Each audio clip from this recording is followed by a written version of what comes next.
Very little support here, or found a little support. More of an attempt to build a little support. We've had the proportions all wrong. 3/8 man, 3/8 horse, quarter hog. Nice.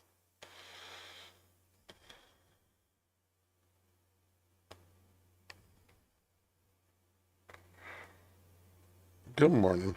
Morning, John. Bear call 6,605. Should we test it?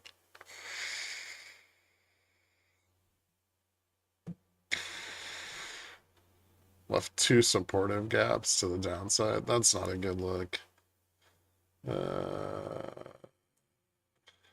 Choppy shit.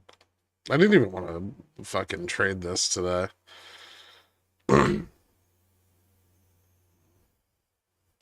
I woke up at like 8:45 and I looked at like the Globex data and nothing had changed. I was like, fuck this. I'm going back to bed.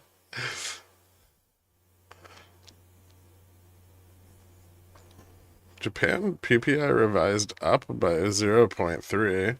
Huh. I mean, that's probably the only thing keeping the dollar a little suppressed today. And it's not doing a great job at it.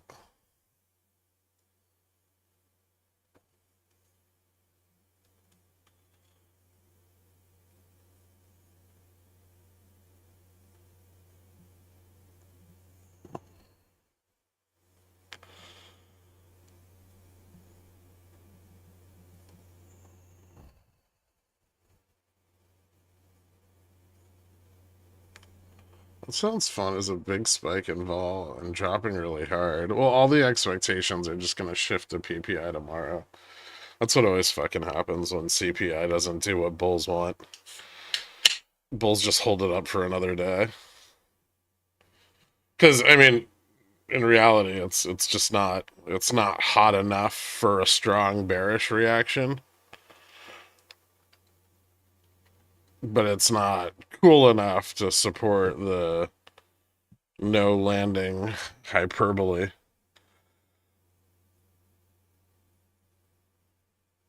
I'm on vacation after the election. Have I missed anything?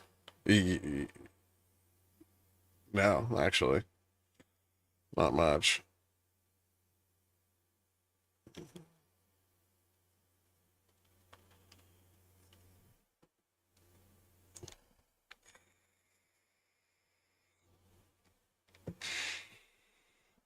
So we're stuck under VN today, but no downside as they float it. I mean, I think the downside of that is that they're gonna continue to pull VN down, shorting vol at the well at the money.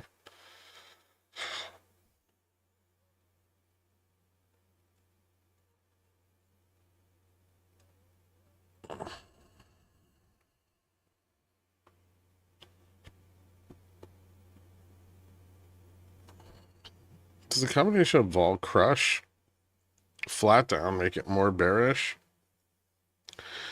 I mean, broadly, it means they're going to receive less premium for their short vol positioning.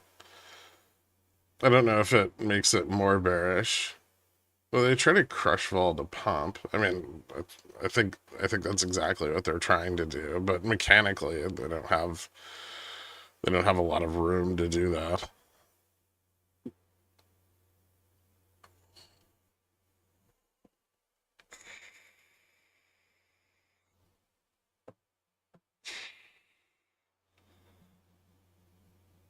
So they're over short volatility at spot, and they're compounding it, and selling puts for less and less money, and pushing the market maker longer and longer puts. But they should be able to hold it up for today. I don't think that'll be the big challenge.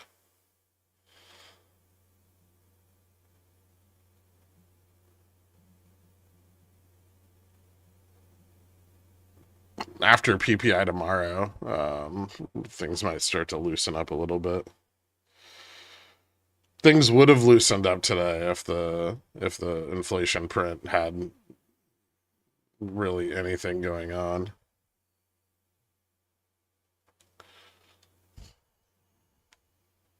The VN rejection at open was nice. They'll probably be smarter about it this time around if we test it again.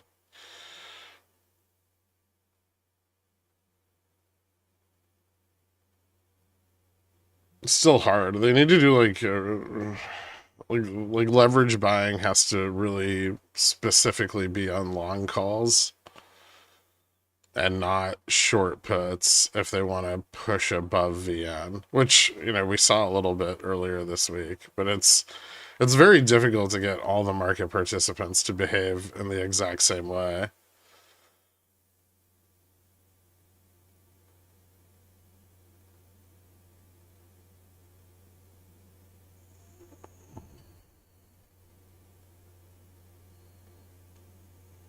Yeah, they have to use long calls. They actually need delta.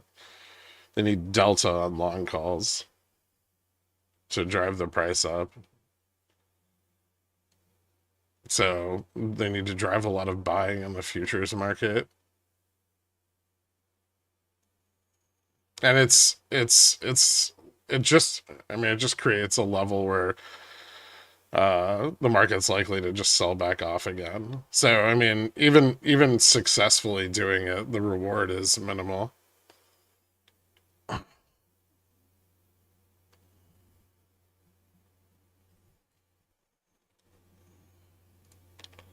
It's VN value. It's like 59.94 something. We rejected off of it this morning. 50 59.94.18, I think.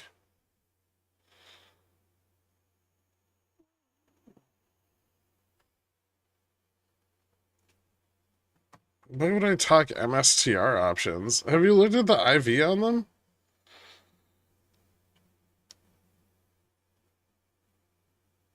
You're paying a huge premium to take on the market maker's risk. To what end?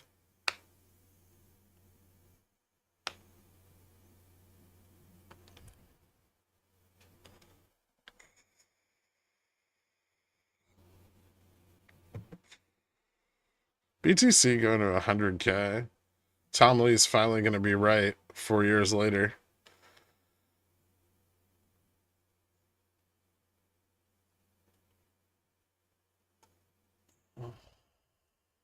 Do we care about BTC now? I don't, but people keep talking about it.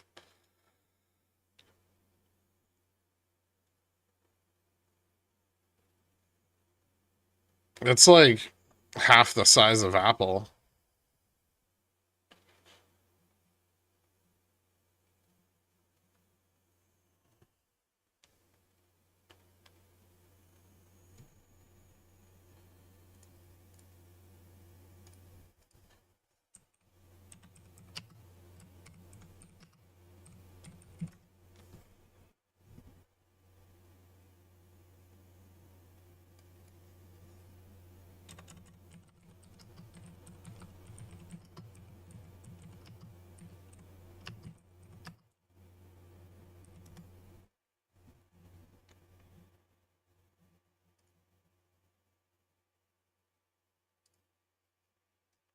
It's on par with the GDPs of countries like the Netherlands, Turkey, Indonesia, Spain, Australia, South Korea, getting kind of close, Mexico, and Russia. Still being beat by Canada, Brazil, Italy, France, the UK.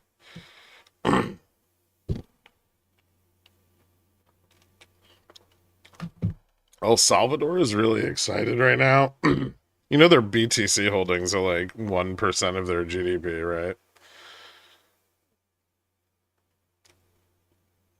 I don't think they care.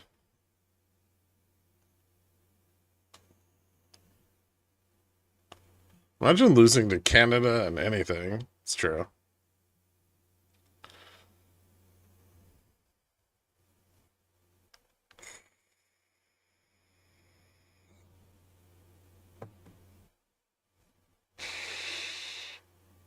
So Japan inflation is up.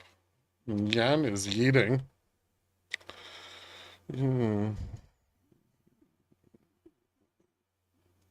Yes, yen is falling against the dollar. I feel like yeeting has a bullish connotation. Maybe we should talk about that. Is yeeting bullish or bearish? To yeet. Which is kind of like to cast aside, turn aspersion upon.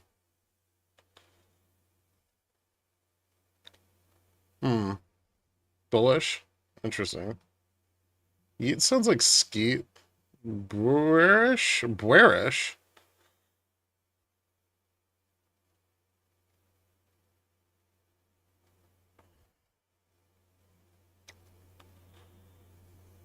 Definitely bullish. It's like YOLO. Yeah, right?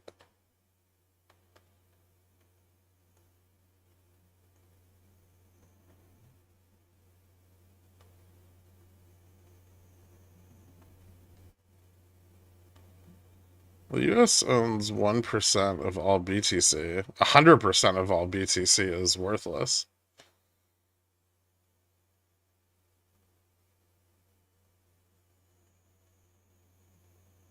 The US beat Canada at hockey the only time it ever mattered. Didn't we do it with a bunch of like Russians and Canadians though?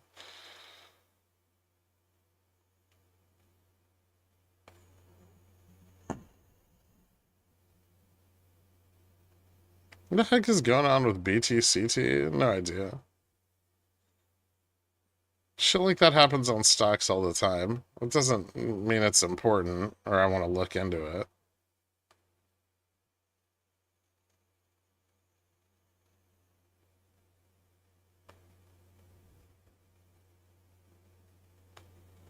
I think of Mighty Ducks.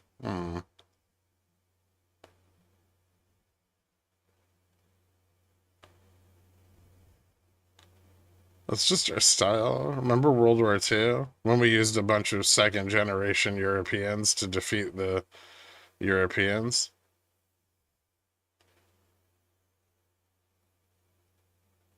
It's genius.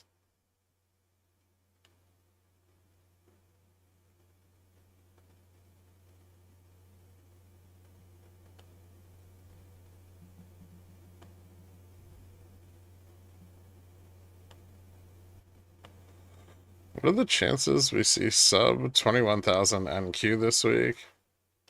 Didn't we tap that a little bit yesterday? Oh, no, we didn't. I lied. I don't know. Not great. I don't know what PPI expectations are, but I doubt they're that bad.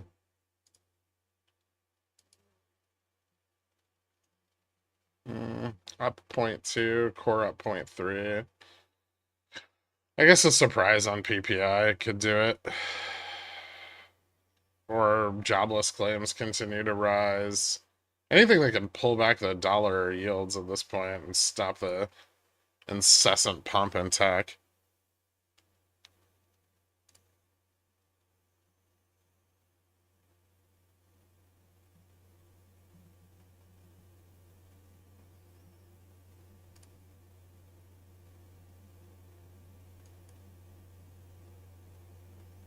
Dirk said this is the most bullish CPI print ever, and then sent me this shit.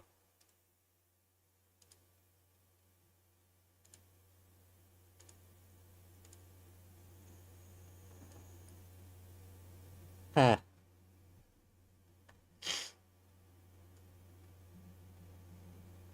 The man loves a pork job.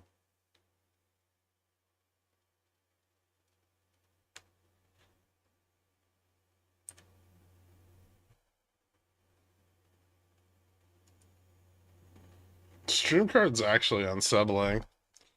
That's the future, NW. I hope you're ready.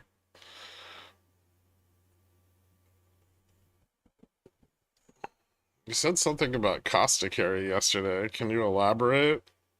I mean, as yields go up, it just gets more burdensome. Leverage isn't free.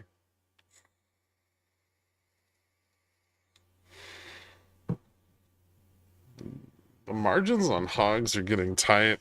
I don't know what you're talking about. I'm completely flaccid right now.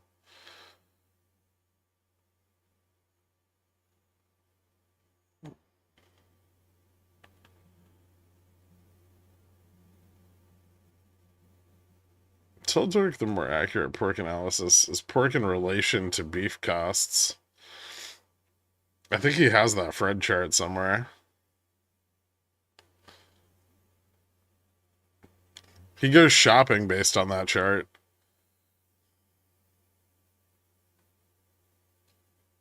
This is so boring. Yeah, it really is.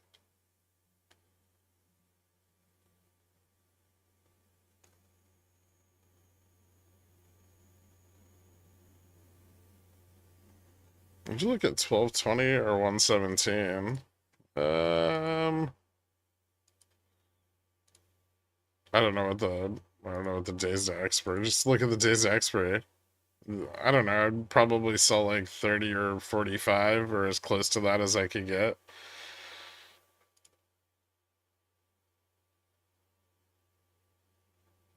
December 20, I think, is like 37.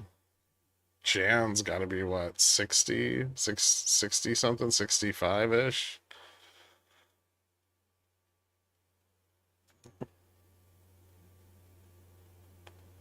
What does stealth hyperinflation look like? Where the fuck did you get that term?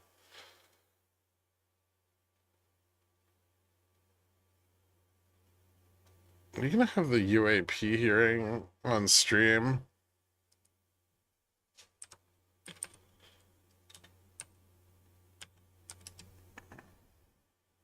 No.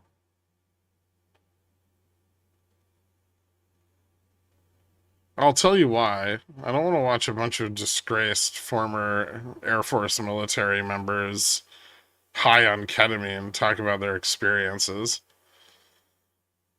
If I wanted that, I would just go to like a local support group, you know, and make fun of them.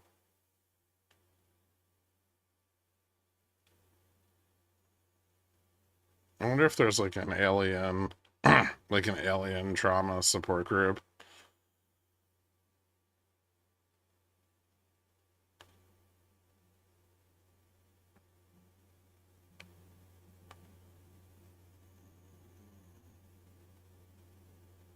If he keeps up that rhetoric, I'm gonna call him an economist. We all know how he'd feel about that. All right.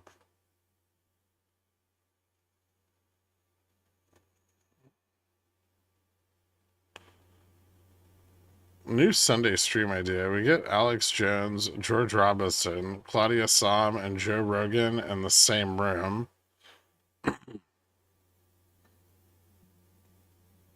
You know, Dork, as someone who appreciates chaos, I want to say that's a fantastic idea.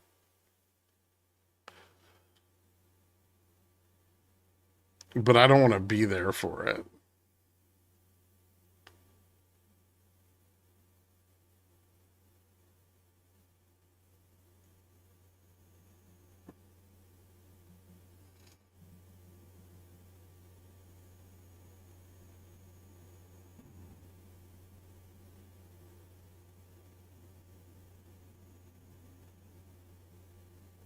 Elon is going to reform the public service. You mean dropped us all into the war against Russia when someone unplugs his robots?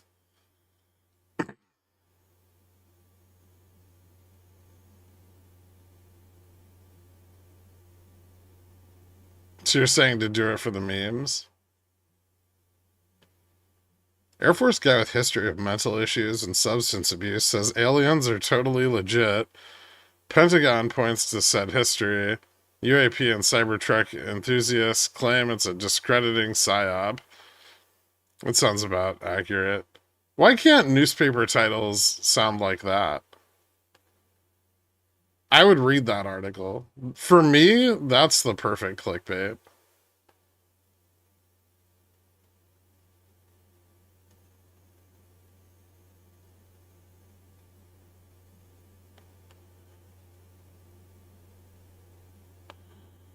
Robertson, there is no Fed. Claudia, that's ridiculous. Joe, wait, what's the Fed? Jones, the Fed is run by aliens. Aliens and gay frogs.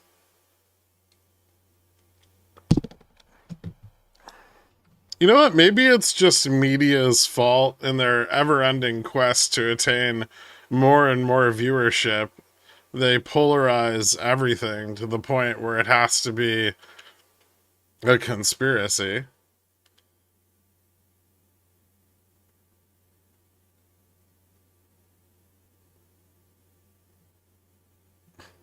I'll see if the New York Times will let me in. They won't. Not with accurate and truthful headlines like that. You're talking yourself right out the door.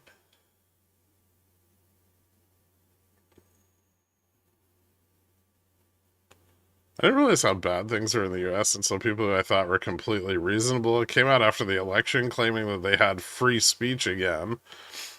When did we not have that?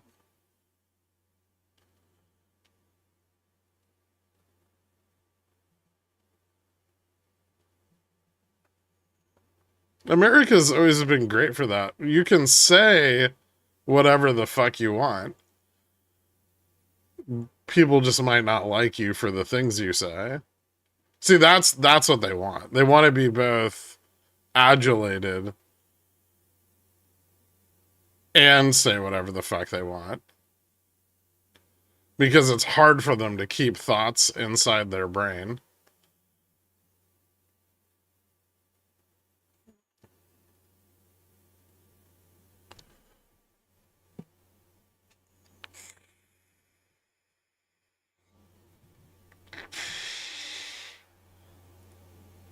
I wonder if election denial is going to be the norm now. Yeah. I mean, that's where we've got to be headed, right? No one's voting.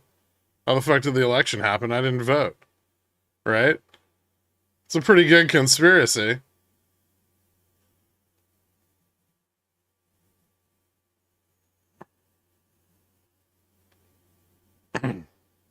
People are going to the ground, Poopy. If you know, you know. Exactly.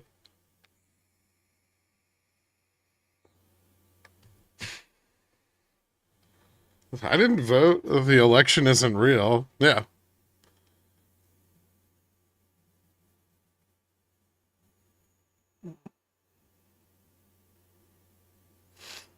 I found that weird too. 500 million Americans and only 120,000 voted.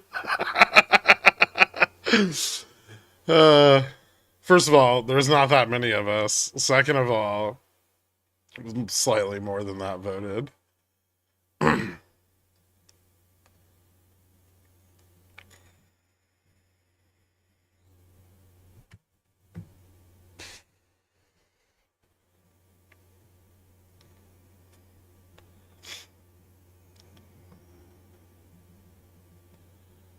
We've taken the most pure of democratic tactics. We've just noped out.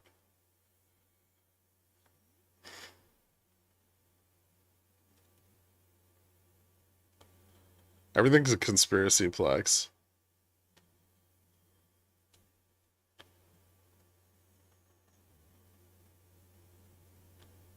Gherkin only votes in midterms because nobody cares about those, and he's able to vote third party and not get harassed about it. That's because people want to get out and vote for the celebrity instead of like the other parts of the machine that make it function.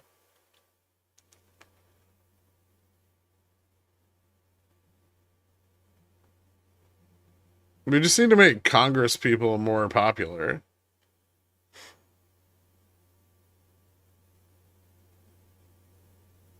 And not popular for, jerking off random men in local community theaters and showing everybody pictures of Hunter Biden's dick in Congress.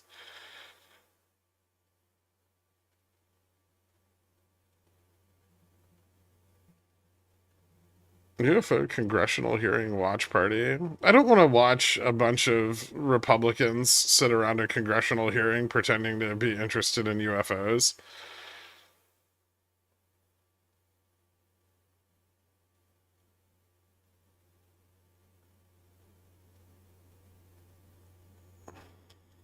Hey, now, it was a nice looking Johnson.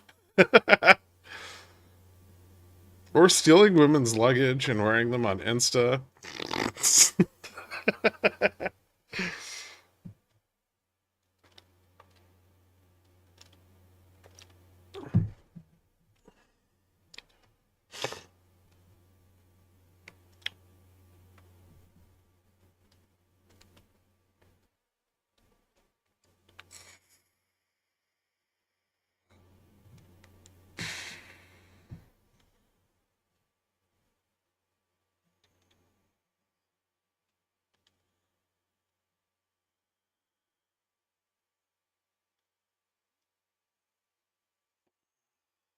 It doesn't move a ton. It does move, but it doesn't move a lot. Not VN on the monthly. We need like massive repositioning on the monthly chain to get that turned around.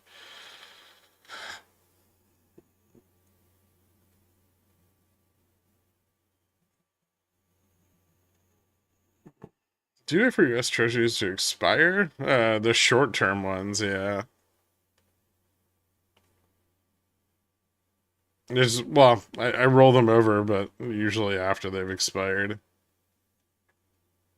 Running your own money market for that extra 0.35% edge. Nice. Classy. I appreciate that.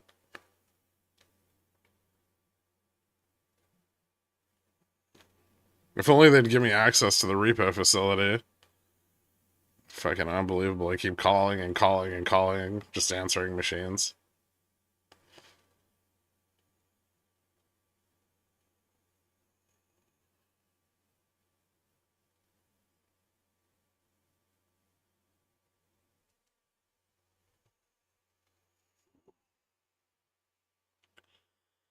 If you just told everyone to get Tesla weekly straddles, viewership would explode. It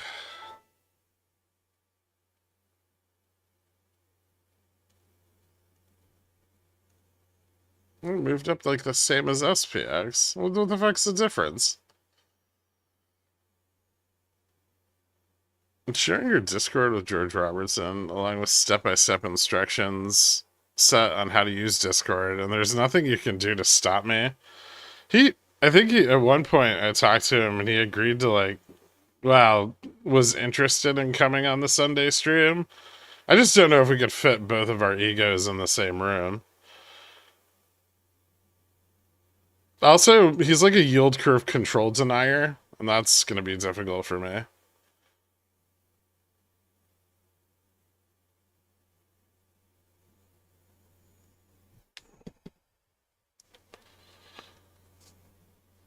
I don't want to listen to JFresh fawn over him for an hour.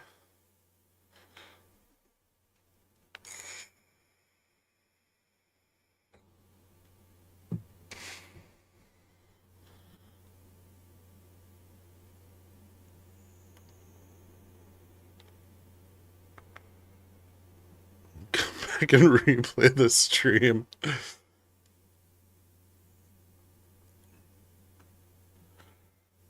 I've known a lot of like quantitative fixed income guys. They're all insane. Really, really smart, but completely fucking nuts.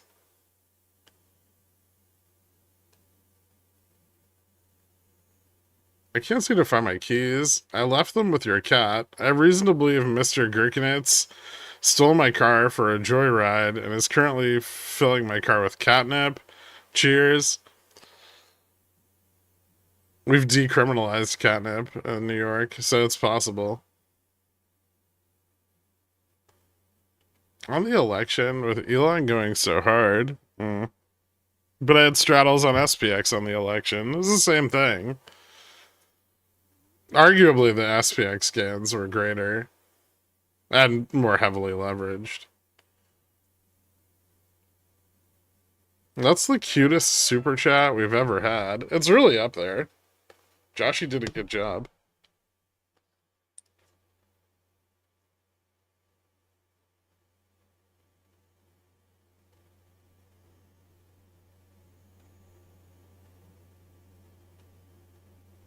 You guys ever want to go on Twitter and just tell everyone to shut the fuck up?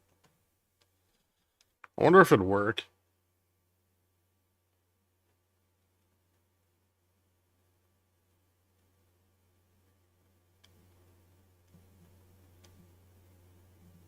Every second that I'm on there. Stark contrast to yesterday afternoon with Kendro.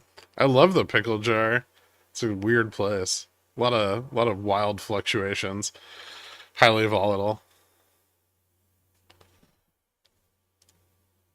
Perfect.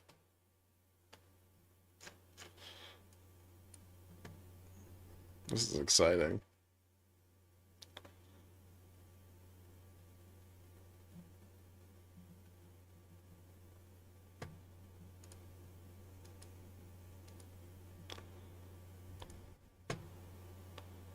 Any futures contracts trading with any liquidity?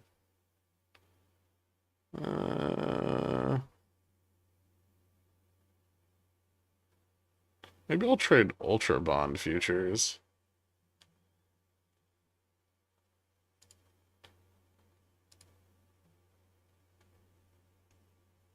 Those look kind of bearish.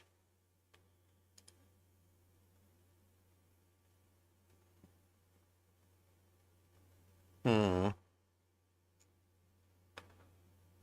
T-bond futes are up. Ultra still slightly down. The market's waiting for UFO news. Jesus. Okay, fine. I'll put it on. Where is it? Is it on YouTube? I need something to entertain myself today. It looks like it's going to be making fun of people.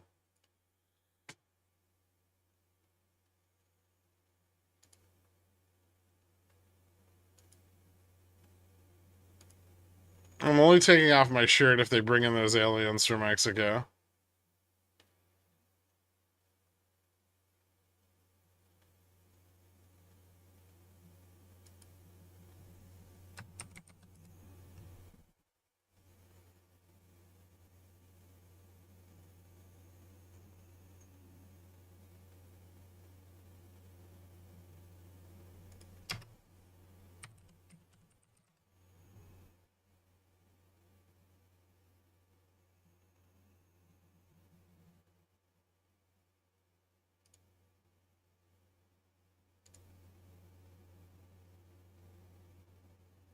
It's going to begin shortly.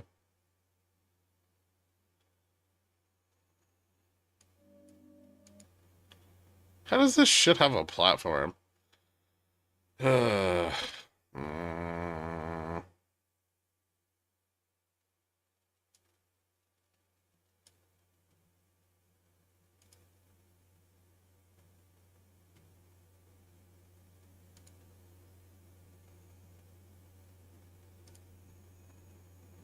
Can't figure out what the Pentagon did with its missing $2 trillion. But we can hold a congressional hearing about this bullshit. It's like, no, you don't understand. I did the drugs and then flew the airplane, and there were the aliens.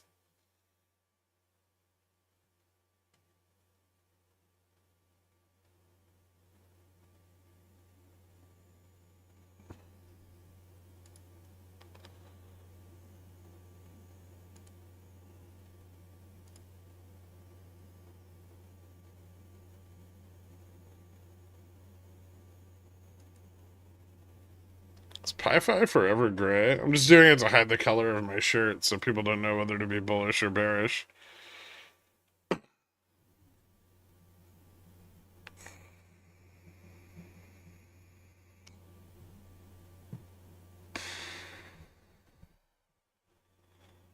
How high above monthly VM could we realistically move? With 6K being now you're forwarding questions from other people, AJ, that sound an awful lot like questions you would ask.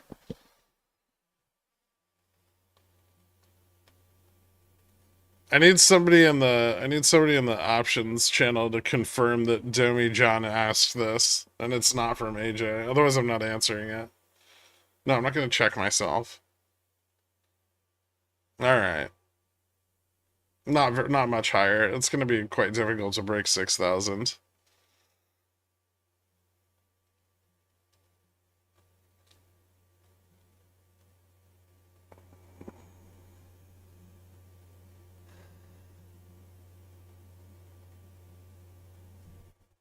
Are they talking? Non-human intelligence exists. Non-human intelligence has been interacting with humanity. This interaction is not new, and it's been ongoing, and there are unelected people in the government that are aware of that. But UAPs remain a controversial topic. I'm not going to name names, but there are certain individuals who didn't want this hearing to happen because they feared what might be disclosed. But we stood firm. No amount of outside pressure would ever keep me from pursuing a subject to ground, come hell or high water. Yeah, they didn't want the drug abuse in the U.S. military exposed. Accomplished in the military, in civilian government, in science, and in journalism. Some of the testimony you will hear them deliver today does not reflect well on influential individuals and agencies within the U.S. federal government and perhaps some of our contractors. It's never easy to present such information publicly. So I appreciate our witnesses voluntarily agreeing to being here today. That's not a This word. hearing is intended to help Congress and the American people to learn the extent of the programs and activities our government has engaged in with respect to UAPs and what knowledge it has yielded. This includes, of course, any knowledge of extraterrestrial life or technology of non-human origin. If government-funded research on UAPs has not yielded voluntarily extraterrestrials, we also need to know those facts. Taxpayers deserve to know how much has it been invested, how much has been spent. They shouldn't be kept in the dark to spare the Pentagon a little bit of embarrassment. The reality is, despite their enormous taxpayer-funded budgets, the transparency of the Defense Department and the intelligence community have long been abysmal. The Pentagon has failed 6 consecutive audits. In fact, it's never actually passed one. Adding to this is a runaway overclassification of documents and materials, a reluctance to declassify materials when appropriate, and at times an outright refusal to share critical information with Congress. On behalf of my state, I sincerely apologize. In short, it's not a track record that instills trust. Did you not cast one of the 3 votes that got her elected?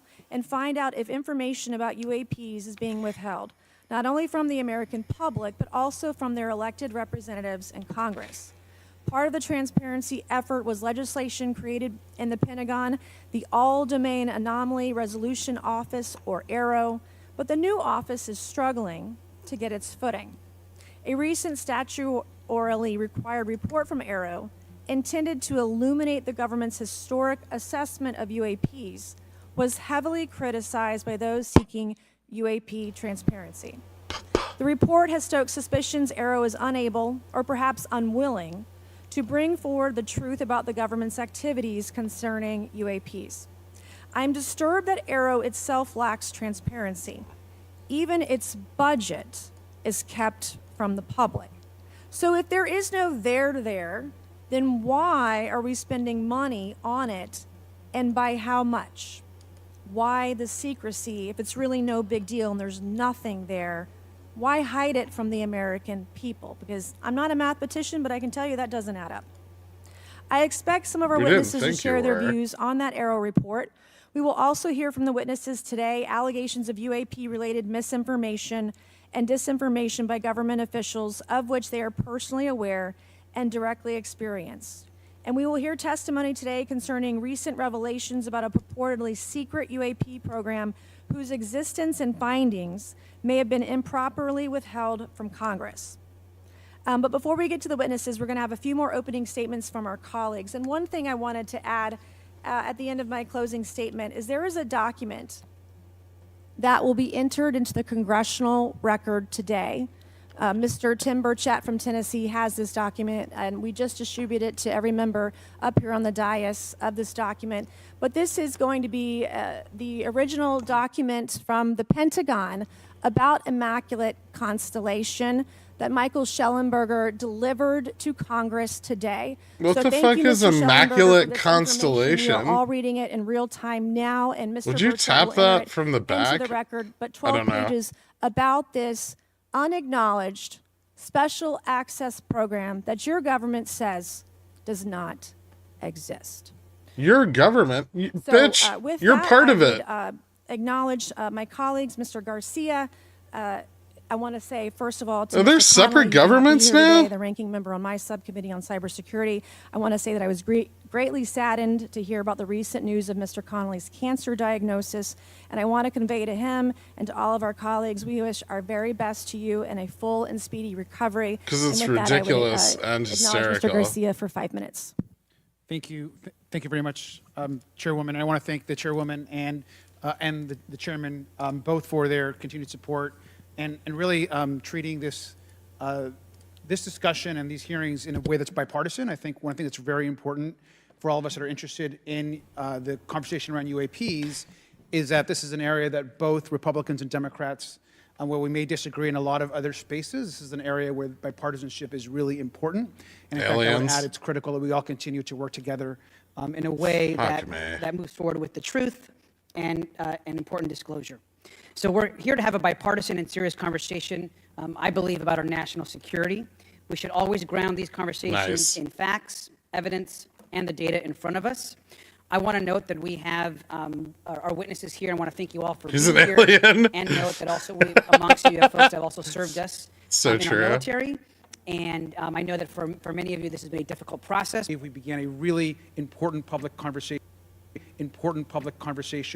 about UAPs. And so I want to thank him for that. And I especially want to thank Chairwoman Mace for her continued advocacy on this topic. I also want to start with some facts. We know that there are objects or phenomena observed in our airspace, as our witnesses will testify, and also possibly in our oceans. In many cases, we don't know what they are, and this is, of course, why we're discussing UAPs. Now, the All-Domain Anomaly Resolution Office, AARO, has reported hundreds of UAPs that remain, quote, uncharacterized and unattributed, and which, quote, appear to have demonstrated unusual flight characteristics or performance capabilities and require further analysis. This is our own AARO office. Now, we shouldn't prejudge what they might be. I'm certainly not going to. We need evidence. But what we are detecting things, and we know that we don't understand them, and this is worth investigating. Now, the American people have legitimate questions, and I believe it's critical that Congress should help address them. This is about the truth and science and facts. Now, transparency and faith in our institutions is vital in a good democracy. Now, I'm proud to say that this hearing will build on that important bipartisan work, and I want to thank everyone for being involved, including members of our committee. Now, in our last hearing in July, we heard testimony that a significant number of pilots of major airlines have witnessed UAPs as well, but have no real confidential way of reporting them to the government. We heard that commercial pilots who encounter UAPs may be hesitant to speak openly due to stigma or fear of retaliation. We also know that AARO has reported that, and I want to quote, that most reports still reflect a bias towards restricted military airspace, a result of reporting from military personnel and sensors present in such areas. And so the lack of ability for civilian pilots raises real safety concerns and limits our ability to understand UAPs. This is a particular piece of this conversation that I am very interested in.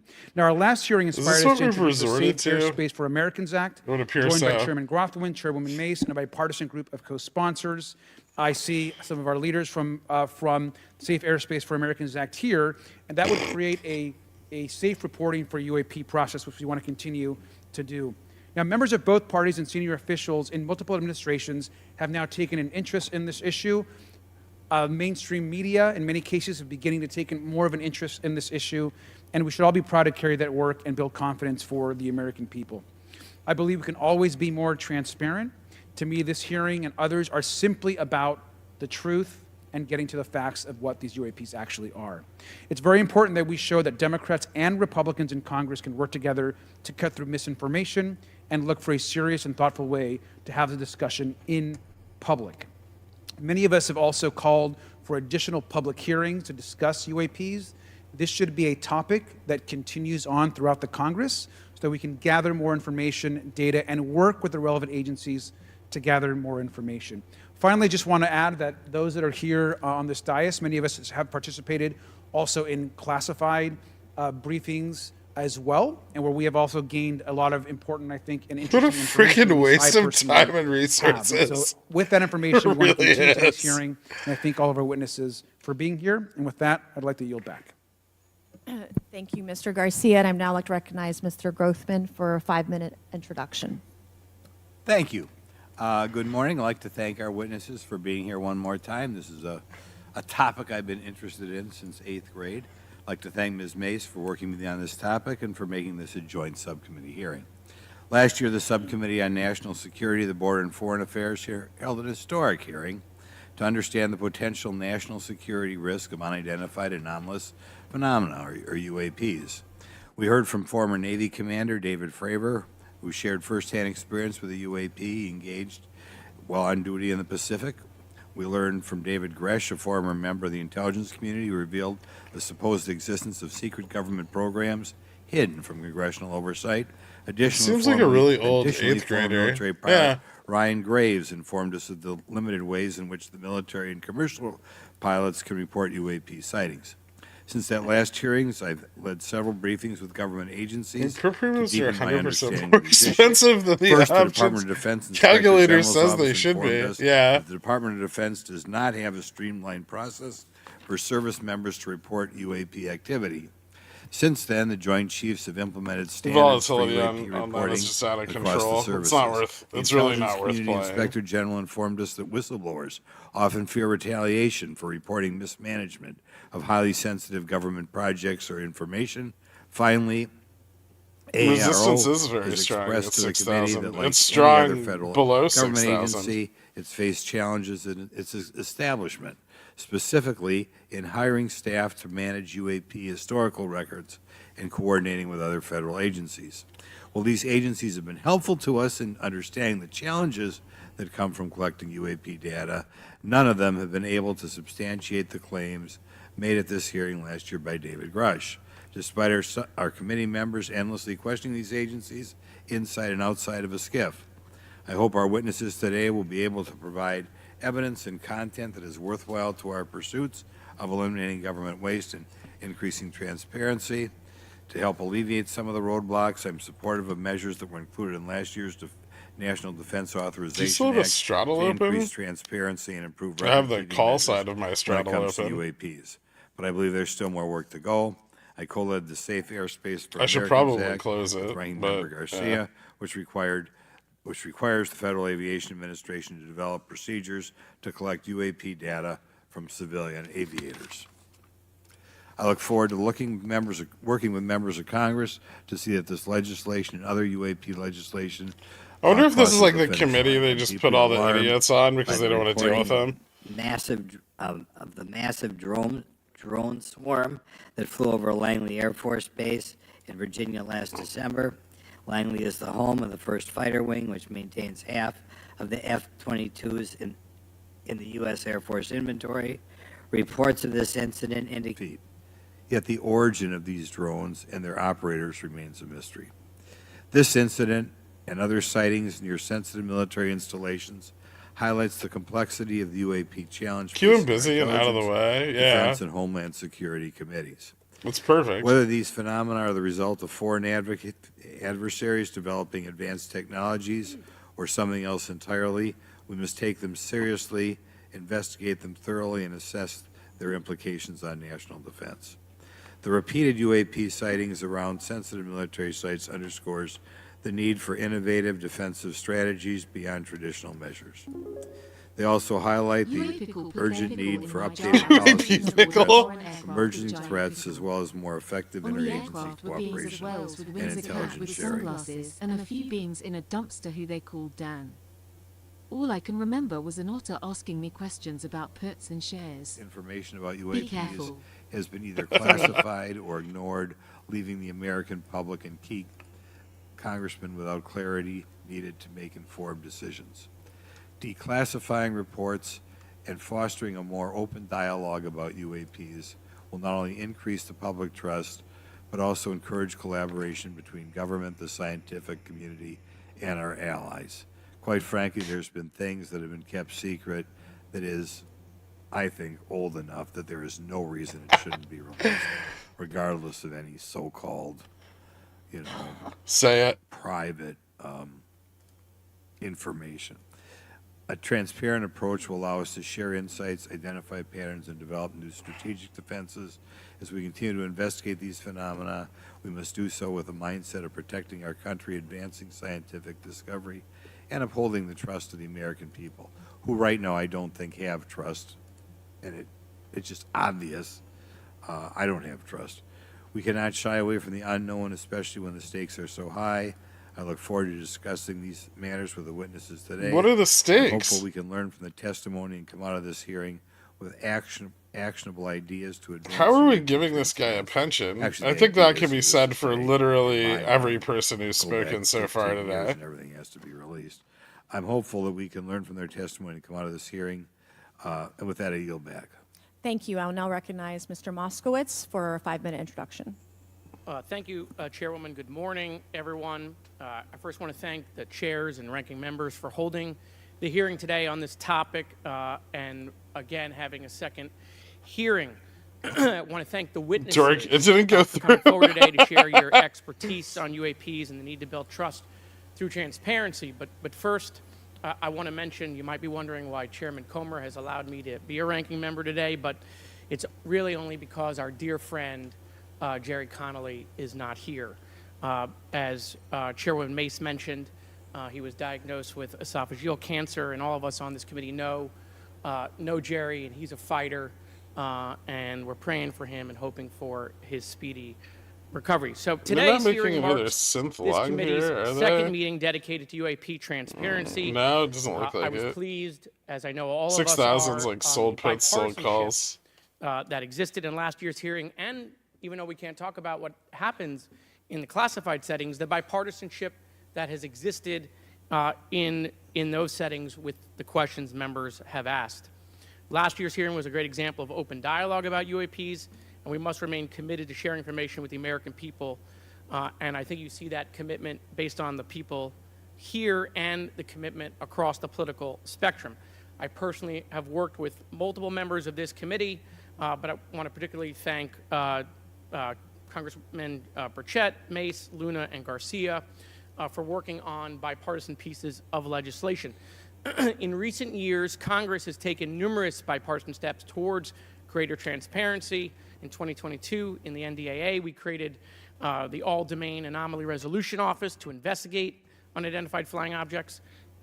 Following Arrow, along with ODNI, released an unclassified report on UAP sightings. Of the 366 sightings included in the report, 171 remain uncharacterized, with some of these appearing to have demonstrated unusual flight characteristics or performance capabilities. That's a nice way of saying we don't want to tell you what they are. In March, Arrow revealed a report on the historical record of U.S. government involvement with UAPs, which covered What a committee for investigatory efforts esophageal going back cancer. from 1945 Jesus to the present freaking day. Christ. Earlier this year, I joined That's silly. Congressman Burchett to introduce the UAP Transparency Act, which would require the declassification of all documents related to UAPs with many other members of this committee. In This fiscal guy looks year like a human 2024, the Jiminy NDA required Cricket. the National Archives and Records Administration to establish the unidentified anonymous phenomena records collection. This collection will include digital copies of all unidentified UAP records that can be publicly disclosed. This commitment in transparency is vitally important, and unnecessary overclassification has led to a void of information, which has allowed theories over the decades to foster. When the American people and members of Congress ask, are reports of UAPs credible, we're met with stonewalling. We're met with responses of I can't tell you, and in fact, we're met with people not wanting us to have hearings. We're met with people not wanting us to ask you questions. In fact, many of us are told not to ask some of you certain Everyone questions on keeps certain telling us we're crazy. Knock in a this time shit of out. heightened distrust of our government institutions, I believe more transparency is not only needed but is possible. And obviously we can respect national security limits, but we also have to provide our constituents with the information and oversight that they have tasked us for. As part of this, government agencies must maintain open lines of communication with members of Congress. And there are regular questions that Americans have. What are UAPs? Are they real? Are they ours? How has this technology been developed? How do they get funded? That's where the $2 trillion went. And now we've seen this has gone from a long time ago where you could discredit people because it's some guy living in a Winnebago. You're able to see people now, these are pilots, these are military, these are folks with serious backgrounds. This has changed the face of this because now we have video. People will have questions. We know there are advanced technology programs.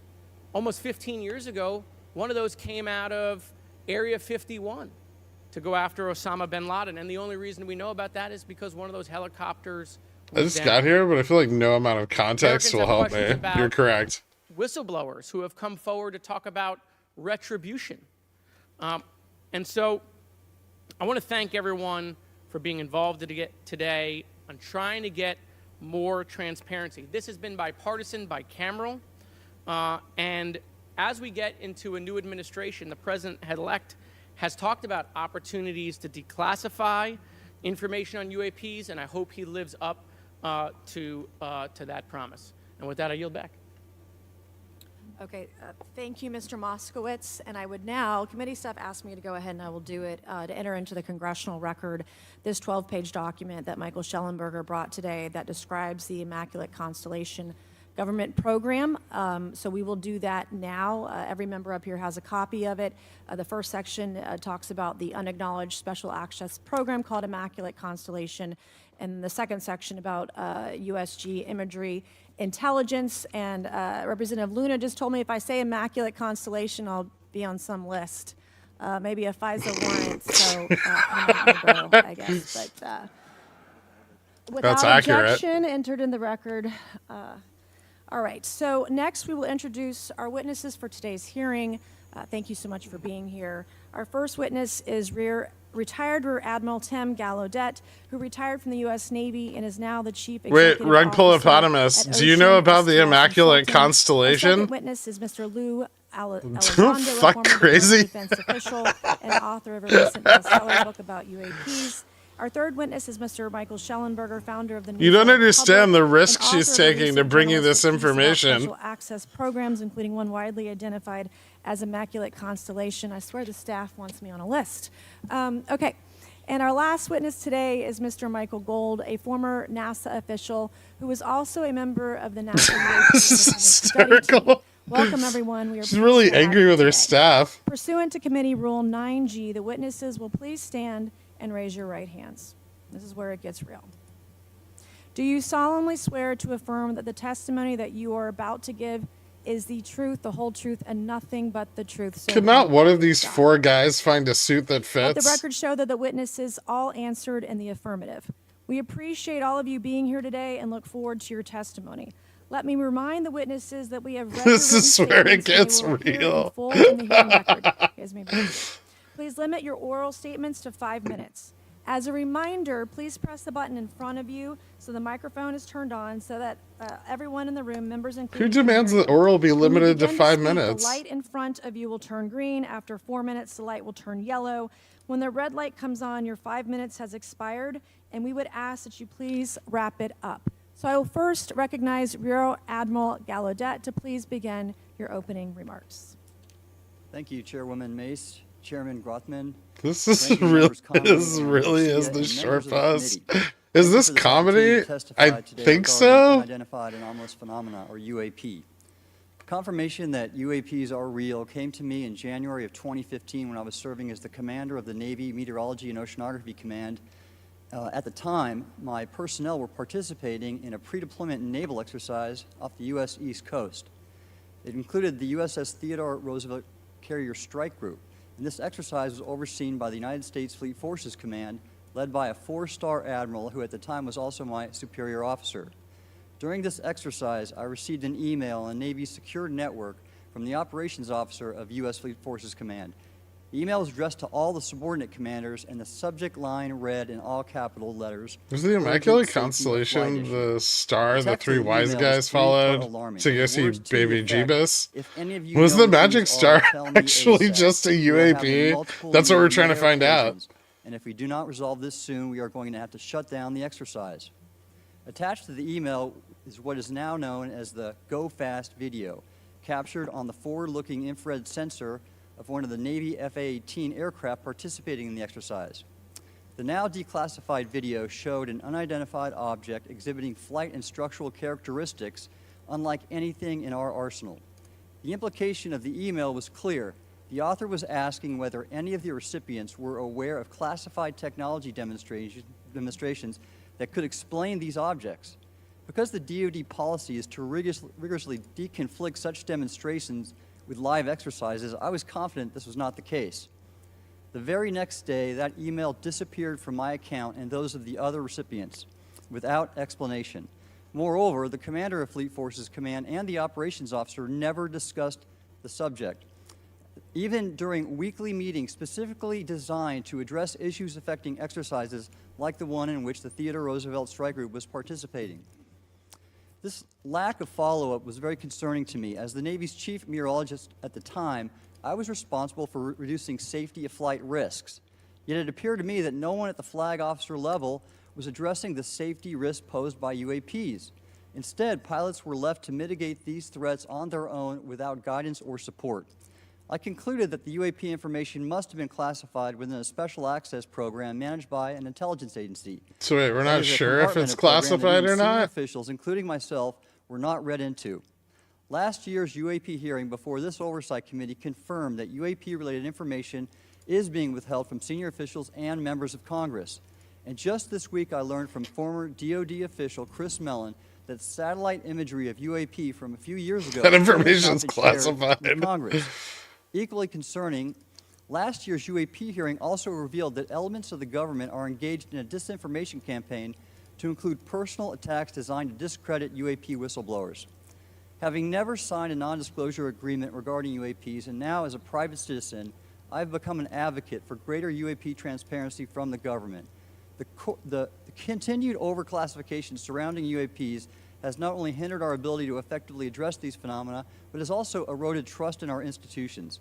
While I applaud previous bipartisan legislation passed by Congress concerning UAPs, a more comprehensive approach is needed to address the broader implication of UAP on public safety and national security, as well as the socioeconomic opportunities that open UAP research could unlock. Therefore, I recommend They're Congress shorting take the following Vol hard action, as which I fuck. believe will receive Yeah, that's probably not bipartisan going to work support. out great. First, establish robust oversight of the executive branch's management of UAP What's information the, by directing key aggregate officials, beginning with the VN? director of the DoD's All-Domain Anomaly Resolution Office, to provide comprehensive briefings on what the government knows about UAP and does not know. 2, enact the provisions of the UAP Disclosure Act that establish a UAP Records Review Board to ensure independent oversight, transparency, and accountability in the government's handling of UAP information. And 3, strengthen the UAP Disclosure Act and future reauthorizations with provisions that mandate a whole-of-government Think this approach just fails to again? addressing UAP. Possibly. In closing, I will share my personal reasons There's for speaking out on resistance this here. topic. First, as a former science agency But leader, it's having like led it's the still National like Ocean several Atmospheric hours to close, Administration, so we could I've always sought the truth in human knowledge and thought. maybe push up a Now that little we know higher UAP are intraday. interacting with humanity, and these 610. include unidentified submerged objects in the ocean, we should not turn a blind eye, but instead boldly face this new reality and learn from it. Additionally, at a time when leaders in government leave much to be desired, I feel obligated to show moral leadership on this issue of UAP disclosure by validating the credibility of the courageous men and women who have come out as witnesses and whistleblowers to expose the truth. My speaking out has encouraged others to do the same, and it's my hope over time that a number of your constituents will want to know the truth and about UAP, and this number will increase to such an extent that the congressional action I have just recommended will become inevitable. Thank you, and I look forward to your questions. Thank you. I will now recognize Mr. Elizondo for his opening statement. Greetings, Chairwoman Mace, Chairman Grothman, Ranking Members Connolly and Garcia, and members of the committee. It is my honor and privilege to testify before you on the issue of unidentified anomalous phenomenon, formerly known as UFOs. On behalf of our brave men and women in uniform and across the intelligence community, as well as my fellow Americans who have awaited this day, thank you. Oh for your no, they're leadership pumping on this important SPX matter. while we're watching this. They've been pumping be clear. SPX the last 3 hours. UAP are real. Advanced technologies, not made by our government or any other government, are monitoring sensitive military installations around the globe. Furthermore, the U.S. is in possession of UAP technologies, as are some of our adversaries. I believe we are in the midst of a multi-decade secretive arms race, one funded by misallocated taxpayer dollars and hidden from our elected representatives and oversight bodies. For many years, I was entrusted with protecting some of our nation's most sensitive programs. In my last position, I managed a special access program on behalf of the White House and the National Security Council. As such, I appreciate the need to protect certain sensitive intelligence and military information. I consider my oath to protect secrets as sacred, and I will always put the safety of the American people first. With that said, I also understand the consequences of excessive secrecy and stovepiping. Nowhere was this more apparent than in the aftermath of 9/11, which many of us remember all too well. I believe that America's greatness depends on three elements. A watchful Congress, B, a responsive executive branch, and C, an informed public. Over the last decade and a half, I learned that certain UAP programs were and are operating without any of these elements. Although much of my government work on the UAP subject still remains classified, excessive secrecy has led to grave misdeeds against loyal civil servants, military personnel, and the public, all to hide the fact that we are not alone in the cosmos. A small cadre within our own government involved in the UAP topic has created a culture of suppression and intimidation that I've personally been victim to, along with many of my former colleagues. This includes unwarranted criminal investigations, harassment, and efforts to destroy one's credibility. Most Americans would be shocked to learn that the Pentagon's very own Public Affairs Office openly employs a professional psychological operations officer as the singular point of contact for any UAP-related inquiries from citizens and the media. This is unacceptable. Many of my former colleagues and I have provided classified testimony to both the Department of Defense and the Intelligence Community Inspector General, and many of us have subsequently been targeted. Please fix healthcare and inflation. Congress, check it out. Aliens. Our lives.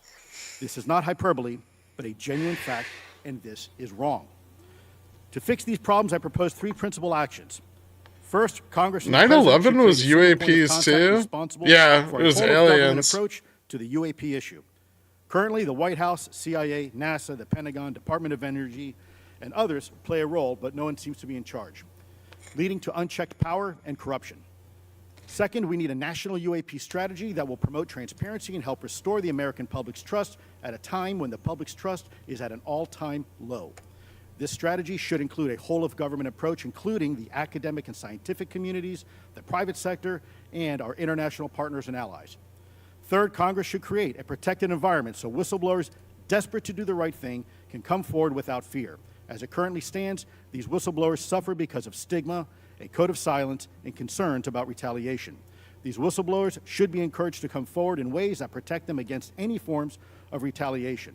Policies and procedures should ensure that protection, and for those who refuse to cooperate, unidentified Arab plans and other lawmakers to wield their subpoena power against hostile witnesses and prevent additional government funding to those UAP efforts that remain hidden from congressional oversight. In closing, we as Americans have never been afraid of a challenge. In fact, we thrive on them, whether it's eradicating polio or going to the moon. We don't run from a challenge, we take it head on. Hold on, is this guy pro-vaccine? I say to you, we need immediate public transparency. And this is going to get fucking awkward. If we approach the UAP topic in the same way as we as Americans have met other challenges, we can restore our faith in our government institutions.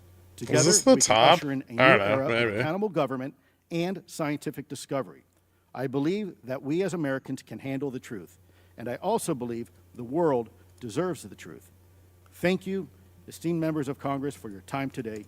It is profoundly appreciated by many. Thank you. I ask unanimous consent for Representatives Ogles of Tennessee and Boebert of Colorado to be waived onto the subcommittee for today's joint subcommittee hearing for the purpose of asking questions. Without objection, so ordered. I would now like to recognize Mr. Schellenberger for his introductory remarks.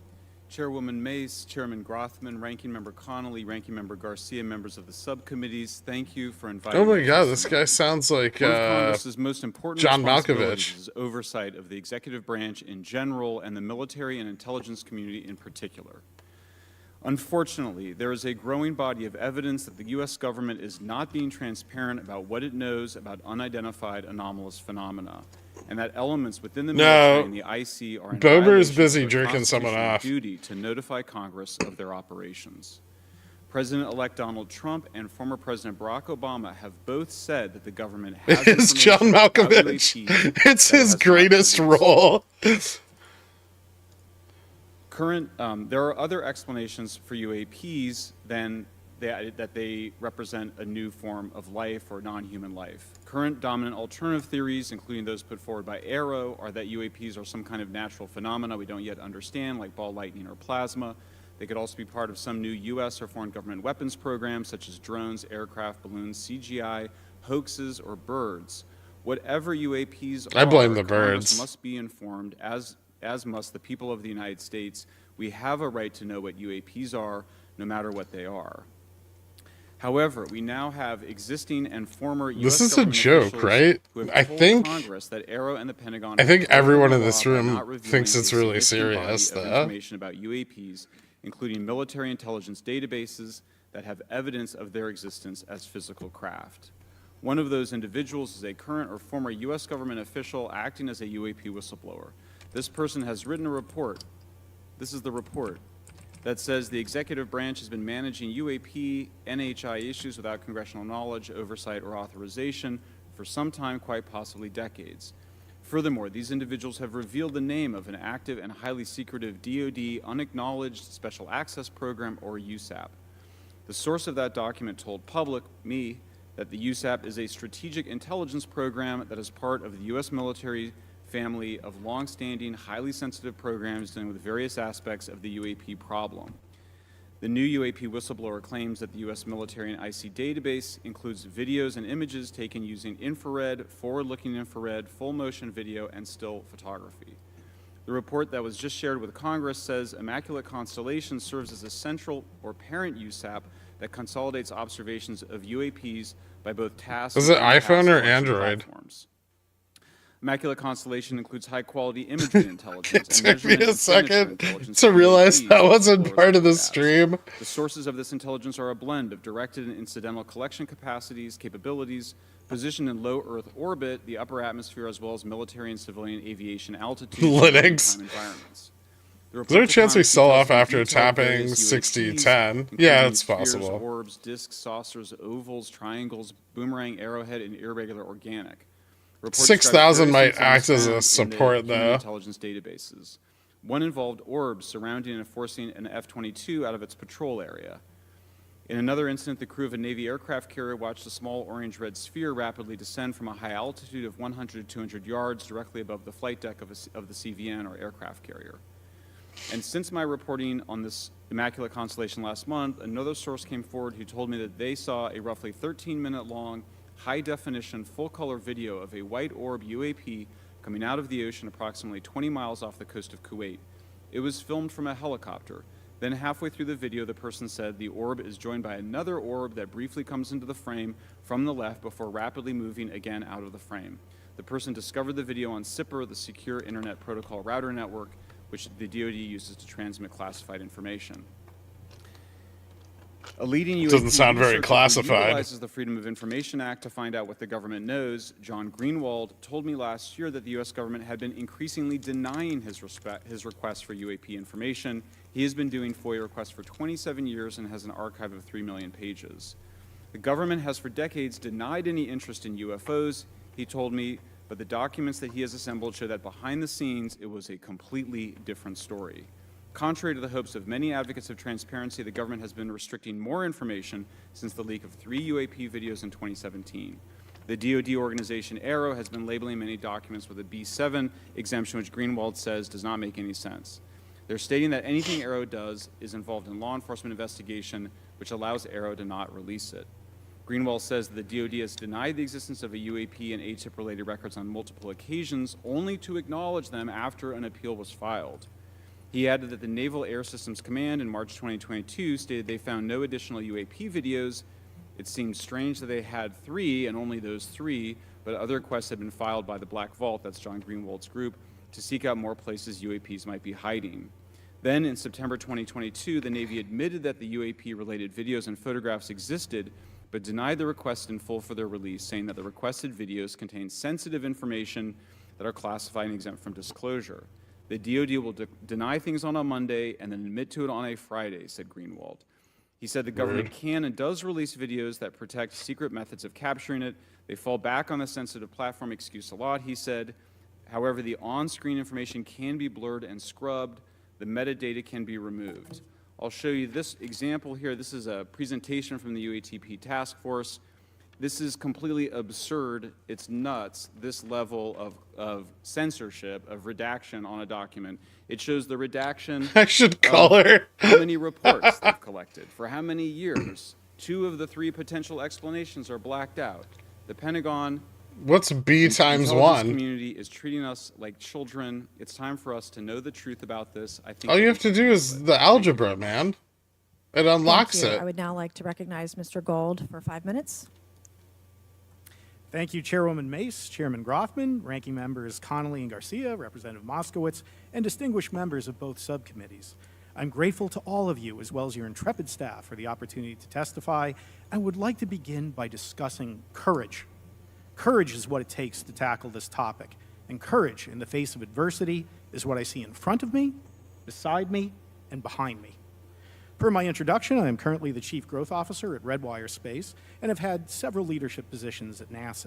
That being said, I want to be clear that I am speaking exclusively on my own behalf and not for Redwire, NASA, or any other organization. However, That's not true. I am here today to speak out for science. Science requires data, which should be collected without bias or prejudice. Yet, whenever the topic of UAP arises, those who wish to explore the phenomena are often confronted with resistance and ridicule. For example, members of the NASA UAP Independent Study Team, particularly those in academia, were mocked and even threatened for simply having the temerity to engage in the study of UAP. Our best tool for unlocking the mystery of UAP is science, but we cannot conduct a proper inquiry if the stigma is so overwhelming that just daring to be part of a NASA research team elicits such a vitriolic response. Therefore, one of the most important actions that can be taken relative to exposing the truth. That's that he used is Chat to combat GPT the to write his stigma. script. And this is where I believe that NASA can be eminently helpful. The NASA brand is synonymous with hope, optimism, and credibility. If you were to take a walk down the National Mall, you would immediately see the NASA logo on T-shirts, hats, and bumper stickers. Few federal agencies enjoy this kind of popularity. I've never seen anyone wearing an Office of Personnel Management T-shirt, which is why NASA could play such I have an one. influential role. Specifically, NASA could I also have with 2 Federal relatively Reserve little cost and T-shirts. effort, host symposia on UAP, or even just participate in existing panels examining the topic. NASA personnel stepping forward and participating in such discussions would make a powerful statement to the scientific And a cat community shirt. that That's UAP right, Ghost should of be Teddy. taken seriously and researched accordingly. In regard to research, NASA has vast archives, much of which may contain important UAP data. Again, you don't leave for your house, relatively that's not the little cost point. and effort, NASA could create an AI or ML algorithm that could search the agency's archives for anomalous phenomena. I suspect that such an effort would not only result in information that will help us to understand UAP, but could result in data that will assist in other areas of scientific inquiry, such as anomalous weather or meteorite activity. Beyond its existing archives, NASA could act as a clearinghouse for civilian and commercial UAP data. During my work on the UAP Independent Study Team, it quickly became evident that there is no clear or well-publicized process for civilian pilots to report UAP sightings. The stigma associated with UAP hampers the number of pilots that would report such phenomena, but even for those who overcome the stigma, I believe the current FAA guidance is largely unknown and poorly understood. In order to effectively collect UAP data, the independent study team recommended the use of NASA's Aviation Safety Reporting System, or ASRS. This system, which is administered by NASA and funded by the FAA, provides a confidential means for the reporting of safety Opted for the violations IRS in a bathrobe. voluntary and non-punitive manner. Over 47 years, the ASRS has collected nearly 2 million reports. ASRS is the perfect tool to collect UAP data, which could then be collated by NASA and shared with the public at large. Leveraging ASRS could create a treasure trove of UAP data, potentially hundreds of thousands of reports, supporting this hearing's goal of exposing the truth. And I'm grateful to our 2 co-chairs and other members who have already incorporated this idea into proposed legislation. At this hearing, and as others have demonstrated, the UAP issue is justifiably dominated by national security. This is a distraction from However, real I would problems. urge the I would subcommittee to argue keep in that mind the numerous holding of ways this hearing is a NASA real and problem. FAA, as well as commercial activities in the air, in space, and in the water, can generate a massive amount of invaluable data on anomalous phenomena. I cannot help but be excited by the potential for such an endeavor, since scientific discovery is driven by anomalies. It's the existence and study of anomalies that led to the theory of relativity, quantum mechanics, and nearly all of humanity's scientific breakthroughs. This is why the study of UAPs should be embraced, since whatever is occurring, the chance to garner new knowledge should never be ignored. We must be thorough in collecting information, fearless in making conclusions, and open to following the data, no matter how mundane or extraordinary the results may be. I began this testimony by praising the Joint Subcommittee members for their courage, and I will end by echoing that sentiment. As the saying goes, the truth is out there. We just need to be bold enough and brave enough to face it. Thank you. Thank you. Thank you all. I will now recognize myself for 5 minutes of questioning.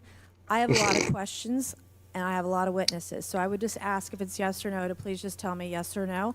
If it requires more than that, be very succinct, because I would like to go down the line and ask as many questions as possible. So for the Admiral this morning first, former DoD official Chris Mellon reached out to you about satellite imagery from 2017 that depicts a UAP. What were the dates in 2017 when this occurred?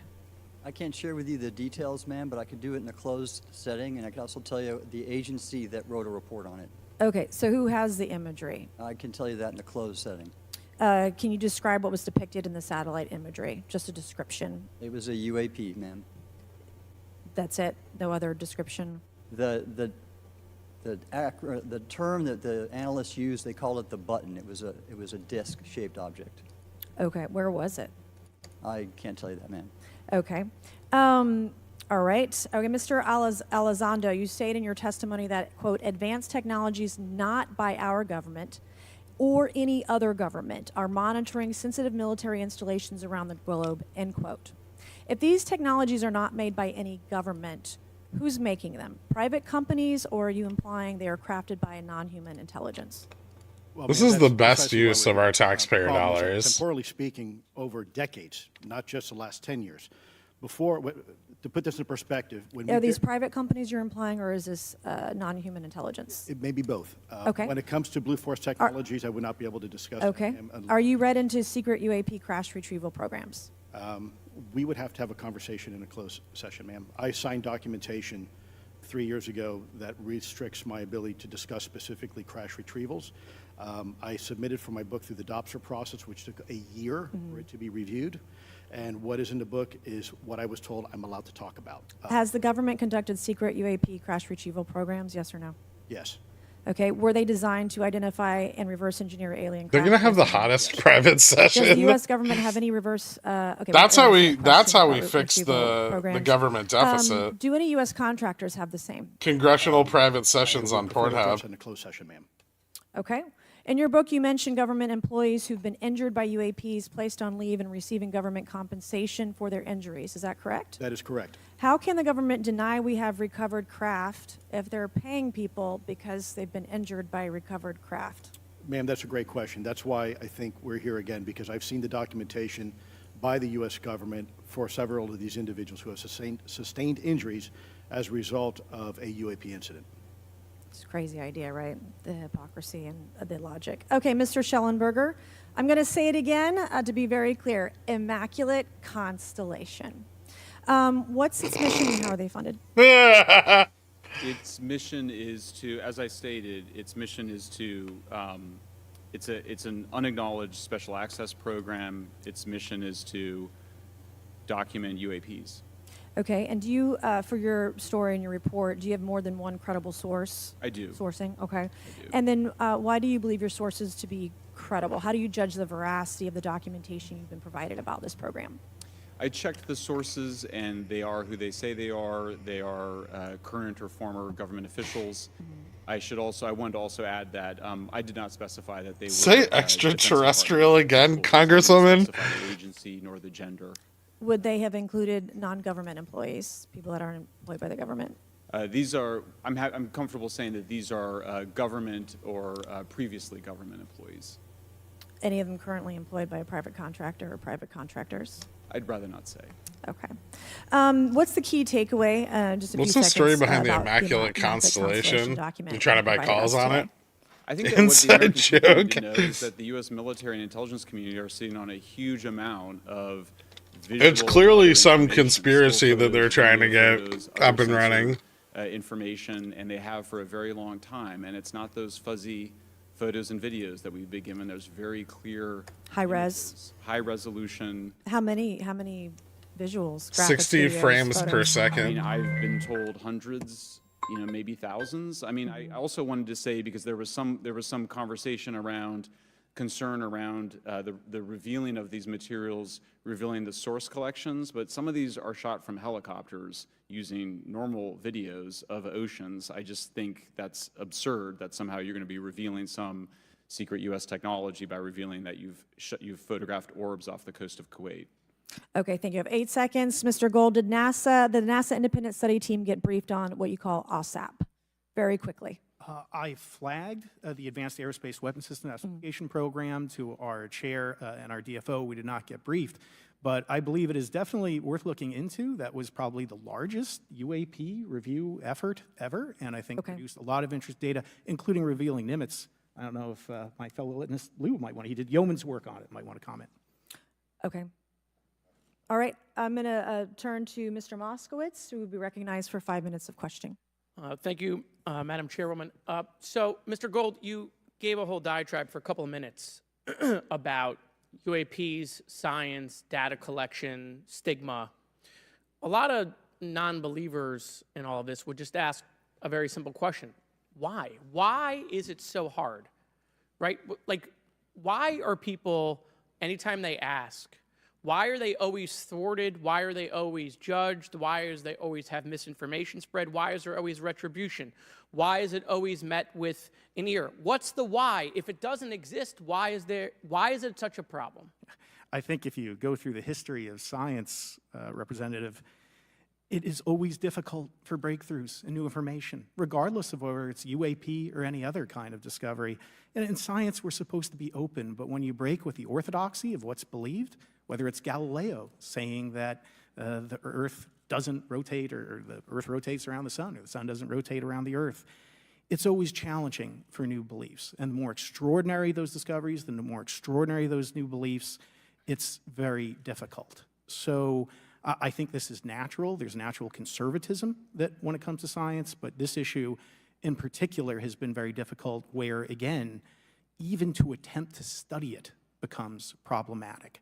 But every hearing like this, every news report, every video, documentaries, I was privileged to be a part of something Dan Fair is putting together. I think many of us have interviewed for it, documentary over 30 different government officials. Every brick in the wall will help get us closer to getting to the truth. I appreciate that. Mr. Elizondo, did I have that correct? Sir. I'm a recovering lawyer, so I'm going to put my hat on for a second. You said you signed a document. Love that. Who gave that to you? The U.S. government, sir. Okay, you have a copy of it? It is stored in a SCIF right now. I do not have possession of it. The U.S. government does. What department of the U.S. government gave you this document?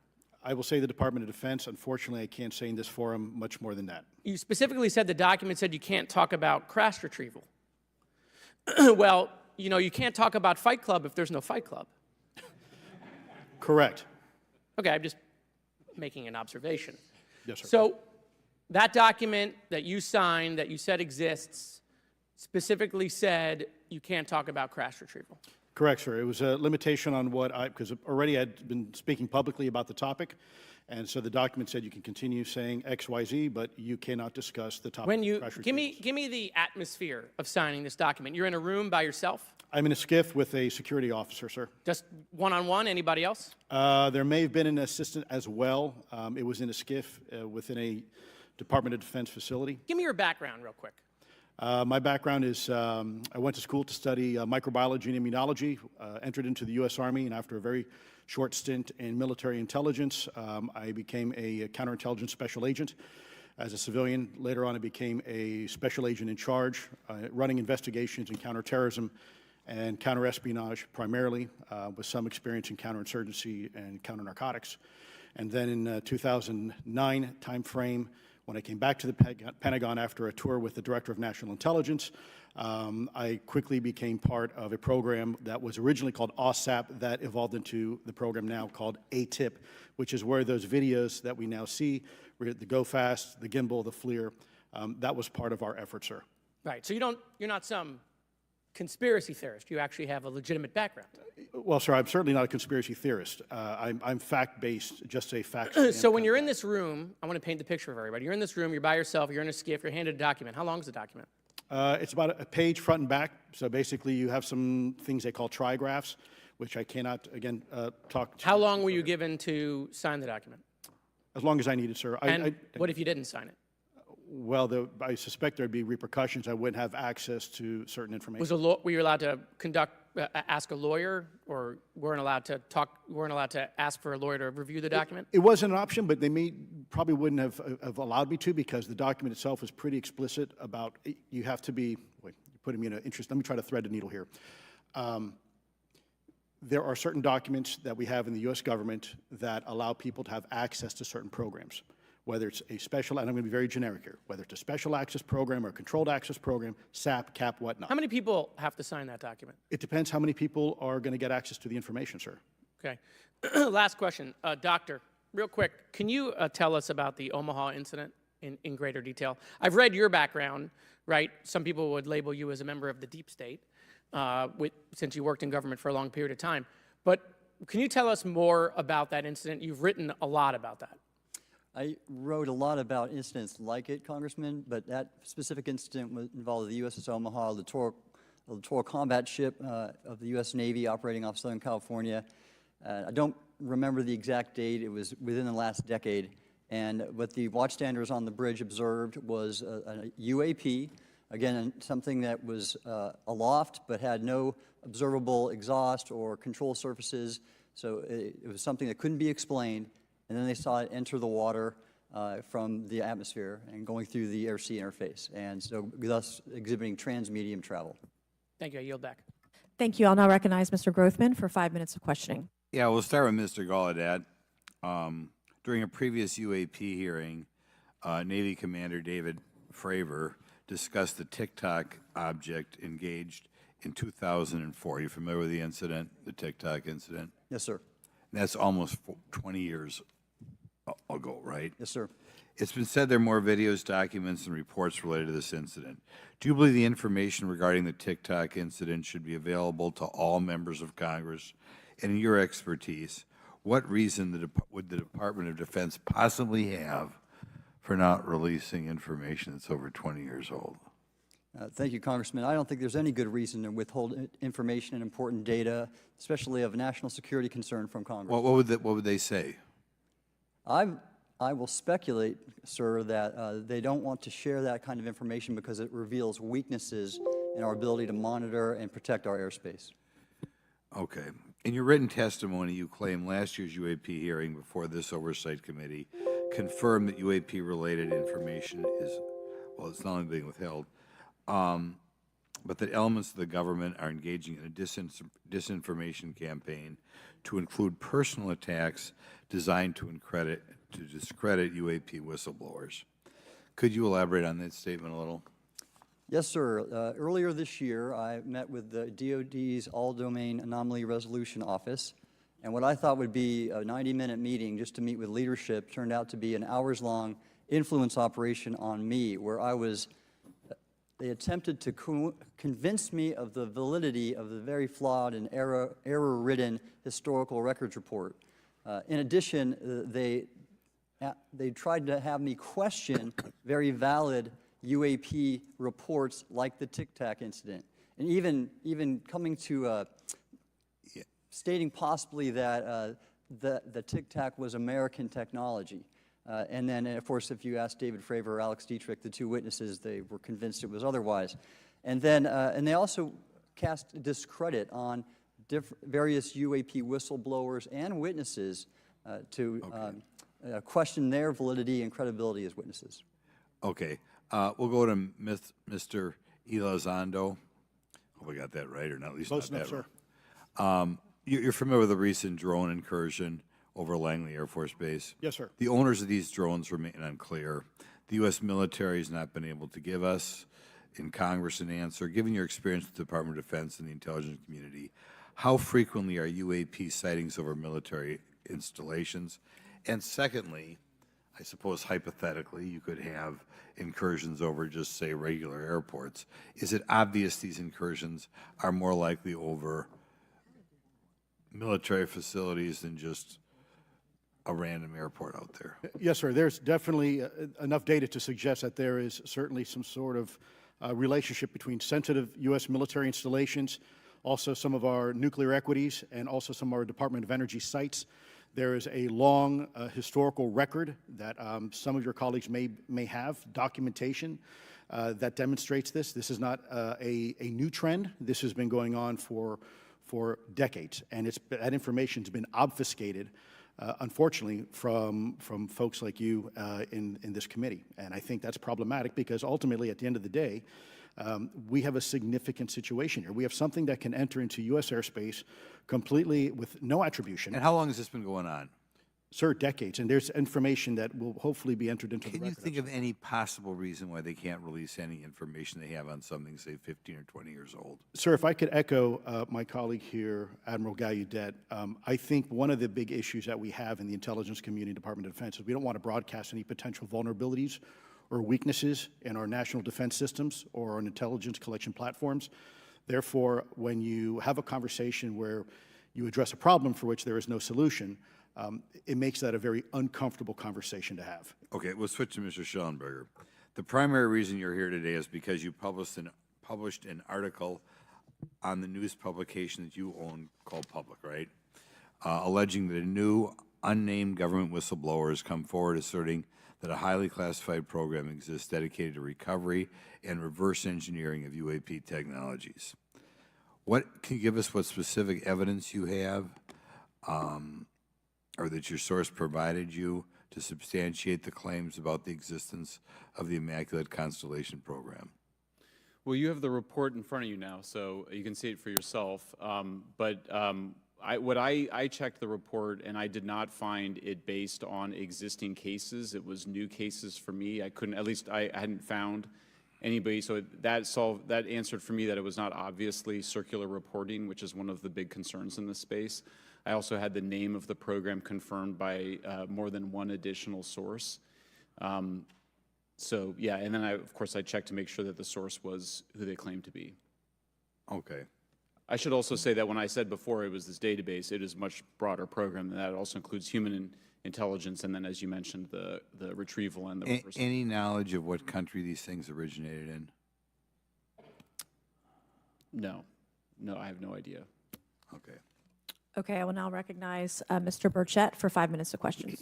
Thank you, Chair Lady. I request unanimous consent to enter into the record documents provided to us regarding legacy UAP programs and psychological operations. Lou Elizondo. So ordered. I also wanted to thank my buddy Jeremy Corbell for providing us documents and access to some whistleblowers. Mr. Elizondo, what is your last position with the federal government? Sir, I was the Director of National Program Special Management Staff managing a White House Special Access Program on behalf of the National Security Council. How would you characterize UAPs? An enigma, sir, and a frustration. We're talking about technologies that can outperform anything we have in our inventory. And if this was an adversarial technology, this would be an intelligence failure eclipsing that of 9/11 by an order of magnitude. Are there classified Department of Defense materials related to UAPs that you believe could be safely disclosed to the public without compromising national security? Yes, sir, I do. I would never, ever try to endorse providing some sort of information that could compromise what we call a blue force technology or capability. But I do believe there's a lot of information regarding this topic, and I've been very vocal about it, that should be shared not only with the public, but most importantly, with members of Congress. Are you familiar with my friend David Grush? Absolutely, sir. I had the privilege and honor of working with him myself several years ago at U.S. Space Force. Last year, as you know, he testified that the U.S. has run a multi-decade UAP crash retrieval and reverse engineering program. Would you agree with that? Yes, sir. Are there UAP programs operating without proper congressional oversight? 100%. What are they? Unfortunately, sir, I would have to have that conversation in a closed session. I know you said that, and a lot of people are frustrated with those kind of answers, but we're asking those kind of questions so you all know what the heck we're up against. You also mentioned in your opening statement that the Pentagon's Public Affairs Office employs a psychological operations officer as the singular point of contact for UAP-related inquiries. Why the heck would they do that? Sir, that's a great question. I would ask the Pentagon. There's a long history here of that individual providing misleading and false information to the public through various news outlets and media outlets in order to discredit this topic. I've personally been victim to it. We have the documentation to substantiate where this information has been absolutely inaccurate, that has been provided time and time again, and it turns out that that individual was also working with former leadership of Arrow at the time as well. And we punish them by giving them multi-million dollars more than they ask for every year. Admiral Gallaudet, you mentioned in your opening statement on an email you received from the operations officer of the Fleet Forces Command regarding unknown objects almost colliding with U.S. military planes. Did anyone respond with knowledge of what the objects were? I received no response, sir. Did the exercise get canceled? The exercise did not get canceled. Why do you think the commander of Fleet Forces operations officer never discussed the incident again? Sir, I'm speculating because I didn't have an exchange with him, but I believed it to be part of a special access program, the information and the video, which we have known now it was, and he realized he couldn't share that openly with the recipients of the email, and therefore the email was pulled from everybody's account. Again, tell us what happened to the email from the commander of Fleet Forces. The day after I received it, and all the other recipients received it, which were all the subordinate commanders of U.S. Fleet Forces, so 1- and 2-star admirals, including strike group commanders, the email was wiped or deleted from our accounts, and then no one talked about it. All right. Have you specifically had any experience with submersible objects? Sir, I've no personal experience, but I've had witnesses on submarines come to me and say they've seen on sonar data. Correct. Okay. Yeah, how would you USOs. Characterize those, and how do they move? The one instance that was revealed to me was in the 80s on a nuclear-powered submarine, a ballistic missile submarine, that the object exhibited the characteristics of a Russian torpedo in terms of its speed of movement and closing rate with the submarine, and then it slowed and followed the submarine slowly in its wake for a period of minutes, and then rapidly exited the scene. And nothing that we know of and technology-wise could replicate that. And the speed of these objects was faster than anything that we have or anybody else has that would be manned. Is that correct? It was on the order Underwater. of a torpedo. So Yes, sir. Yes, sir. But as it exited, it did. Well, I don't exactly know how fast a torpedo is, but I expect it does better than my old outboard Scott Atwater, so I'll take that as a yes. Yes, okay. sir. Have you experienced any experience with the All-Domain Anomaly Resolution Office, ARROW? Yes, Congressman, as I mentioned previously, and I have met with them. Okay. You heard Mr. Elizondo describe psychological operations for those contacting the Department of Defense about UAPs. You mentioned a similar influence operation by ARROW. Why are federal agencies invested in running information operations about UAPs if they do not exist? Yes, sir. But I'll make a statement on ARROW's behalf. They have new leadership. The office has reached out to me to meet again, and I take that as a good faith effort, and we'll see where that goes. Thank you, Chair Lady. I've run over. Thank you. Thank you, Mr. Tennessee. I would now like to recognize Mr. Higgins. You're the king of Tennessee. Mr. Higgins, you're recognized for 5 minutes of questions. Thank you, Madam Chair. Mr. Elizondo, Mr. Schellenberger notes in the report that we've been given for this hearing. I believe, Mr. Schellenberger, let me shift you, are the author of this report. I'm sorry, sir. I'm not the author of. Mr. Schellenberger, were you the author of this report? No, I was no not. name on it. No. Do you know the author? I do. You do. And how would you estimate that madam or gentleman, the author? The person is a current or former U.S. government employee. And it states here that this is the public version of the author's report. Yes. So where might one find the non-public version of the author's report? I don't know the answer to that. Would that be with the Department of Defense? I don't know. But you do know the author. I do. You know what the author's sources were? The author's sources are described in the report. These databases, the Immaculate Constellation. Right, but you expressed some confidence in the sources. I would. Earlier in I do. testimony, you expressed confidence. So do you know those sources? I do. Are they within the Department of Defense? I can't say. You can't say or you won't say? I won't say. Okay, why not?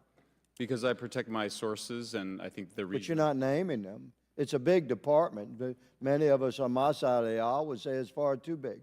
So you're talking about the Department of Defense, sources from within the Department of Defense? I'm not willing to reduce the potential universe of where my sources might be. Okay, moving on. In this report, Mr. Elizondo, for reference, several types of allegedly alien craft or possibly alien craft or unknown aerial phenomena, what we used to call UFOs, are described. Spheres and orbs,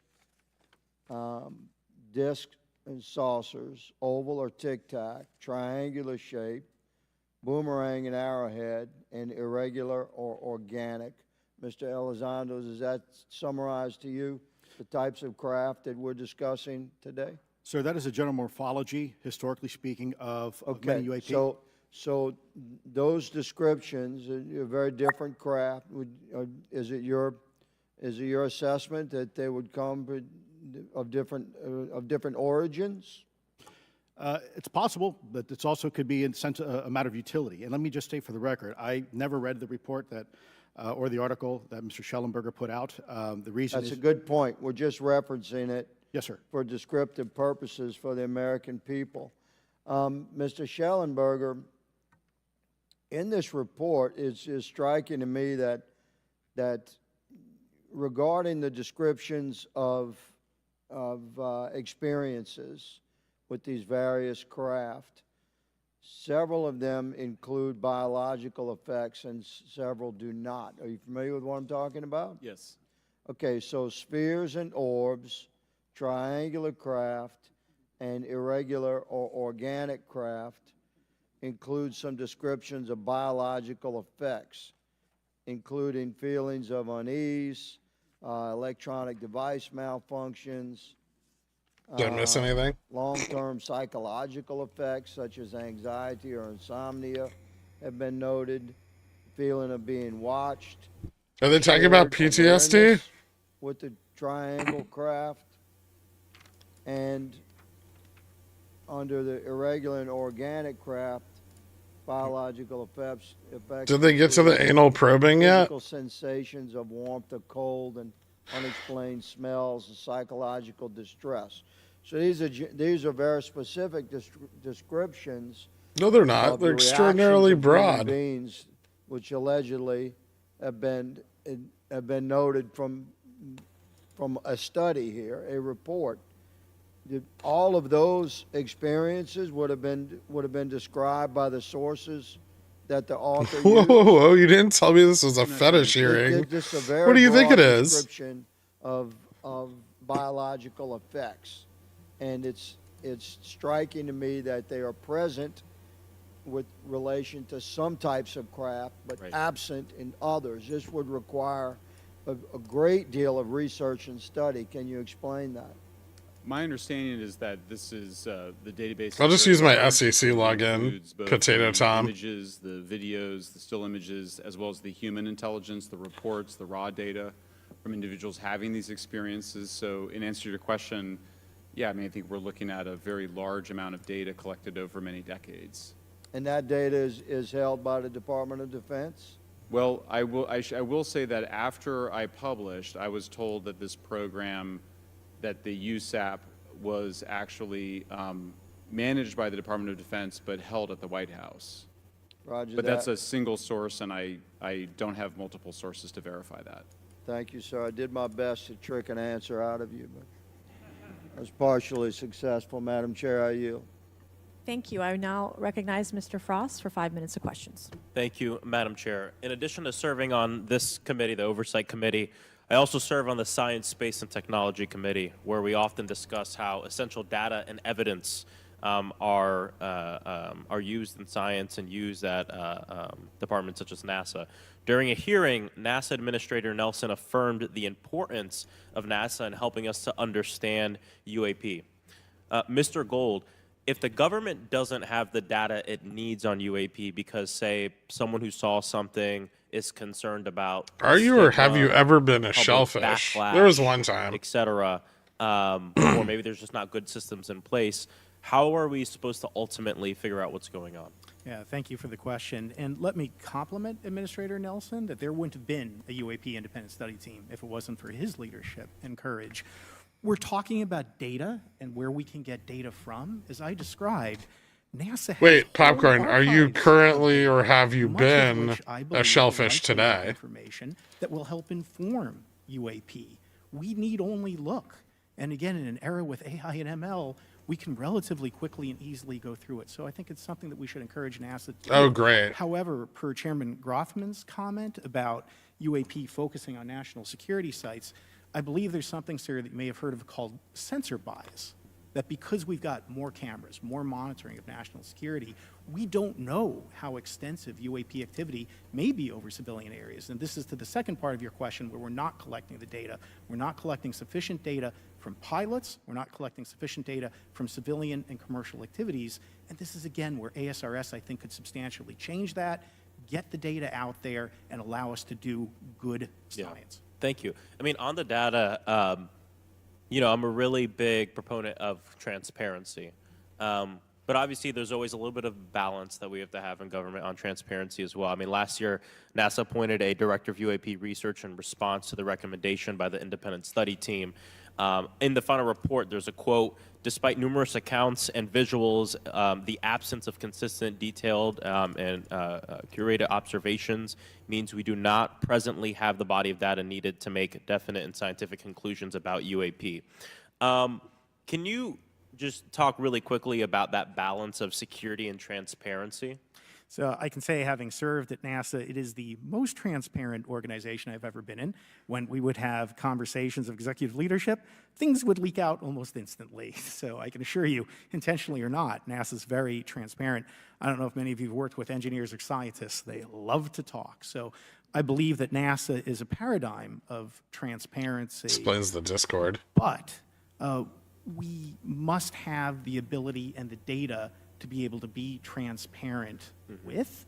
And if we're not gathering that, if we're not looking at it, then we can't bring NASA into the game and get to that good science that you need.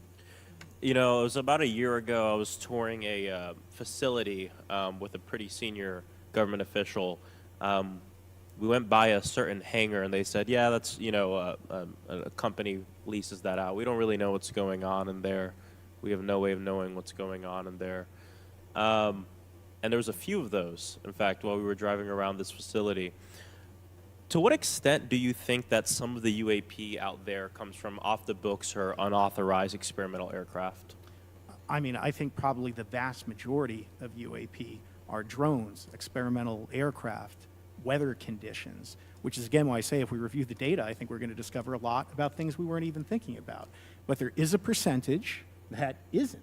And looking into those anomalies is how discoveries will be made. And relative to science, Congressman, if I can say, when NASA studies black holes, when NASA studies galaxies, we have instruments that are tailored to do so. With UAP, we're using cockpit gun cameras or cell phones. We could never do good science with that. And let me tell you, the NASA budget is under pressure. We need to make sure that the Artemis program is funded fully. We need to beat China to the moon and maintain our presence in low Earth orbit. So NASA would need more money to do this, but I think tailored instruments that would look at UAP. Didn't we already beat China to the moon? Does this guy not believe in the moon landing? Gathering valuable and uniform information. If we were studying black holes, this is by fucking using fantastic fighter shit. Cameras, we probably wouldn't know that much about black holes. 100%. Well, I think it's important that federal leaders take the necessary steps to ensure that UAP does not pose threats to the American public as well, and that we have the necessary budgets to collect this data so we can actually see what's going on. And I'm fully supportive of funding the Artemis mission. I think it's very important. Also, a personal note, the pilot is a frat brother of mine. He is a member of the Phi Beta Sigma Fraternity Incorporated, and so I would love to see my fraternity make it to the moon. But Redwire is building the cameras for Artemis, so we will take some pictures of your frat brother and get them. There we go. Thank you so much. I yield back. Thank you. I will now recognize Ms. Luna for 5 minutes of questioning. Mr. Elizondo, to your knowledge, can you name the country and around time frame that the first back-engineered UAP program started? Ma'am, unfortunately, I would not be able to have that conversation in public. Can anyone on the panel name that?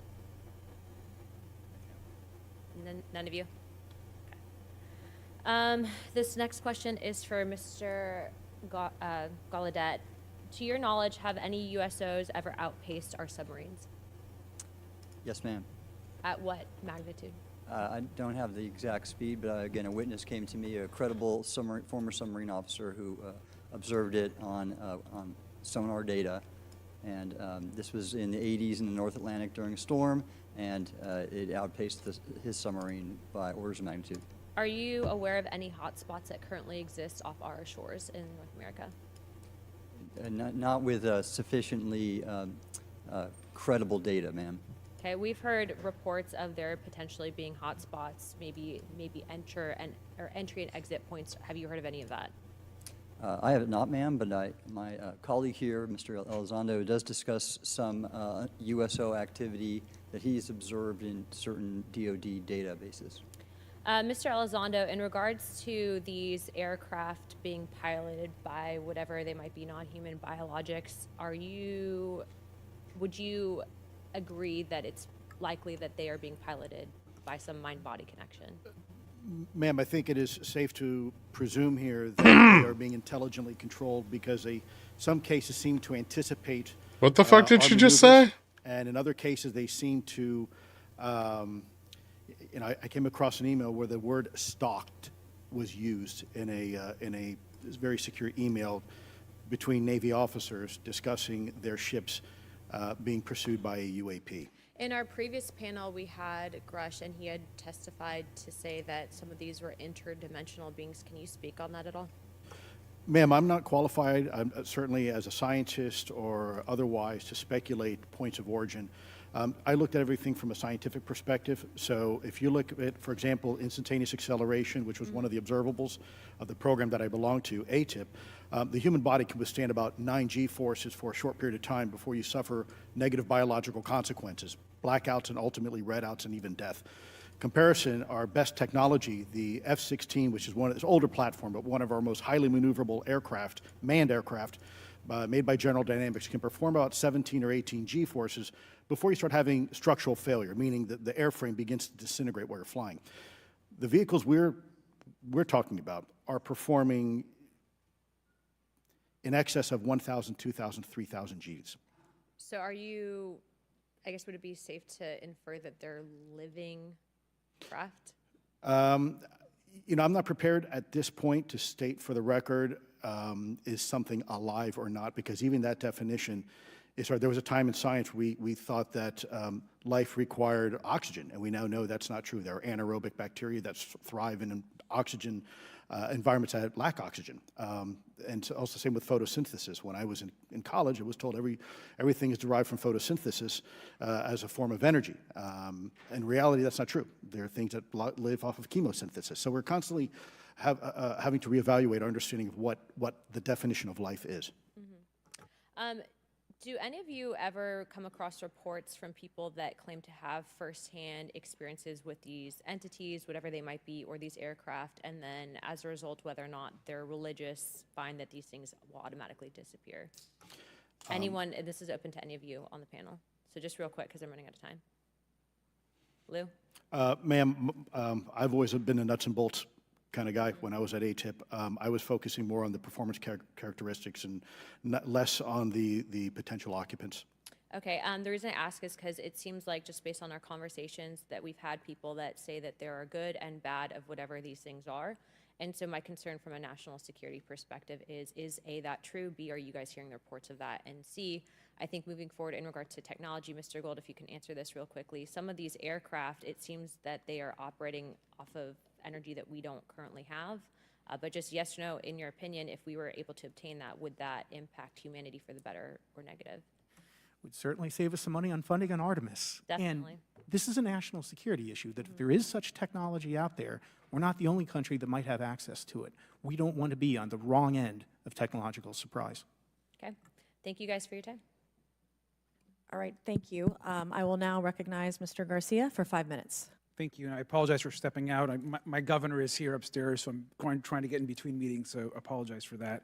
I want to just start by just asking everyone on the panel or witnesses, and I had a chance to read all the testimony before, but just to set the agenda, just if we can go down real briefly, do you believe, just for the record, that the federal government, any part of the federal government, is knowingly concealing evidence about UAPs from the public? Yes, sir. 100%. Yes. Yes.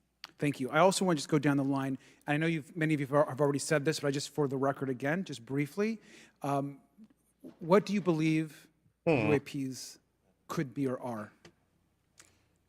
Strong evidence that they are non-human, higher intelligence.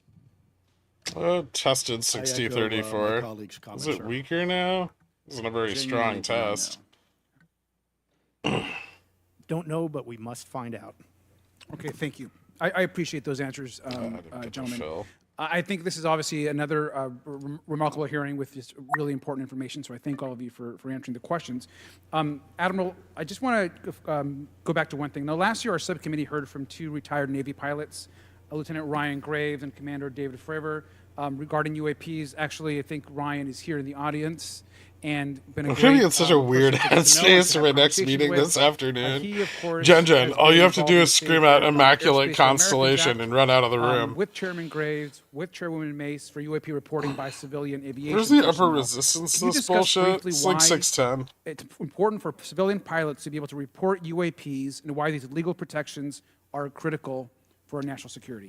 We kind of Yes, want to Congressman, thank you. lose And I 6,000 invite, before, Ryan Graves is my guest as I'm on his I don't advisory know, board like for the Americans 3:30. Pacific Aerospace Otherwise, and they're going to legislation that you leverage supported up the and positive fully support charm as well. into end of And I day think it's important that more and civilian try to hold pilots, above VN commercial into pilots, close. report so we can better understand. We moved and up or learn and do down in the research on purgatory UAP, elevator. Kind of as well flattish. as remove the stigma so more citizens Like side to report on what they side. observe. Have you ever been in one of And, those and also, elevators? it will only contribute to The ones that aviation don't just safety go when we have a straight better up and down? understanding of where these UAP are, how they operate, and at what frequency and what capability level. So it's important for aviation It sounds like we safety, should and it'll be expect to important for moving close science over and research forward. 6,000. Thank you, sir. And I just want to I don't reiterate know about to that. my colleagues, I mean, this is a very bipartisan piece of legislation, and we just got to continue to get this through the Congress, and it's incredibly I think there's like important that one civilian incidence of us pilots closing have the above opportunity to safely monthly report VN in the UAPs that they are last seeing or encountering 3 in the air. years. And I can't express And it was how like a few critical cents this above it. piece of what I believe is a large. And then the next day we fell right back below it actually again. happen. We've been approached by pilots.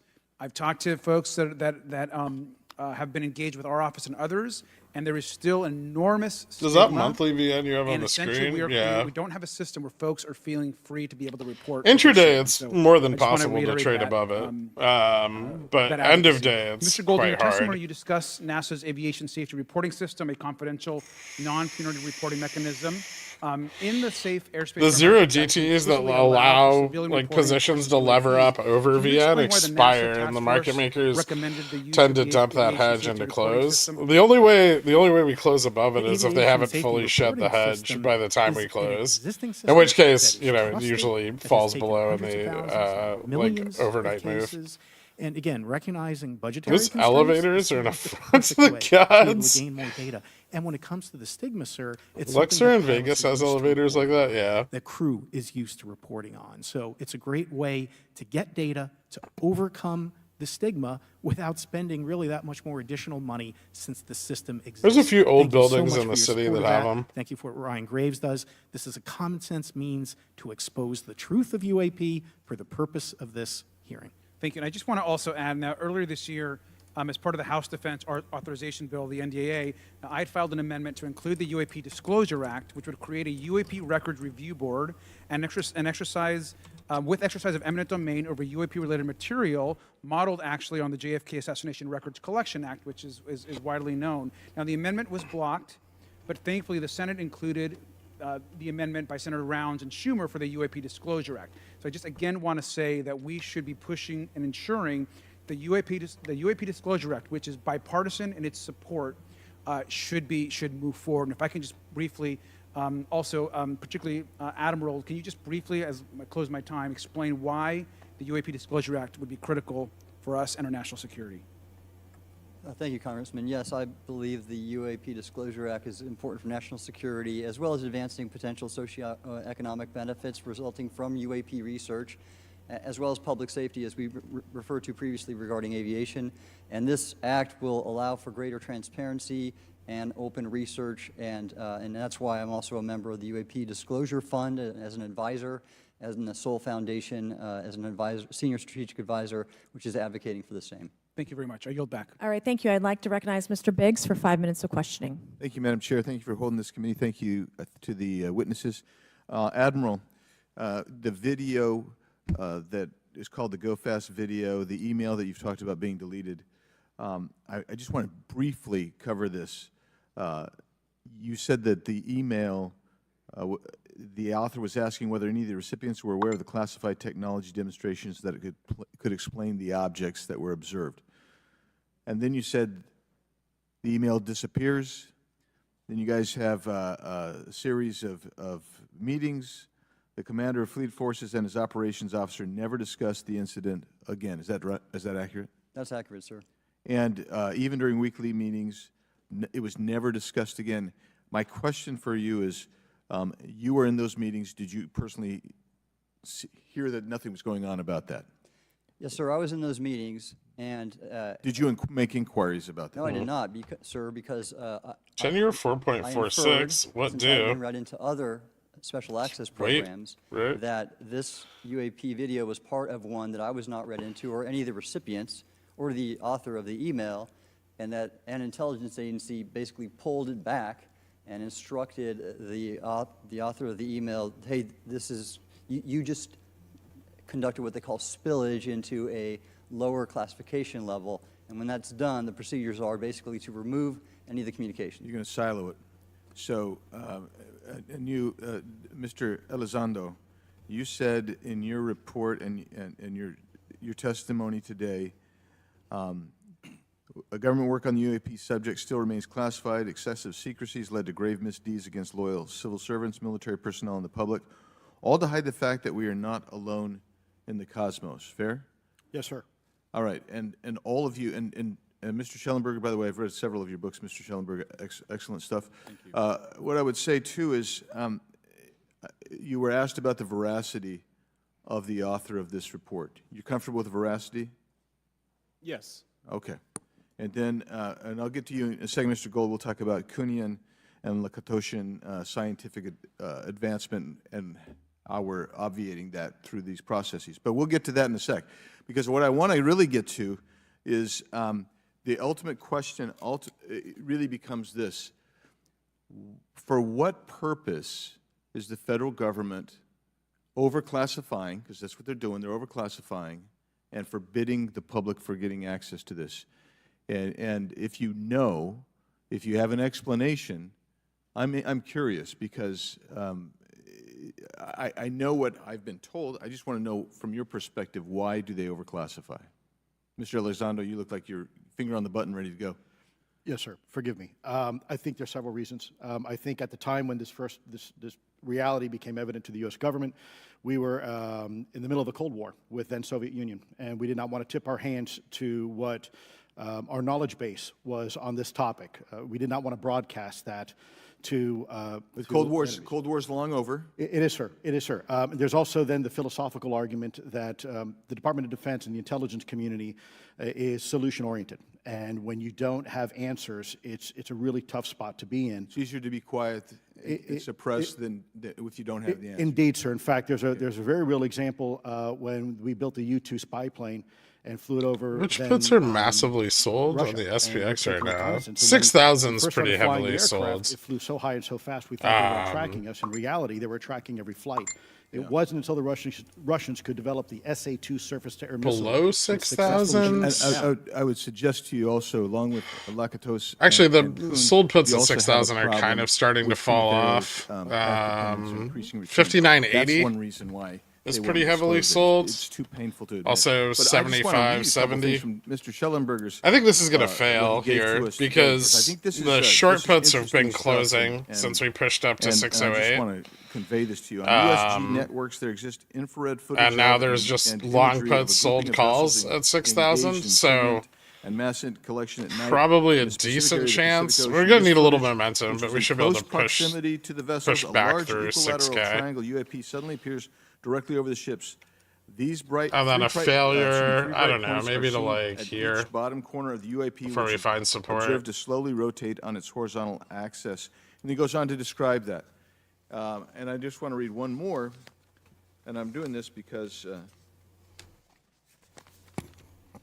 I think it's interesting. This stuff is interesting as anything. So let's get this one here, right here. While performing a routine airspace surveillance and control mission in the Eastern Air Defense Sector, an F-22 fighter observed multiple UAP contacts at mission altitude. Moving to intercept, the F-22 pilot noted multiple metallic orbs slightly smaller than a sedan, hovering in place. Why are you shorting Upon Netflix? vectoring towards the UAPs, a smaller formation of the metallic orbs accelerated This at options rapid chain's speed pretty strong. towards the F-22 Doesn't have a lot of unable to establish weak radar spots. locks on the presumed hostile UAPs. The F-22 broke trajectory and attempted to evade, but was intercepted and boxed in by I'm just going to approximately get an 3 to 6 entire UAPs. fucking chicken. And then I'll leave that there, but because I just have no more time left.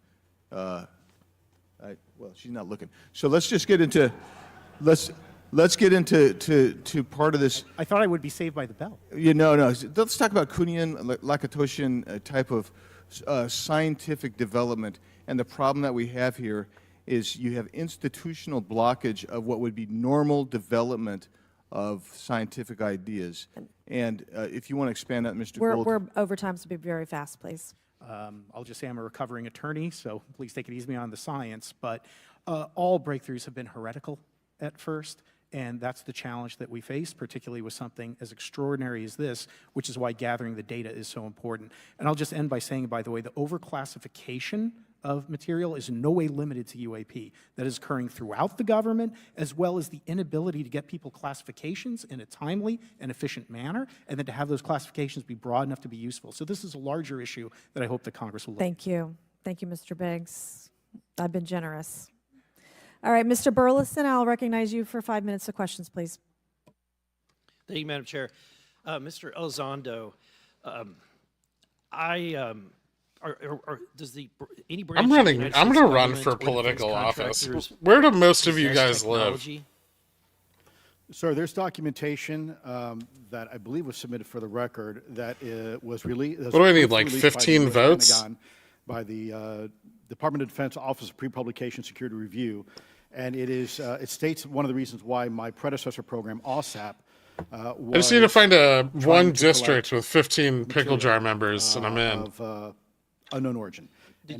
Was it successfully collected?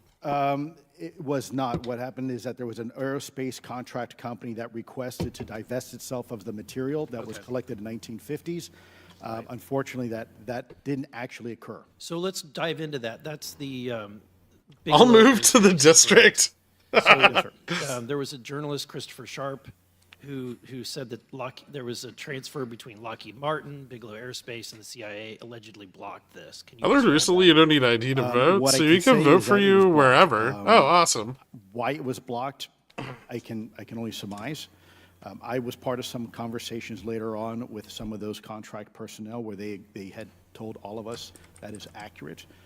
What we required was a memo from the Secretary of the Air it's Force in building order to make that support. complete, and that never My occurred. concern And so when with Secretary LMT Madison here, became and this is why I Secretary of hedge the Defense, downside, is I this Head and decided Shoulders it would be fails, appropriate right? for me to try to receive a memo from him. And it pulls back, a and SecDef, that the would, Secretary of you know, Defense, follow if a we could larger not get failure a in the memo from indexes. Secretary of the Air Force So that's to why pay for I that hedge the material. downside. So if that However, material if this finds exists support on today, trend and starts moving who's in back up, I'm possession? going to add So I more wouldn't be able to have calls. that conversation in an open hearing, we'd probably. I don't have to worry about it Okay, yet, my, though. my question Today's to you then boring. is, if we were in a secure setting, if we were in a SCIF, would you be able to provide 60 billion overnight or jump. get access Ooh, to interesting. something, whether it's visuals or material that we could put our hands on, or biologics that would Yeah, if a convince bunch me, of would contracts show are me, expiring and the money, I could that put downward we have pressure on it non-human a little bit. origins. Sir, that decision would not be mine. That would be to the gatekeeper still in the U.S. government. And who That's would we- true so for if you most were in our things on shoes, where would OPEX, you though. go from here? How would you get that information? How would, where, a lot of times we just don't know who to ask because we don't know where to go next. So if you were in our shoes, where would you go? This dude Well, asked I if we couldn't could answer that fuck the question in aliens. closed session. However, He's just we asking the established questions an we era all for wanna that very know. purpose, and unfortunately, under What if they're previous leadership, slutty? it failed. So one would hope that they would have the authorities necessary to do that. Let's hope that this new iteration of leadership will be successful. Maybe that's what the in congresswoman was discussion, trying is to it's say. simply about material? Extra or is there a terrestasi. discussion about it was previously testified that there was biologics that were collected. Are you aware of any of that? I am, sir, aware of the reporting that biologics have been recovered. Riskillions. Again, my focus was more nuts and bolts, looking at the physical aspects of these phenomenon, how they interacted around military equities and nuclear equities. I'd rail an I'm certainly not a alien. I medical think if there's expert. one I would thing not be able to that probably provide you a whole lot of value. our in that last simply because 3,000 I years don't of have the recorded expertise. history have told us Was about anything described human as men that we have is possession of bodies? most of us will That we have stick our dick in possession of anything at least multiple once. Types of creatures, or Sir, I couldn't answer that.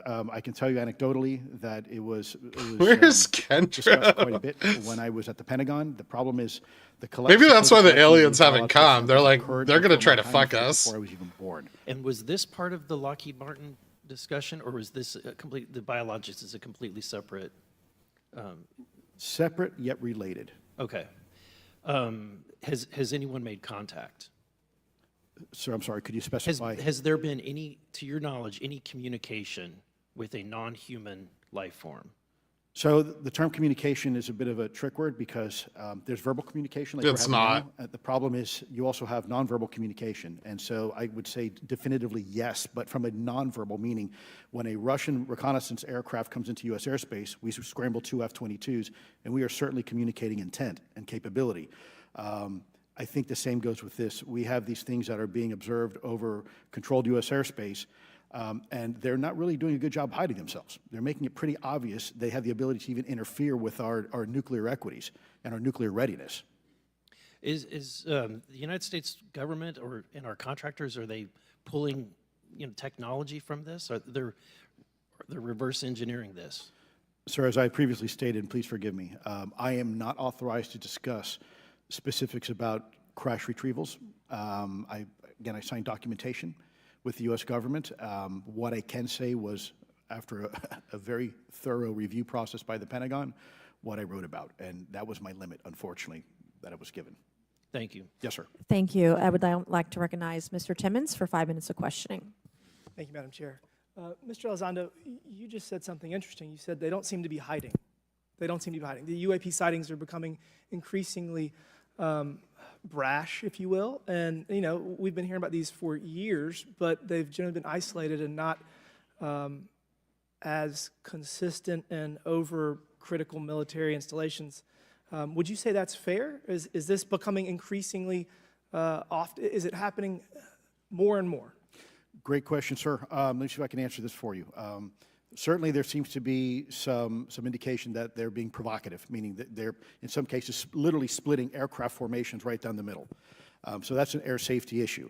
The question is it the frequency increasing? And really the response is it depends. Yes, it's possible that there is an increase in frequency, but it's also possible that there's heightened awareness now, and there's also more pervasiveness of technology out there that's collecting this information and that can record this information. So we're not quite sure yet if it's actually an increase in numbers of these events, or is it that we have better equipment now to record these things, and we have a better ability, if you will, to analyze these things. And that's my next question. It seems that a lot of these sightings occur near military installations. Do you think that these UAPs are intentionally targeting military installations, or do you think that we have increased abilities to monitor surrounding the military installations? Sir, maybe both. Part of my concern is we have something in the Department of Defense and the intelligence community called IPB, Initial Preparations of the Battle Space. And we use equities like ISR, intelligence, surveillance, and reconnaissance, and other type of equities and technologies to prep the battle space. And certainly, you know, if I was wearing my national security hat, even if there was a 2% chance that there was some sort of hostile intent here, that's 2% higher than we really can accept. And so we must figure out, there's a calculus, capabilities versus intent, in order to identify if something is a national security threat. We've seen some of the capabilities, yet we have no idea in the intent. And so this is why this discussion is somewhat, I think, problematic from a governmental perspective, because we have no idea. Sure, thank you. Mr. Schellenberger, you're particularly familiar with the Langley Air Force Base incident a year ago? Are you familiar? Just from what I read in the Just news. from what you've read? Yeah. I would imagine a large percentage of the American population became aware of that with the Wall Street Journal article. Would you agree with that? Yes. And were you aware of that incident prior to the Wall Street Journal article? No. To the rest of the panel, was the Wall Street Journal article the first time that y'all were made aware of Y'all? what was essentially an over 2-week UAP frenzy over Langley Air Force Base? Were y'all aware of this prior to the Wall Street Journal article? Anybody? Show of hands. Yes, sir. Dr. Guyette, could you give That me... looks like a young version of the Monopoly how guy. Did you become aware of it? A colleague of mine who I referenced previously, Chris Mellon, he wrote an extensive article about Like Johnny this. Sins There were attended other a incursions of drones cotillion. over Langley before this, as well as many, many military installations over the last 5 decades. And it's my understanding that there's been an ever-increasing in number, and I'm trying to think how to say this because I wear 2 different hats. I'm still in the Air Force. You have to, because your head's so it shiny. It seems that they're becoming increasingly brash, and the question that we really have to figure out is it China or is it non-human? And I think that's the biggest question the American people want to know. If it's China, it's scary because they have a lot of technology that we cannot explain. And if it's non-human, that's scary because we don't know the intent. Would you say that's fair? Yes, Congressman, and in fact, I really believe that we should use this hearing as a catalyst to improve and bolster our air defense capabilities and our maritime domain awareness capabilities, because obviously there are holes in it, whether it be UAP of non-HI direction or NHI direction, or, like as you say, sir, China or any other adversary. Are you all aware of any task force at the Pentagon or in the national security apparatus that's trying to assess the answer to that question? At the current moment, sir, no, but this is a great point. From 2020 to 2022, there was a UAP task force in the DoD succeeding where Mr. Elizondo worked, led by Jay Stratton, who had the first comprehensive whole-of-government approach to UAP, which involved pathways to declassification and to increase transparency, as well as assessing the national security risks of UAP. This was a really well-established approach, and we have all advocated that something like it return. I'm running out of time. The last thing is that we need authorities. The law enforcement, military do not have authorities to actually engage, and Congress needs to act to give those authorities to local law enforcement and the military so they have clear guidelines on how to assess these issues going forward. I yield back. Thank you. Thank you. I'd like to recognize Ms. Boebert for 5 minutes of questioning. Thank you, Madam Chair. Now that we have all been cautioned in this committee hearing that the mention of Pentagon's Immaculate Constellation program could put us on a list, well, I already find myself on many lists, I'm sure. So I speak my mind often, so why not just keep going with it? May as well just go all out and say it. The earth is flat, birds are government drones, and we've never set foot on the moon, and Joe Biden received 81 million votes in the 2020 election. So let's just see how many lists we could get on here today. But Mr. Schellenberger, I wanted to ask you. This bitch is crazy as I think I fuck. understand from this hearing that you would agree that classifying information like this is not in the best interest of the people. Is that correct? Yeah, I mean, with the caveat that, of course, I would support I'll classification fix necessary her. to protect secrets essential to national security, but I think it's pretty obvious that there's overclassification overclassification. No, that's yes. not And my so type. In most instances, if they can't tell No, us no, what, no. do you think at some point they'll at least tell us why?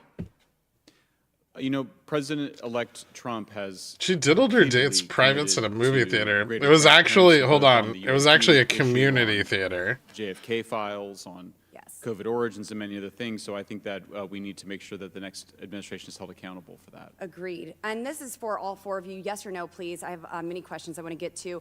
Are there any known instances of recovered materials or technologies that are not of human origin and maybe connected to any advanced bioscience defense programs within the USG? I don't know. I wouldn't be able to answer that, ma'am. I don't know. I don't know. Okay, so there are rumors that have come up to the Hill of a secretive project within the Department of Defense involving the manipulation of human genetics with what is described as non-human genetic material, potentially for the enhancement of human capabilities, hybrids. Are any of you familiar with that? Yes or no? No, ma'am. I am not, ma'am. I'm not. No, ma'am. Okay, I would like to know, with Immaculate Constellation, how does this relate to UAP activities, Mr. Schellenberg, in oceanic environments? Are there any instances where the Navy or other maritime forces have encountered UAPs that could not be explained by known technology or natural phenomena? Yeah, the Immaculate Constellation covers both terrestrial and oceanic, and there's actually a number of cases described in the report that occur in the ocean. And do you believe that there is a concerted effort by the Pentagon to keep Congress out of the loop regarding these UAP activities, specifically in our waters? Yes. I think it's about 5% of our ocean that's actually been studied in detail by man, and we've studied more of space than we had of our own oceans. And so are there any accounts of UAPs emerging from or submerging into our water which could indicate a base or presence beneath the ocean's surface? I don't know about a base, but you know, as I mentioned, I had a different source entirely describe this pretty extraordinary footage that exists of orbs, of an orb coming out of the ocean and being met by another orb. Some would say that there's multiple hotspots where we see frequent activity. So in your investigations, have you come across any data or visual evidence like sonar readings or underwater footage of these UAPs? I have not beyond what's in the report. You've written about UAPs not only in the air but in underwater. Are there any specifics on what you've learned about the UAP activity in our oceans? Particularly, have you spoken with sources who have provided any evidence or eyewitness accounts of these UAPs interacting with our naval forces or being detected by our underwater surveillance systems? Nothing beyond what's in the report and then the specific case that I mentioned with the orb. So this report says it all. There's no other information that we are aware of regarding the activity within our waters. I have other sources that have told me that have shared a significant amount of information, but they're not comfortable with me sharing it at this point. Okay. Are there any technological capabilities observed in these oceanic UAPs that seem to defy our current understanding of physics or our engineering capabilities? It seems like they all do. Yes, I would agree with that. My time is up, but I do appreciate your bravery, your courage for coming here and speaking today. And it seems like there's still some questions that we need answers to, and we will not relent until we get those to the American people. Thank you all. Thank you. I move to allow myself and the ranking member Holy 5 additional minutes for questions without Fuck, objection. that was so a dump ordered. truck and crazy. Mr. Elizondo, were you read into the Immaculate Constellation? She doesn't have a I degree. will not be authorized to confirm Yeah, nor deny she the graduated existence from of any ongoing or past program. what was it? especially as it What was relates the to a hooker special service that access she used to be program, on? I'm either by sorry, name or sex worker. trigraph. Okay, and then are there Heiress or does the some US shit? government or private contractors, do they work with other foreign countries, China, for example, to exchange data, quote from a source, Back page? that intelligence data about UAP? Let me see if I can answer that a little bit more generally, ma'am, if I may. We do have foreign material exploitation programs That is something that is widely known, and that term itself is unclassified. How exactly that works becomes a bit sensitive. A discussion we could certainly have in a closed session if you like. We do work with international partners and allies. Okay, it's quite really often, trying to get in a not just closed session military again. exercises and workups, but in other intelligence efforts as well. In Please terms don't of material that's disrespect given my to private contractors, congresswoman. there's certain material given to certain contractors because of their experience. So, for example, if it's related to submerged and undersea propulsion, would it go to a general contractor like General Dynamics? Yes, ma'am, absolutely correct. Different contractors have different levels of expertise. What's Lockheed's expertise Aerospace, ma'am. in the UAP space? That's all that they wouldn't do submerged. No, I didn't say that, ma'am. Okay. Lockheed Martin and others do quite a bit of work both in our atmosphere, in space, and even underwater. There are certain efforts to. It's a tough question you're asking. You put me on the spot here. I'm looking for the answer. Yes, ma'am. No, they are involved in a lot. I would rather let Lockheed Martin explain the different domains that they are involved with. Probably am not authorized to discuss that, but they are involved in a lot of different areas and domains. Admiral, flight safety risks for our pilots, based on what you've experienced and seen in your career. They're extensive, and the one exercise I referred to where I received the email that was then deleted was the pilots, and this is worth bringing out. There are debunkers out there who have said the Go Fast video was just a balloon. That was only one video that was released. There were dozens of these encounters that pilots, friends of Ryan Graves, who's in this room right here, witnessed and caused significant safety concerns. And to almost call out an exercise and shut it down, which is very compressed, and the carrier's getting ready for deployment, and the pilots have to get certified to land on a carrier. It's extreme, to say the least. All right, I have two last questions. Real quickly, Mr. Schellenberger, how do we get more whistleblowers to come forward? Well, this hearing does, is very important, and obviously, I can't encourage whistleblowers to obtain information, but I can guarantee that I will protect them and go to prison to protect their identities if they come to me. Yes, sir. Okay, my last question. The first hearing we had on this, I'd never been briefed on UAPs or what they were, biologics, non-human, et cetera. How would you define, each of you, my last question, how would you define non-human biologics, non-human intelligence? What are we actually talking about? Admiral, and we'll go down the line. I don't think it's a stretch when you look at the diversity of life on this planet and the size of this universe to think that there would be more diverse, higher order, non-human intelligences throughout the universe, and that's probably what's visiting us. I would take the scientific approach. The definition would be the ability to react to a stimulus in a manner that requires an intellectual thought process. I just don't know. I think we must be modest in our assumptions that we're looking for intelligence that could be biological, it might not. Non-biological, but what non-biological intelligence, what does that mean, though?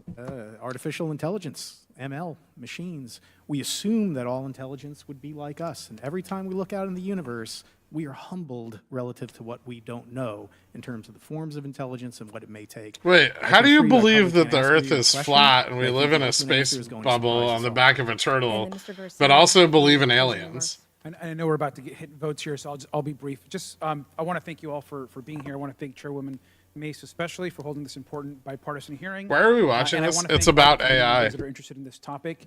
I think our commitment to all of you and all the folks that have contacted us, and certainly to the advocates and the pilots, is No, that we the need reality to, is it's really fun investigate watching a the 4chan UAPs. message I board think circle the jerk country, itself. The country is owed explanations and ensure that the safety of national security is always protected. Well, the space turtle This wouldn't is be a an alien if we conversation ride and around question on the that must back of continue, it. so That would I'm just very be grateful to home. all of you.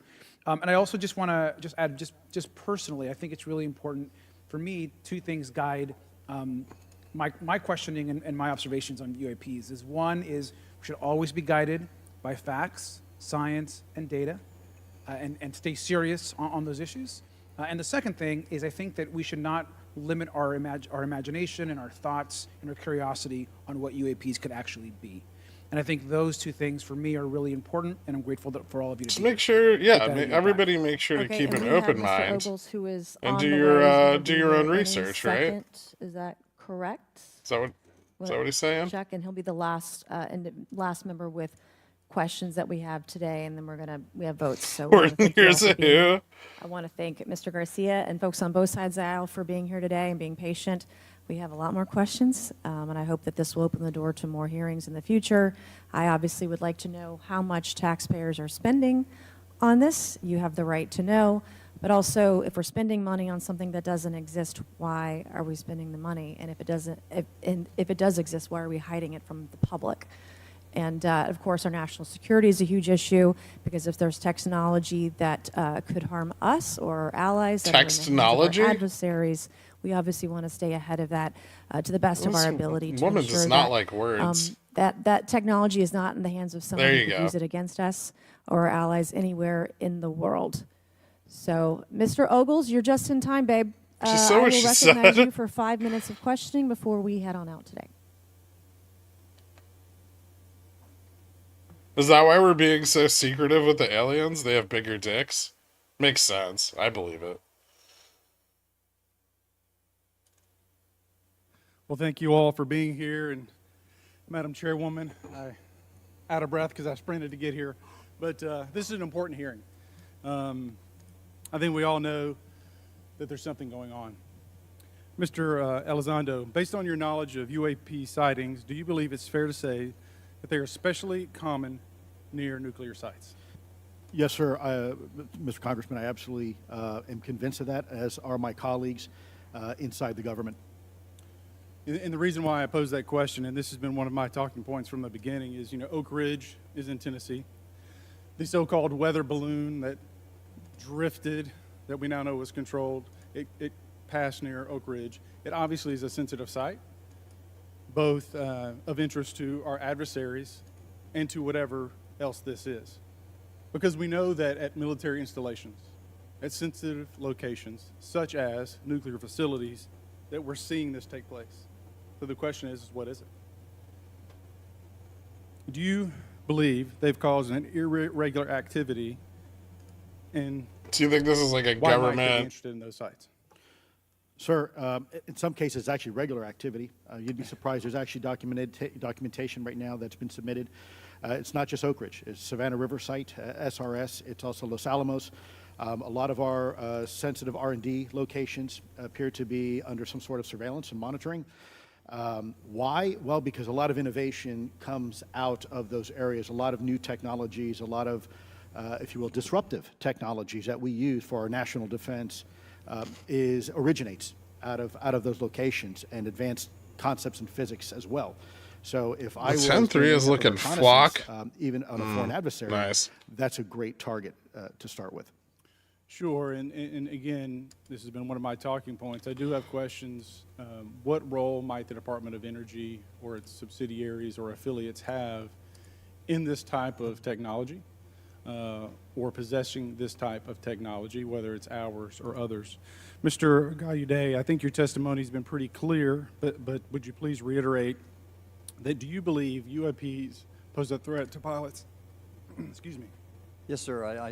Absolutely. They were threatening Navy pilots during the exercise that my people were involved with in 2015, and it's my understanding they're risking pilot safety, commercial and military, today.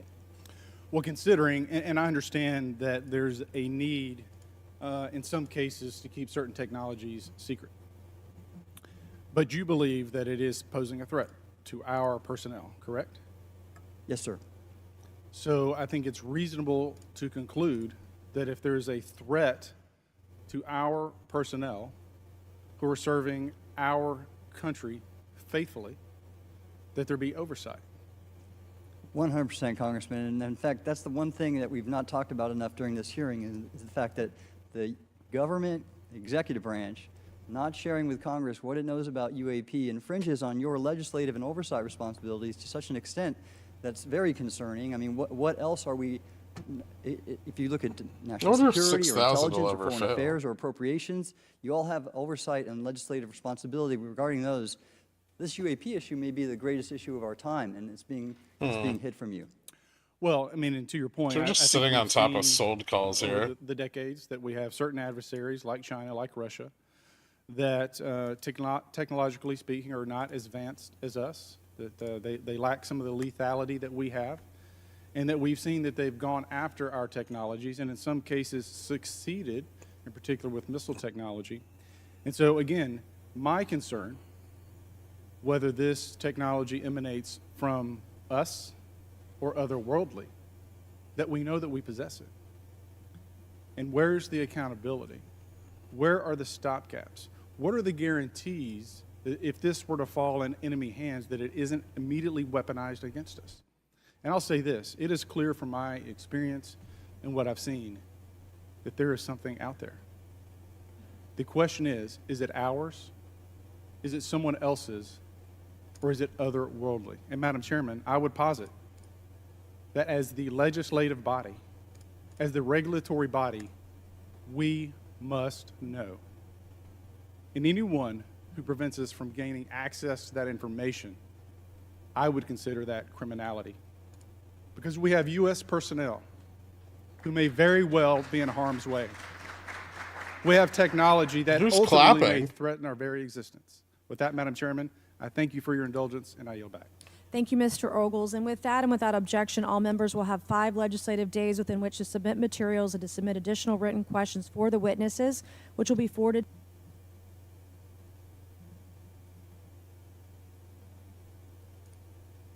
Was that it? Was that the end? They just cut it off? Nice.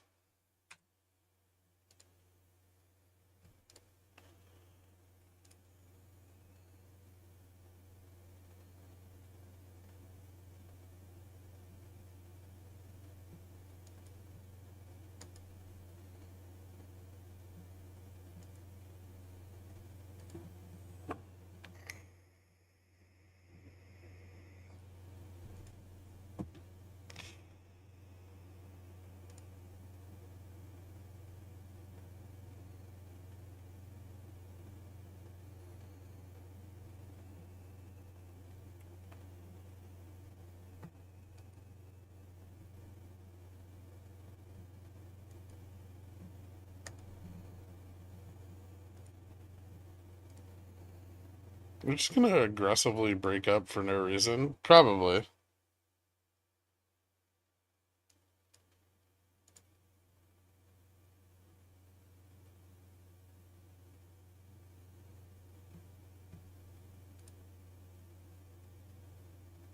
Hard break up to 6:04. Whew. Some stank on that one. No, nothing. There's nothing here to squeeze.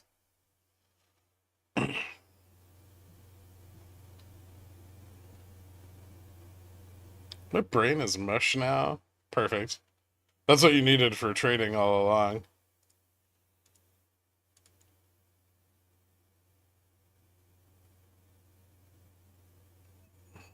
It's too early. Conversely, there's nothing there to resist upward movement. No, there is. There's like a fuck ton of sold calls.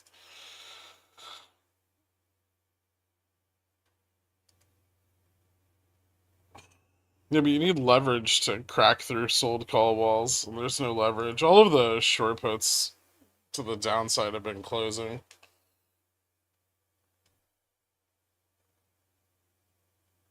Although the pure, raw, unadulterated bullishness of that congressional hearing, maybe it gives us a little extra oomph.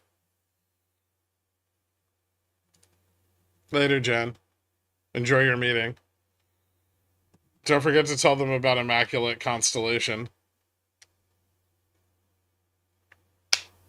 They're gonna sell off end of day? Probably not very hard, but yeah, probably. Or we could just stay here. That's an option.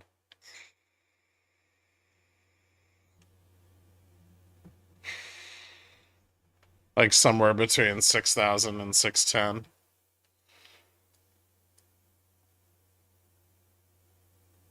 Got a little bullishness on NQ. IWM's still just dropping. But quite a lot of buyers at 235 on it. It's gonna be epic when the BOJ is forced to hike. I don't think they're there quite yet, but what does QQQ positioning suggest? Nothing particularly. What do you mean? I mean, I don't watch QQQ live. Yeah.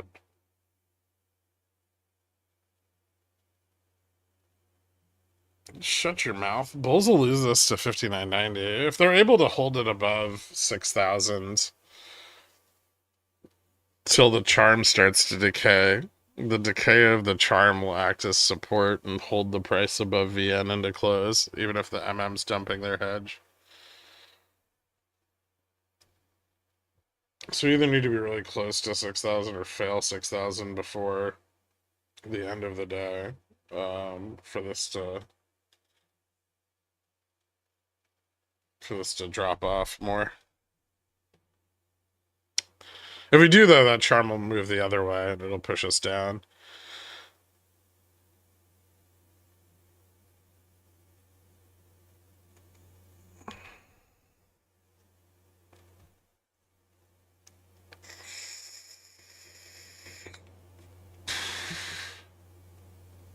What happens if PPI is hot tomorrow?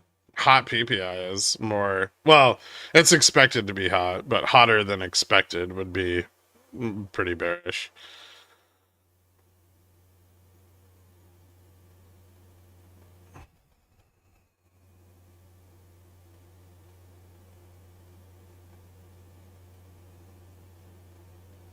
VIX is already at 13. Is it time for me to buy Vega puts? So close.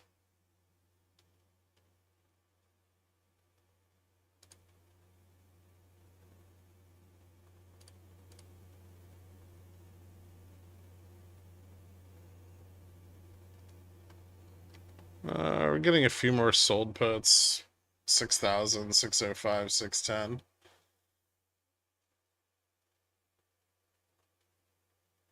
So they might try to leverage up to hold 6K.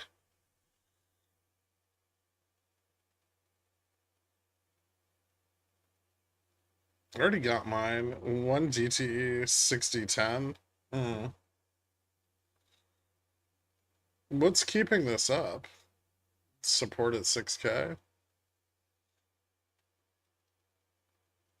There were more sold puts up here earlier, but a lot of them have closed.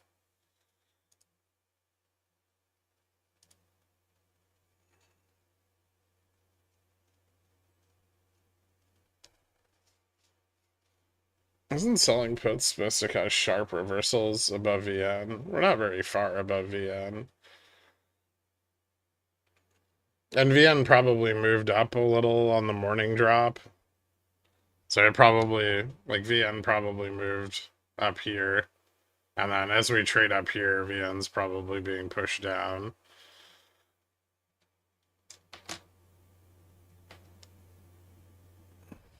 Do you want to discuss like the intraday behavior of it due to put selling? Like this drop yesterday. That was yesterday, right? Or was that today? That was today. Yeah, this drop probably caused VN to move up a bit, like after our first test.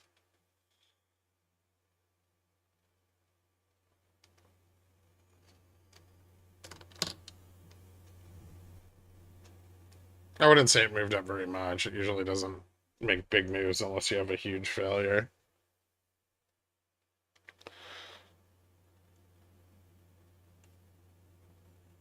Is 60-50 a possibility this week? I mean, right now, positionally, no. It seems way out of reach.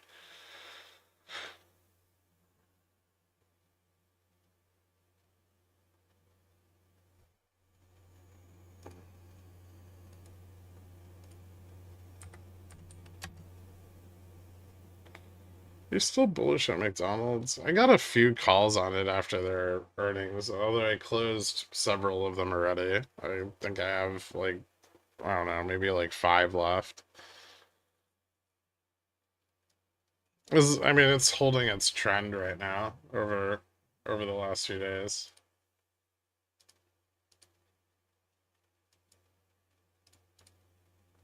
If it fails the local trend, I'll probably cut it.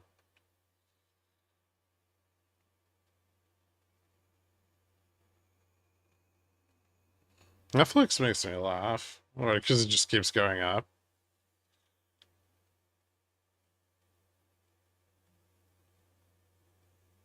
I mean, Dreams of 5950 this week dead. No, but probably need to wait until later in the week.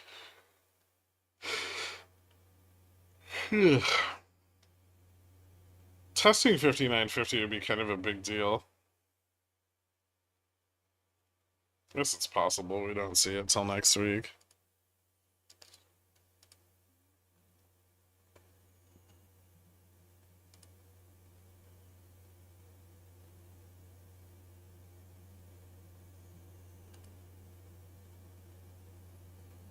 Netflix is up 80% year to date. They're killing it, man.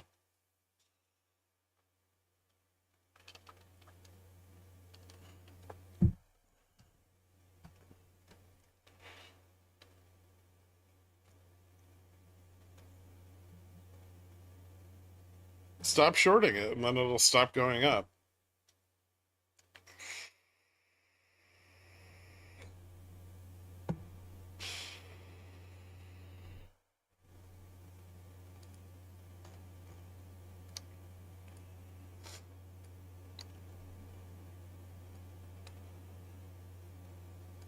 I haven't shorted it since January.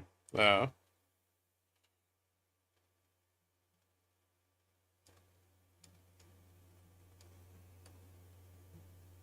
I don't know how much more room it has. I could look. I haven't looked at Netflix in a little while. Let's see.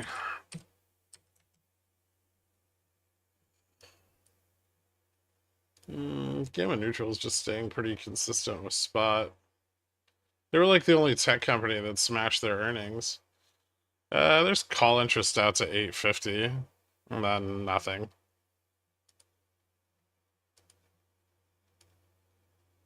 Most of it for this Friday.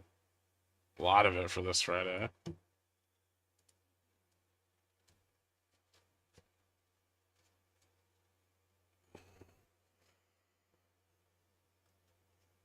Do you change your straddle position if we're over VN? I generally buy straddles over VN.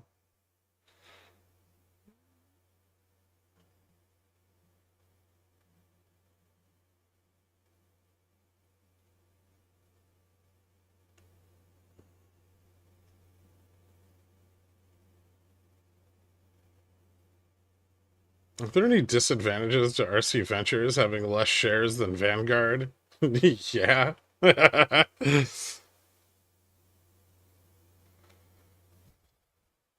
Vanguard has more voting power. Which actually sounds bullish. That might be more bullish.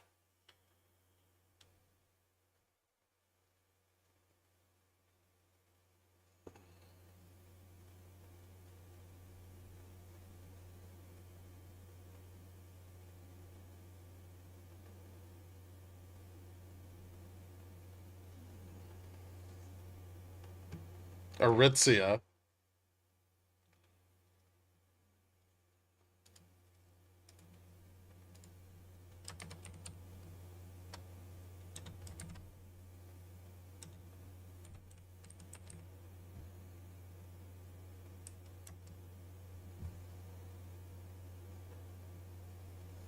They're up a little bit right now. There's some upside on it possible in the short term, but that's not really what I'm targeting.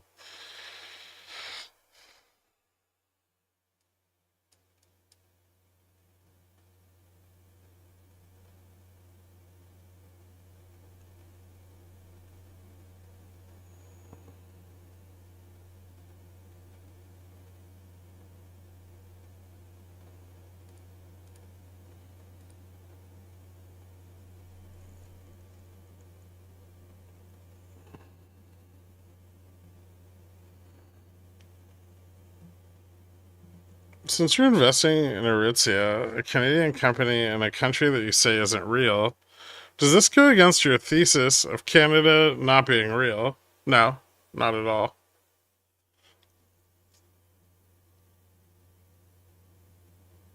I was specifically looking for companies that aren't real. They seem to be the most profitable.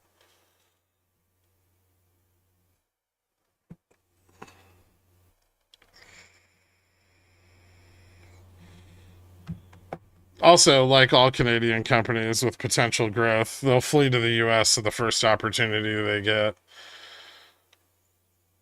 in order to establish themselves as a real entity.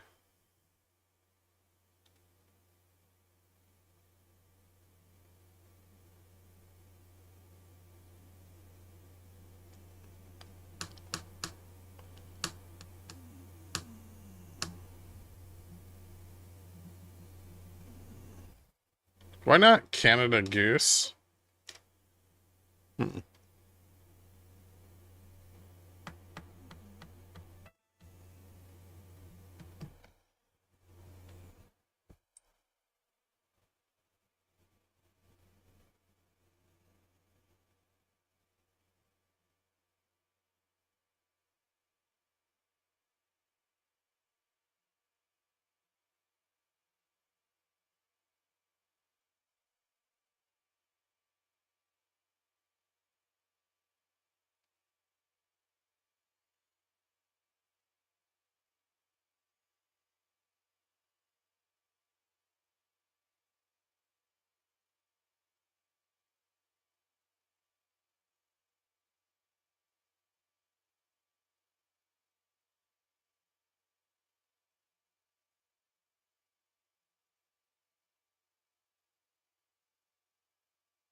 Save's been having some wild volatility. Yeah, I saw that earlier today.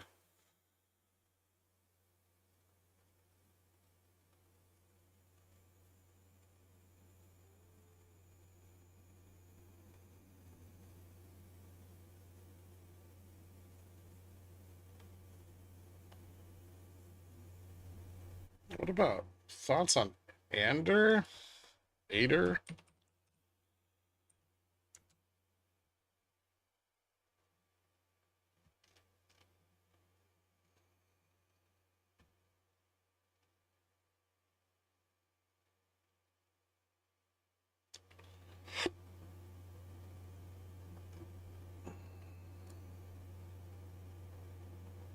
Looks like they don't make money.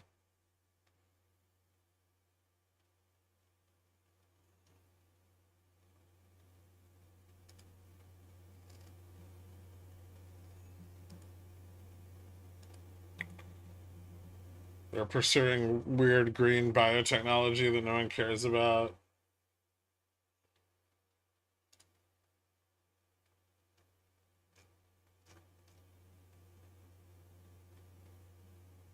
Oh, no, not biotechnology. Chemical technology. Hydrochemolytic.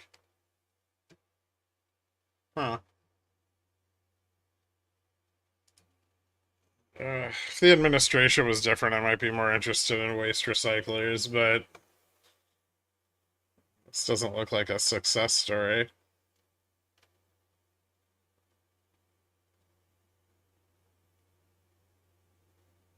Pretty consistent dilutions to keep from burning through their runway. That's and they don't make money. So no one wants to pay them for their cool chemical process, which is problematic.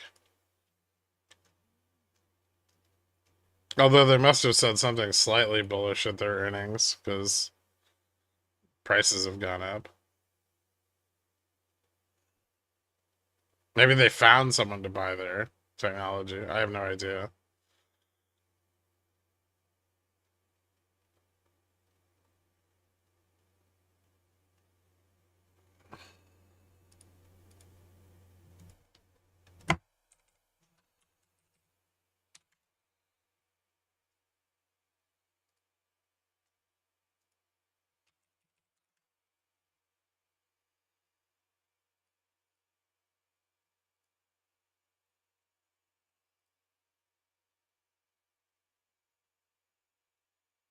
Second GM on Reddit is like one. Let's see, it's like 155-ish, but ton of resistance at 134.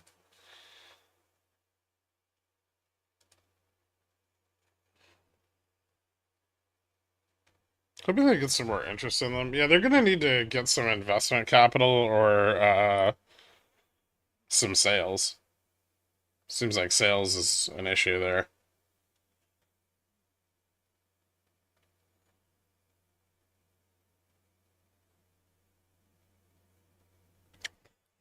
Give me one more second.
Hmm.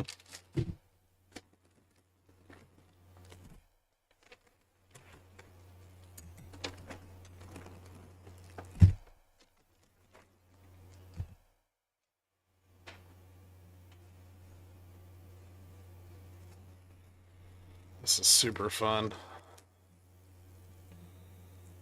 There should more congressional hearings to watch. At least that was kind of entertaining.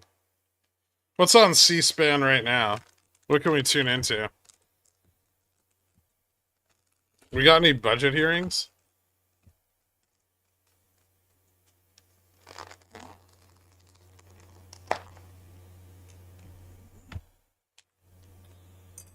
Let me see if I can get some distribution rights for CNBC.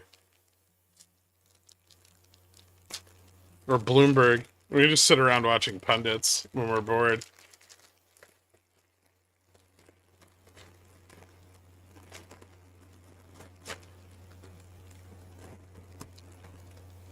Dude, what the fuck is this?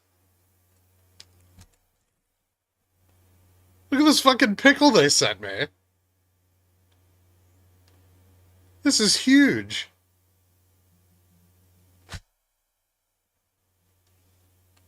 Oh, that's fucking awkward.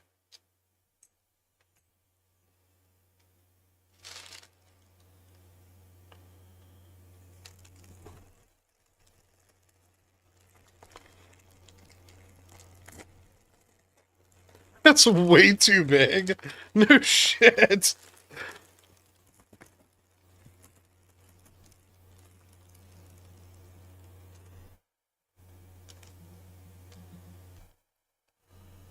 Cut it up. Yeah, I'm gonna have to. That's impossible. What are those alien pickles? Do you have black and white? Oh yeah, because the green screen. Did you want the sandwich is half the size of the pickle, I think. What am I gonna do with that? Alright, hold on. I gotta like cut this thing up. This is nonsense. I'll be right back.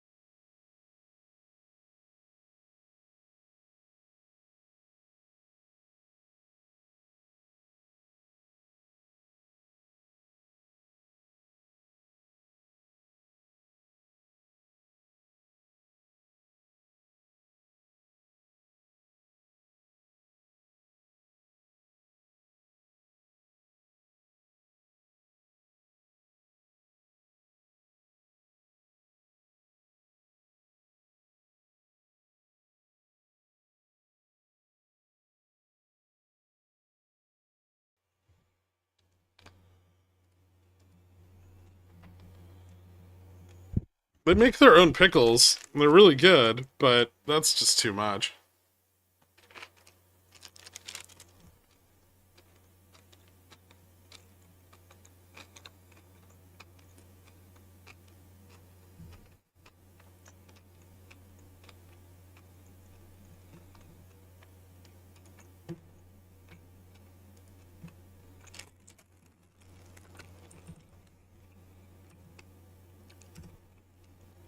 ITRM.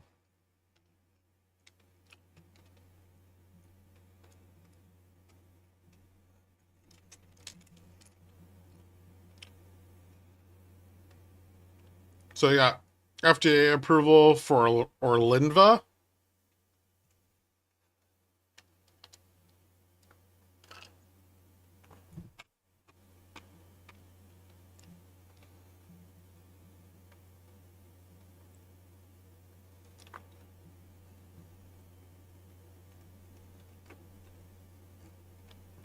Isn't it an antibiotic?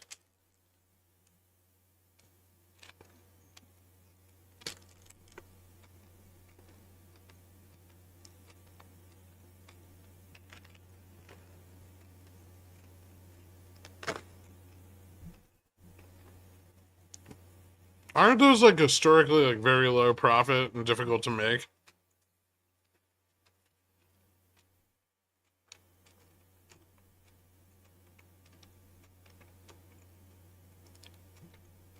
Hmm.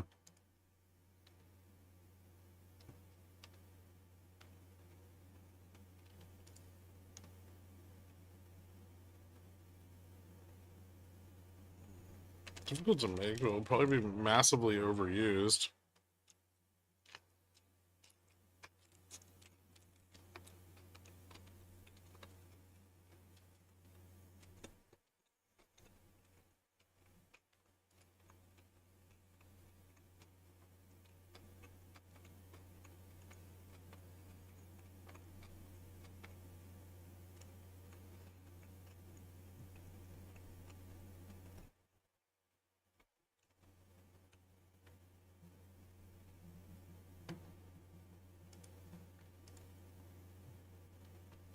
So, I mean, my first thought is they're going to have to partner with somebody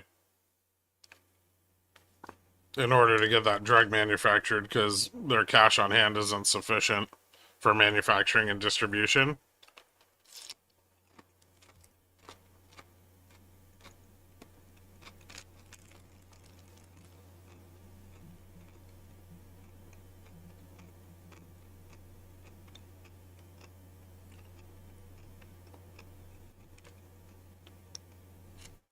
They owe $20 million on the license, deferred to 2026.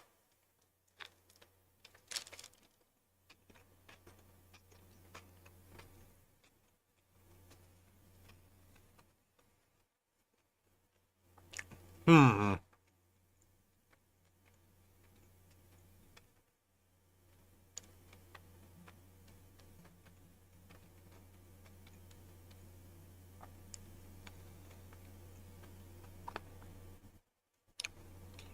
I don't like that their headquarters are in Ireland. It allows for a lot of like shady financial shit in the background, but I would say if they could partner with somebody. Of course, the drug for 1 to 2K.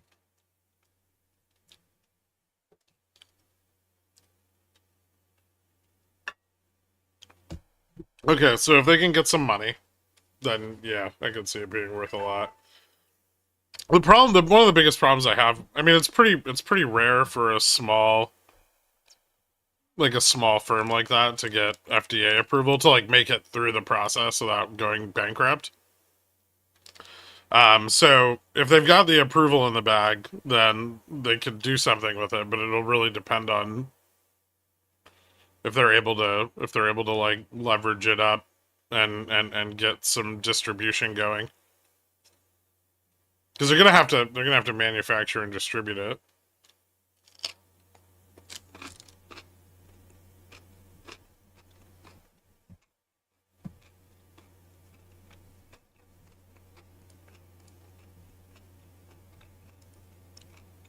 It feels like they're selling a bunch of puts here. They sold some before on the prior bounce. They're selling a bit here. 59.95, 6,000. But they're not selling the in the money ones, 605, 610. Which they were earlier. So a little less bullish, but I think they're just trying to hold it above 6,000 as late as they can. So the market makers, like the decay and the delta positively favors the bulls.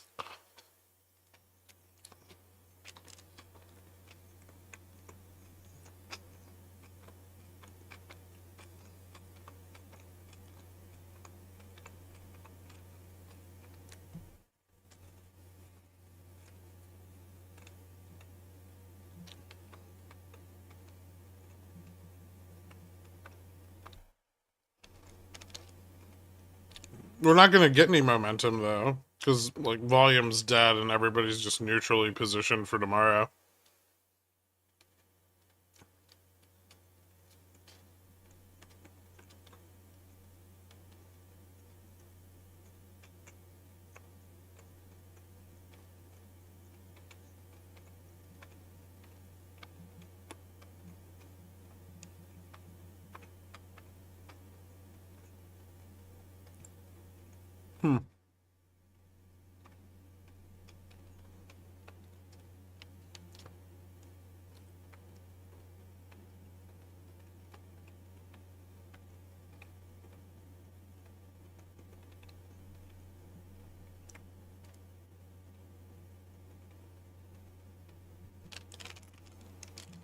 F what?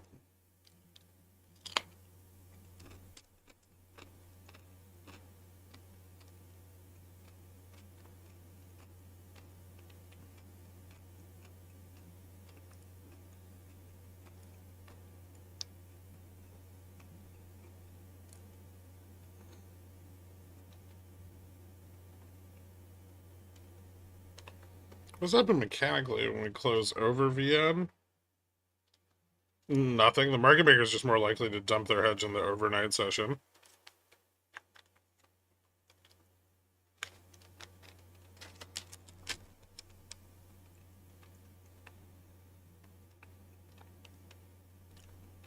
We're still really far away from close, and we're now getting closer to that supportive level at 6,000. So losing 6,000 turns charm the other way.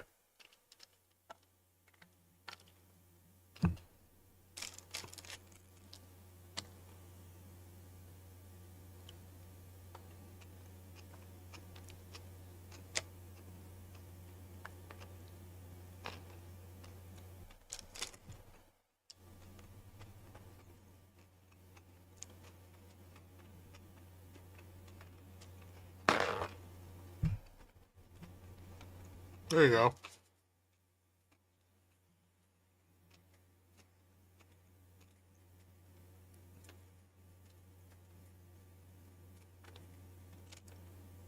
The dunk could be eaten up depending on PPI. So why wouldn't you straddle? I would just buy puts. Like if we close above VN, I would just buy puts with theta. I already did that earlier this week and it was fucking awesome. On Monday I was like, wow, I'm gonna buy a shitload of Friday puts at 6,000.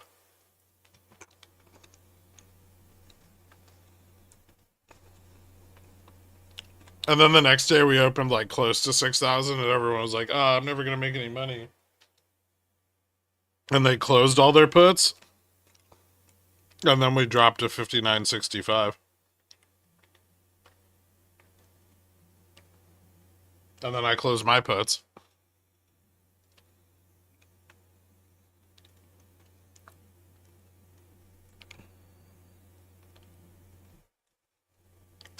Yeah, they put me on Cipro when I poisoned my kidneys. And they were like, your ligaments are all going to snap.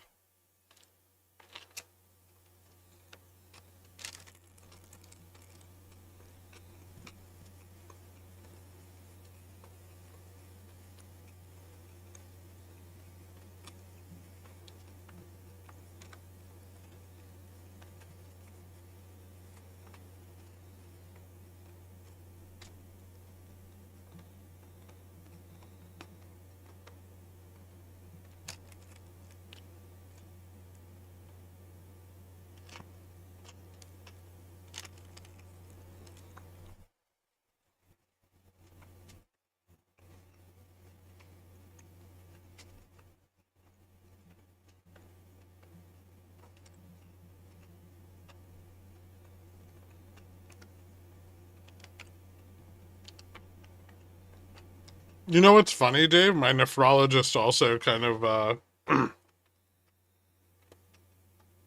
was bemoaning the lack of available options for kidney and UTI infection, like kidney infections and UTIs.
Hmm.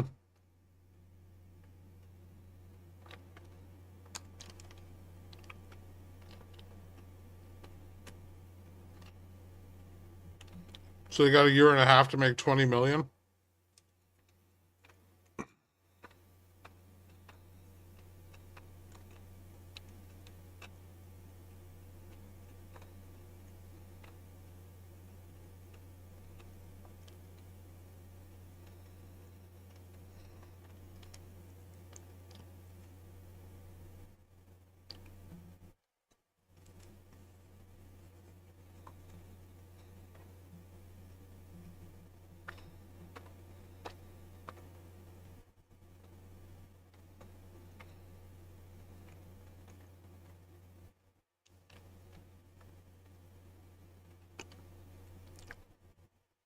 Failure to regain 6,000 would be bearish.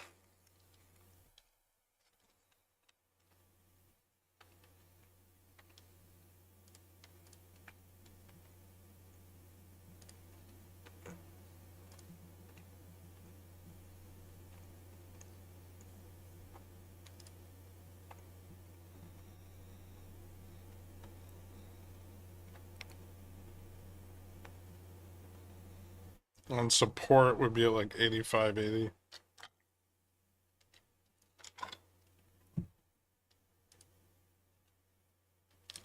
be cool if we got a big old fat dump down to 40 though.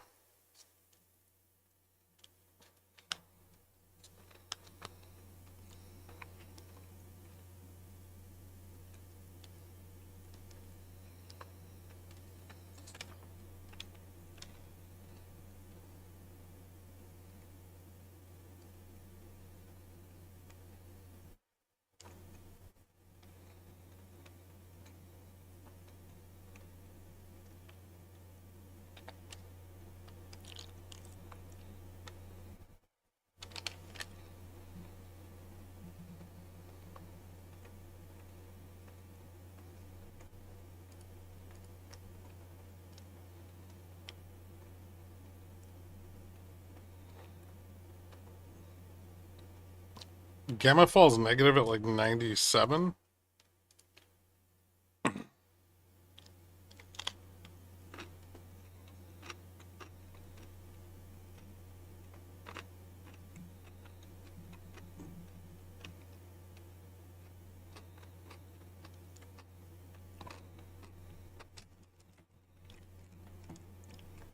But the increase in gamma between 95 and 6,000 is insane. It's basically just straight up.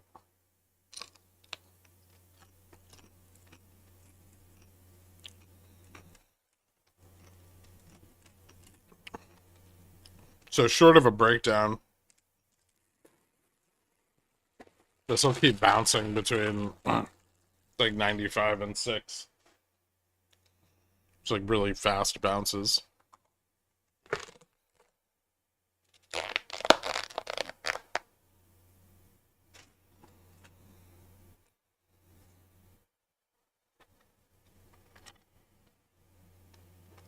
I mean, technically we're below 6,000 right now.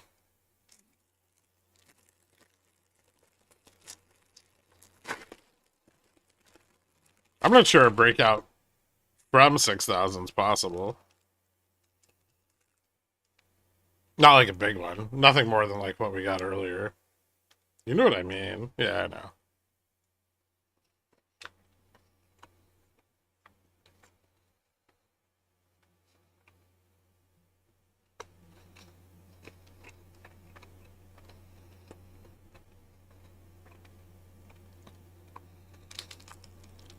But you have to believe, Dork, that there's just a few times every once in a while where the market can only go one direction.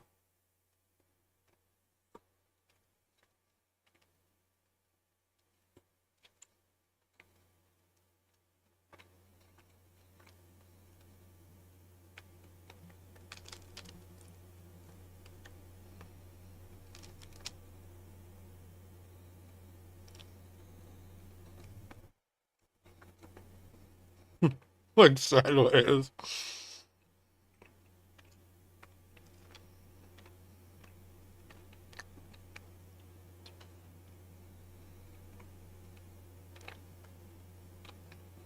If we lose 85, there's going to be blood in the streets. Yeah.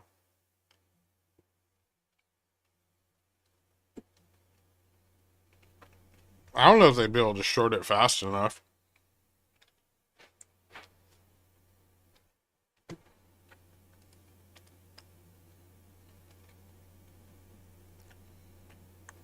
Maybe they could support it above 50. Like 55, 60 again. Where they have the fucking bot calls.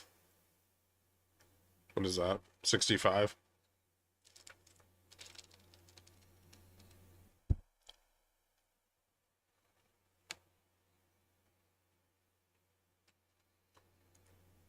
But don't say things about potential exciting price action. Because Pickle Jar will start leveraging it up despite us being just massively jammed into this tiny pocket right here.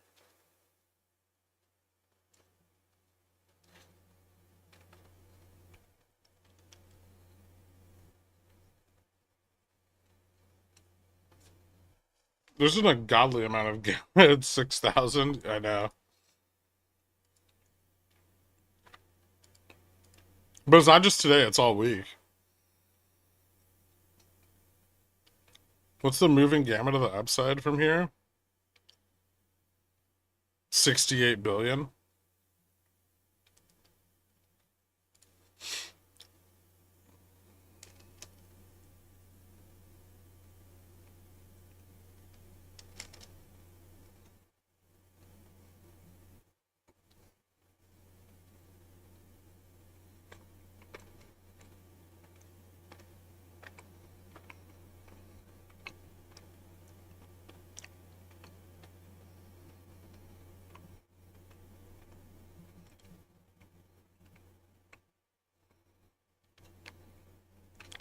How many shares does NVIDIA have?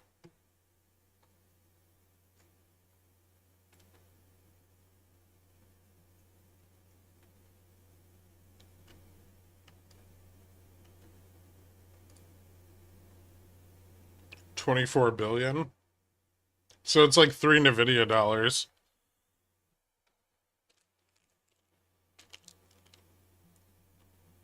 No, create a currency based on relative change in market cap.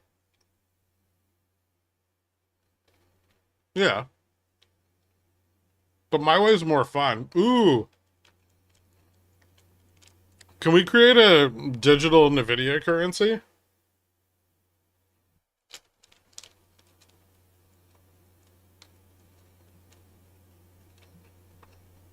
Hear me out, Dorg.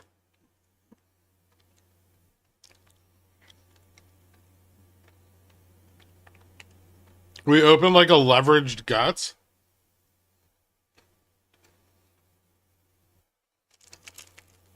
And then we only sell coins when we're up.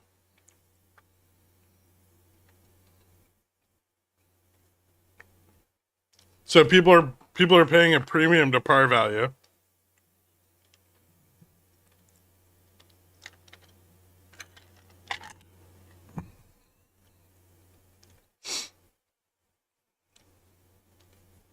And then if we're net neutral on our position, we can sell all our coins. Yeah. It's perfect. 50% premium, they won't know the difference.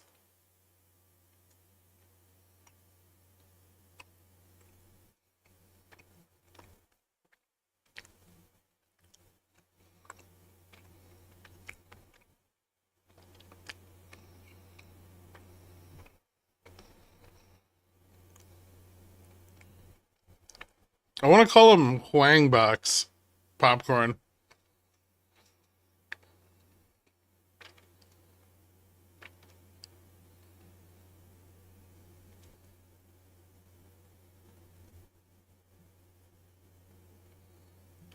Or leather daddies.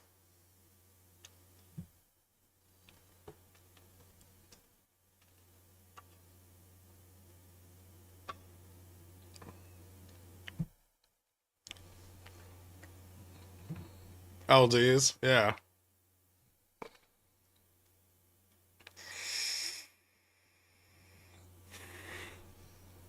What if it wasn't fraudulent? What if some fraction of the accretive profits are passed on to the coin? And the coin is simply a way to fund the position, like an ETF.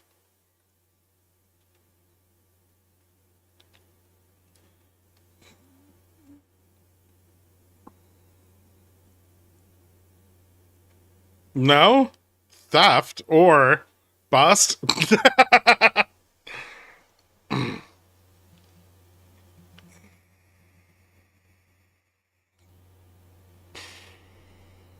You're still describing fraud. No. How's it fraud?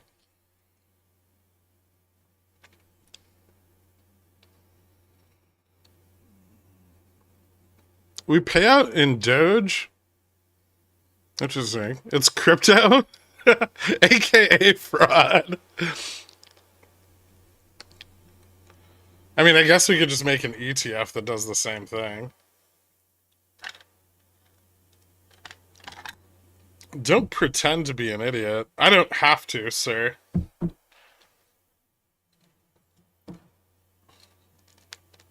Sounds more legit than a bunch of ETFs out there. There would be. I'd make the best ETFs. Everybody all over the place would say how great my ETFs were. And then we have to deal with that stupid regulation stuff. Boo. I know. Well, that's why I said we'll do it with the coin.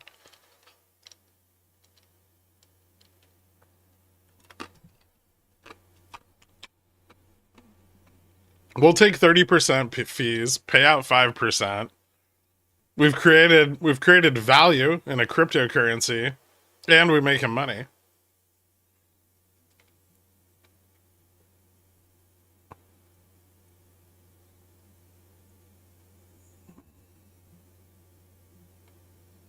Fed shares can buy in. It'll be fantastic. Exactly.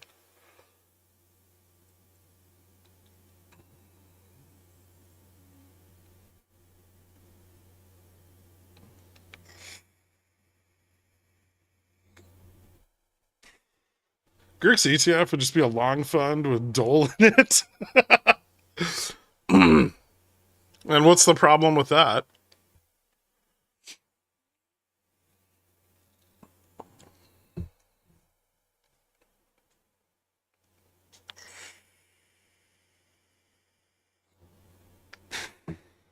Elon and the Doge crew will get rid of the SEC, so you're good. I know.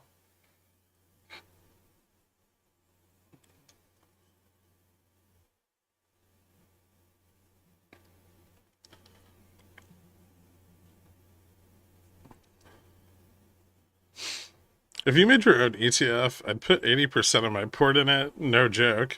Jesus Christ. You're trying to turn me into Kathy Woods?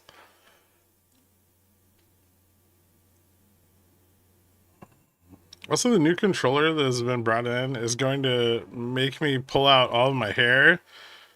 He said I owe over $500,000 in true-up. I legitimately think he's donkey brands. Why are you to just make him talk to your lawyers? Don't speak to him. If he wants to speak to you, just be like, here's my lawyer. Or forensic accountant. Up to you.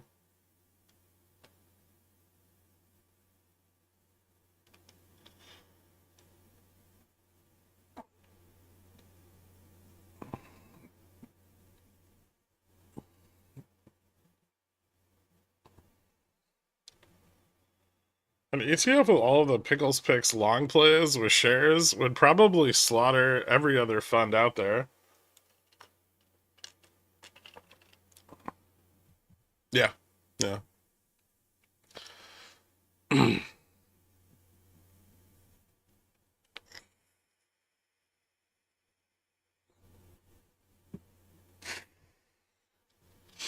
Popcorn, you need to get used to having like a little bit of pocket change. You don't avoid lawyers, you lean into them. Because you can pay them hundreds of dollars to not have to listen to shit. And that's priceless.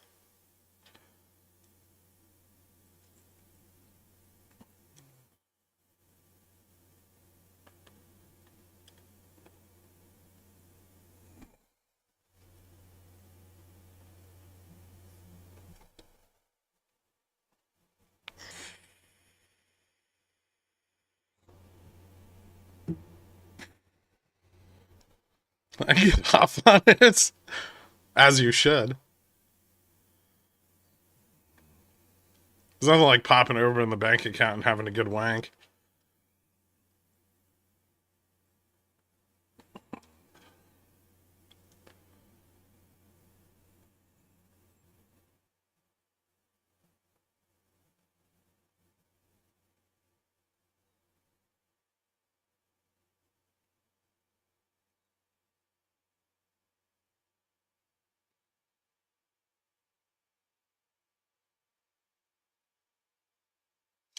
I haven't wanked to the account balance since the sale. Well, it sounds like time's up.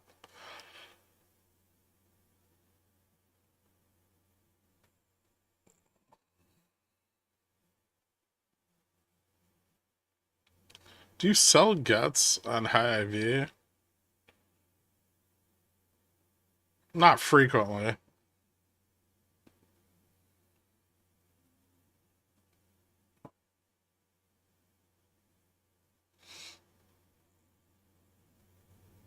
You just wanna buy ETFs that track congressional portfolios?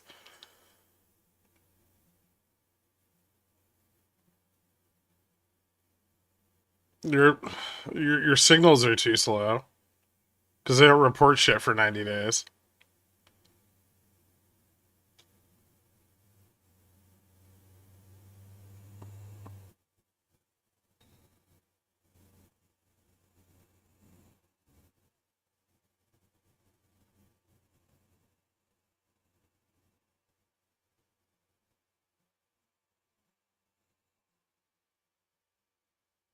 I think it's just one corruption ETF. Eh.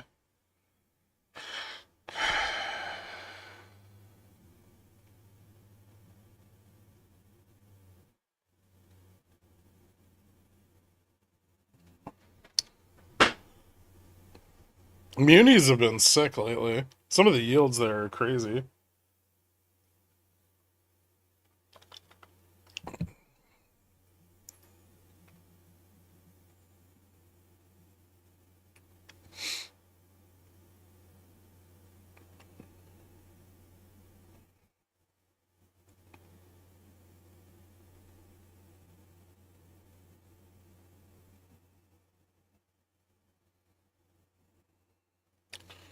All flights to Haiti grounded for a week, and U.S. flights grounded for a month after 2 planes shot in less than a week. How many flights are departing to Haiti? Was that just both planes that went to Haiti this month?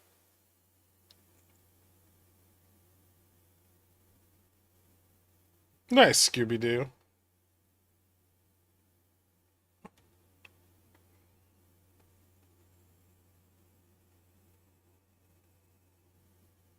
No, my honeymoon in Haiti is ruined. I got my Haitian Isdale with popcorn after a drunk night in Vegas. SPX 7500 Cs are excellent value. Oh my god, is that what it's gonna take for the market to crash? Popcorn trader has to go long? Is this the top signal?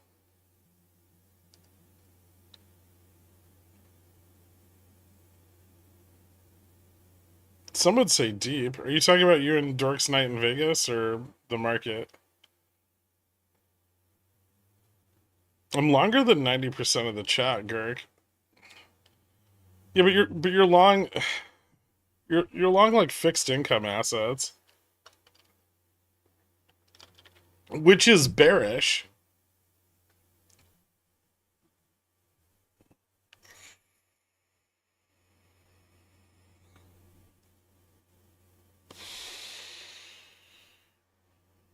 I'm long indexes too. Oh, at 6,000? Gross. Just not that long. Financial advisors all like, how about 50% in index funds? And you're like, how about 3?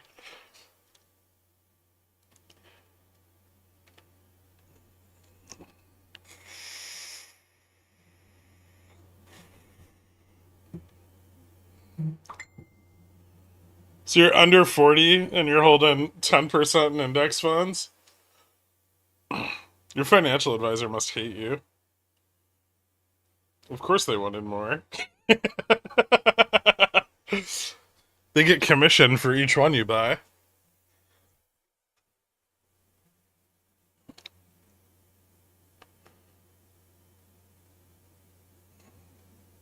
Under 40, 100% MMF.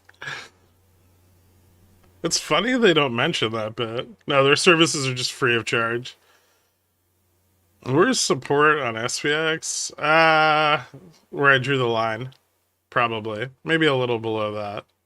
And if we lose that, 65.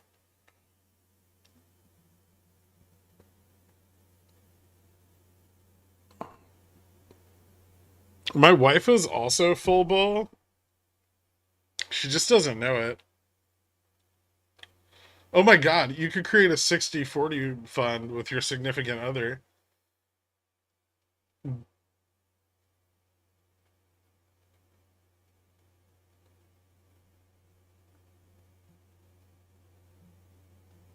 That's the most valid reason for being married I've ever heard. You get married and then you just bet against your spouse's investments. Win-win, right? Huh. And a tax break.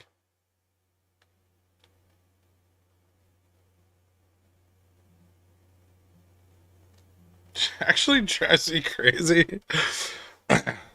What did you think was going to happen when you married a Latina?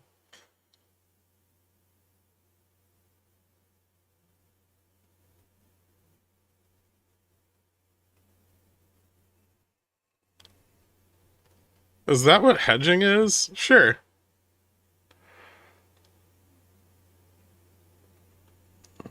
We'd be streaming your upcoming wedding prior to opening your 60-40 fund. I'm just gonna marry Dork. That way he can finally get citizenship.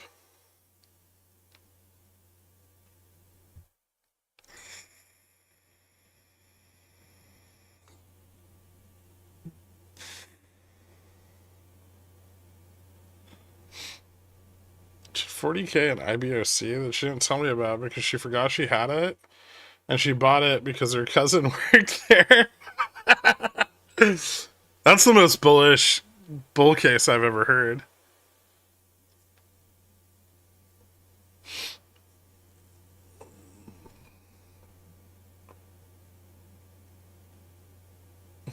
As a bank teller.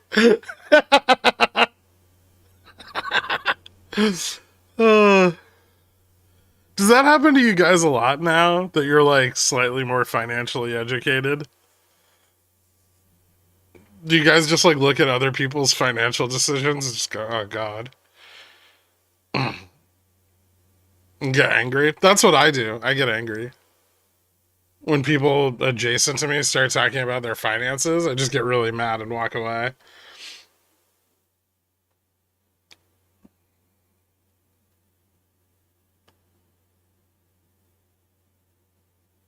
Educated, yes. Poor, also yes. My trail of 28 dead ports doesn't allow for that. Oh, so you trimmed 4? Not bad, Brett.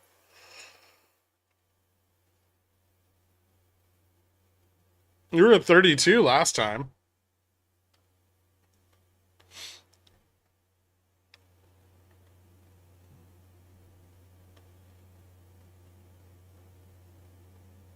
I made 1 back yesterday and up 2 so far today. Well done. They're all like, we're trying for children, and I want to buy puts. Get a vasectomy. It's like puts on children.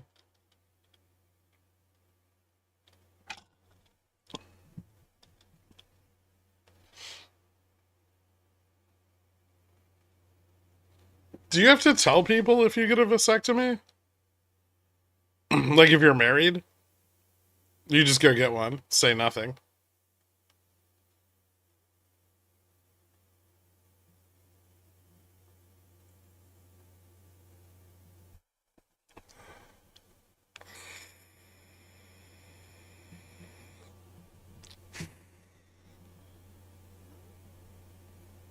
I have $4,000 in AEE stock that I can't access, and it drives me nuts.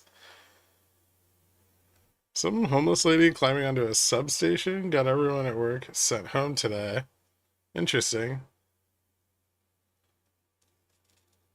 Trying to figure out where to let these winners run. That's a good question with you, Pam. Let me look.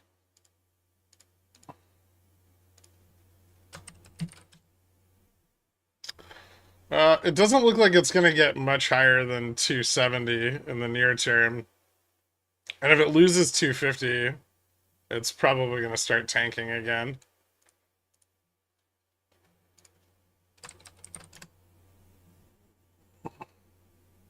Oh, Dave, if you can, send me the ticker for that company one more time. I'll do some more digging later.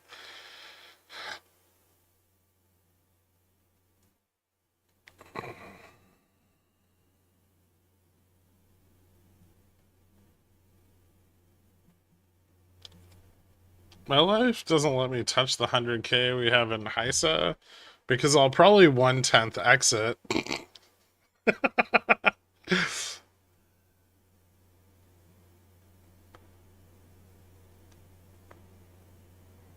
Huh.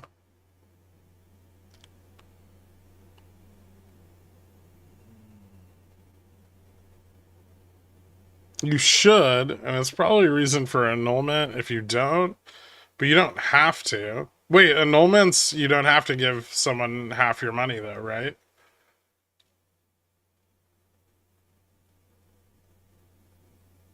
Can you annul yourself? I need to talk to a lawyer.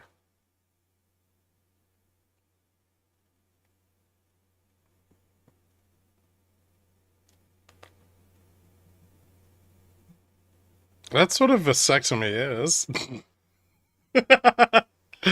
I mean, well, very literally.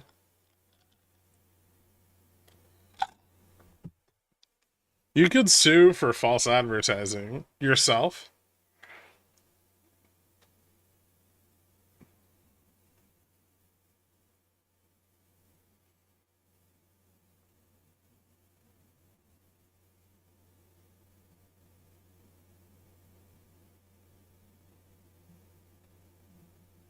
Hmm.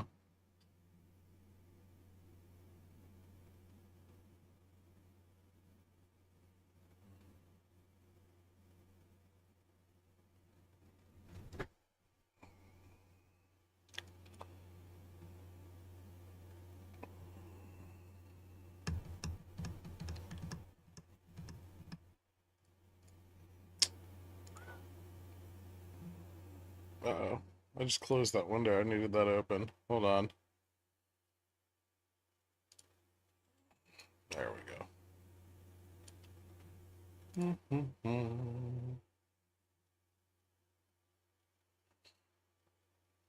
A little bit of 80-85 put selling here.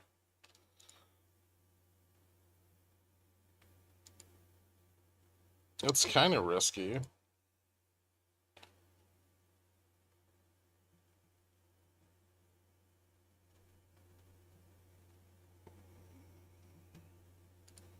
Yeah, this could still drop to 80. It looks like they caught it. It looks like a bear flag.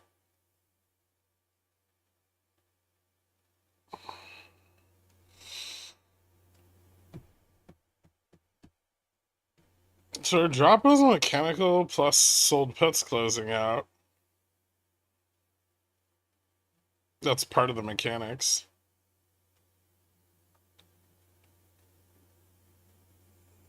So yes, our drop was mechanical and also mechanical.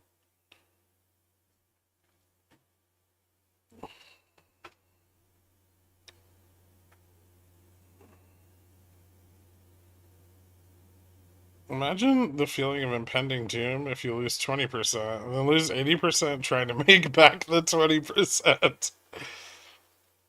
What's that?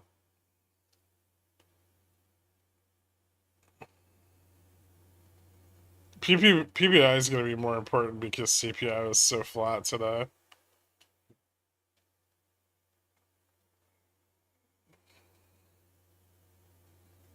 Once a month, I buy a lotto ticket. You really want a thrill? Buy a lotto ticket and then give it away to somebody. Like a stranger.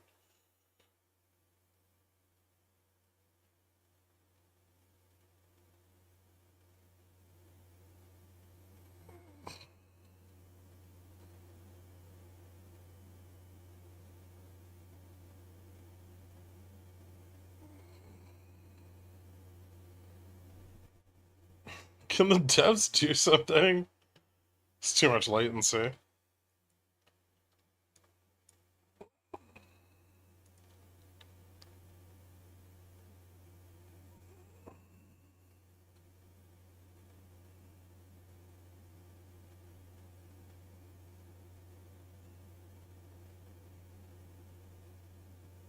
So past losses guarantee future losses?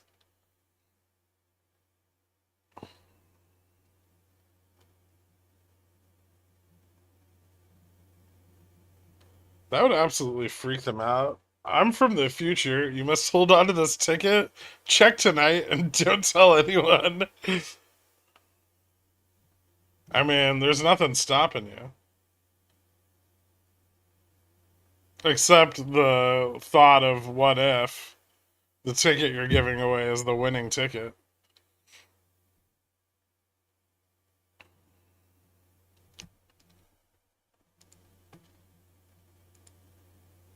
Can you check Jimmy? It still looks boring.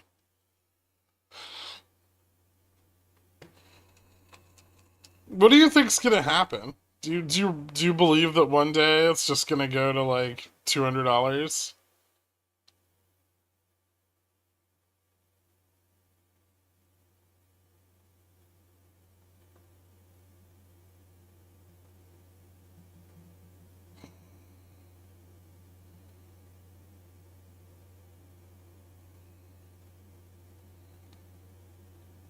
Are you comparing what if this is the winning ticket to us not selling zero GTEs because what if they go in the money? They're similar.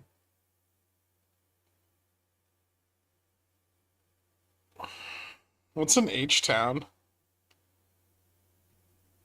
Or are you just talking about Houston? Is that the name of the gas station or the name of the city? Oh, okay.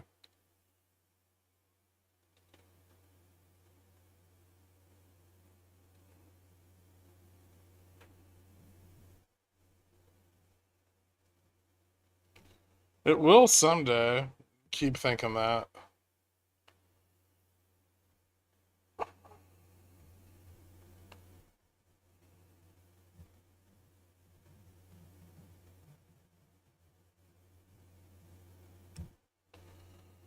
For every one person that bought NVIDIA at $100 pre-split, 50 people bought Apple at the same fucking price it's at now.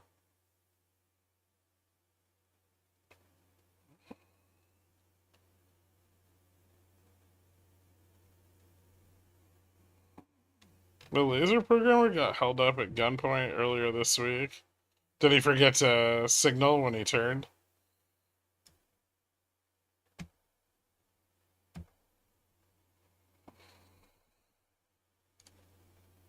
That is a broken down bear flag.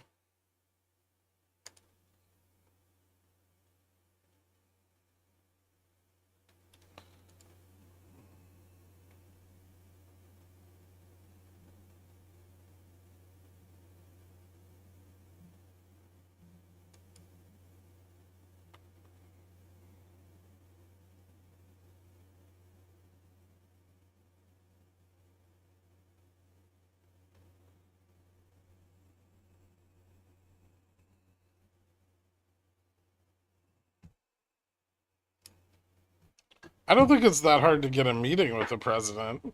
You just book a suite at Mar-a-Lago, right?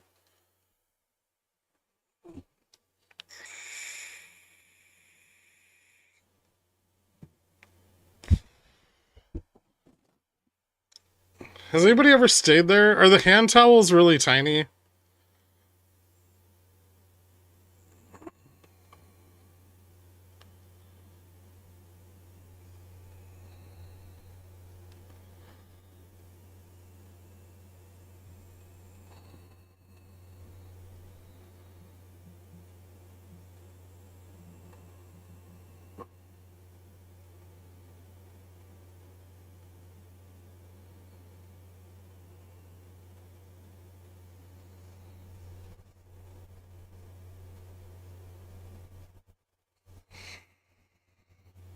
Oh, bullshit.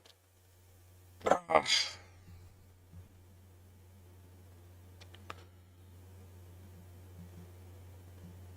You guys ever wonder what the fuck happened to McDonald's monopoly? Where did it go? Everyone just forgot about it?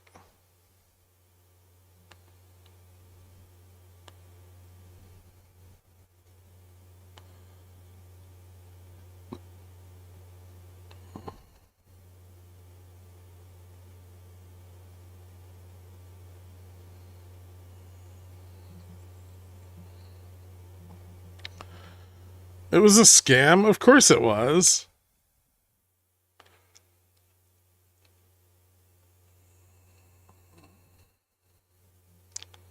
Oh fuck, I haven't played McDonald's Monopoly since before COVID, see?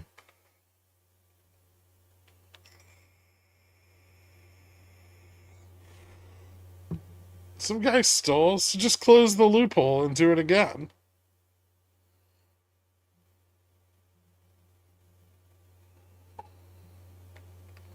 People learned that the game was a criticism of capitalism.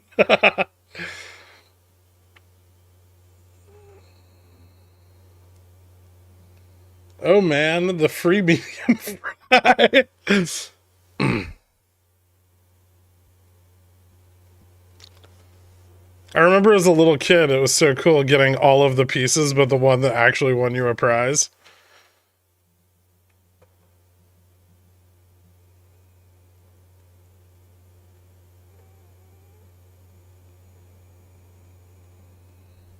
Crazy how that works.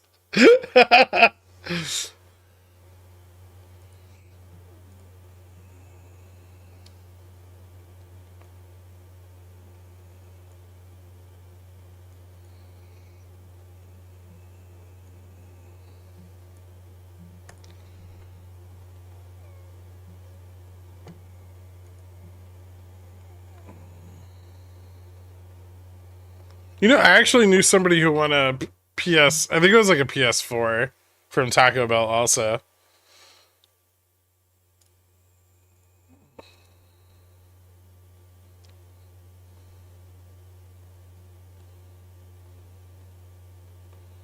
Monthly Vienna's a fucking Chad. Yep. Yes, it is.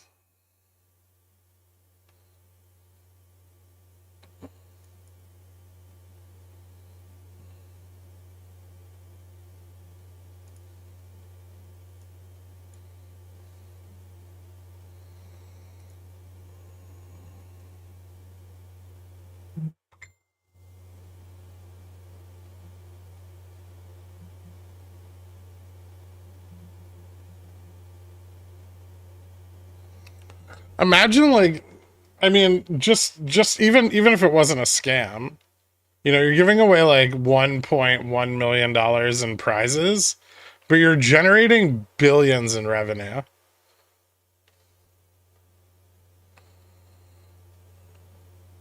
Fucking genius. Every business should have a contest.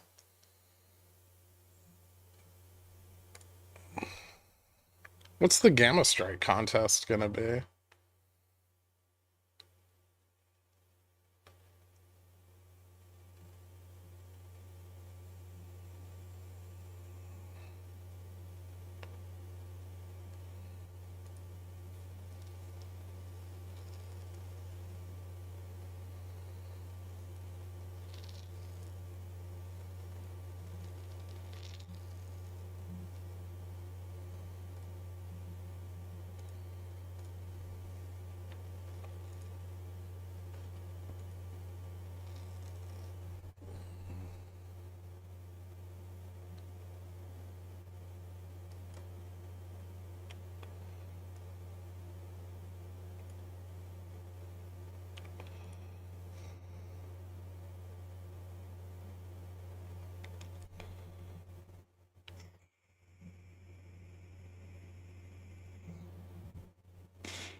$25K to zero challenge? No, everyone will win.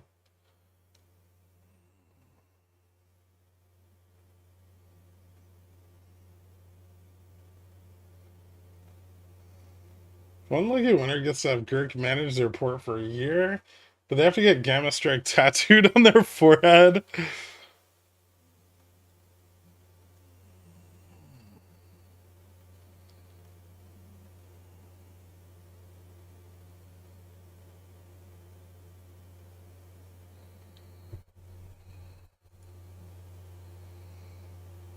Hmm.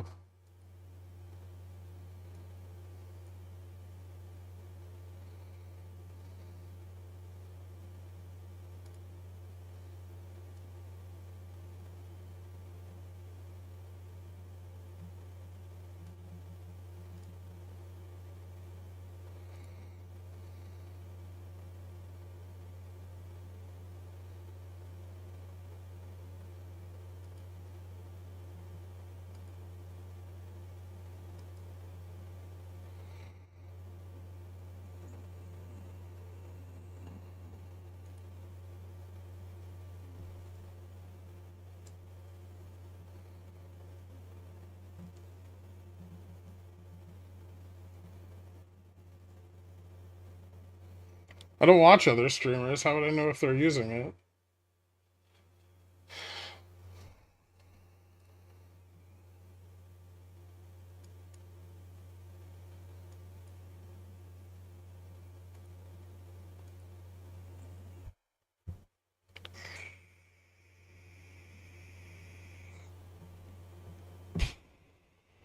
I'd probably just get infuriated watching them misinterpret it.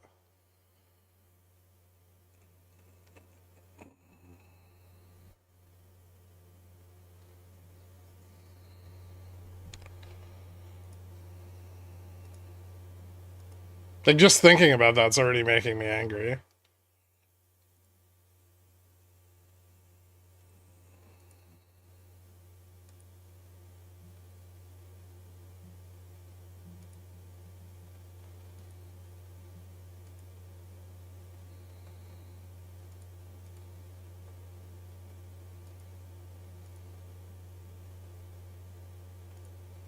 Do you have anger problems? No.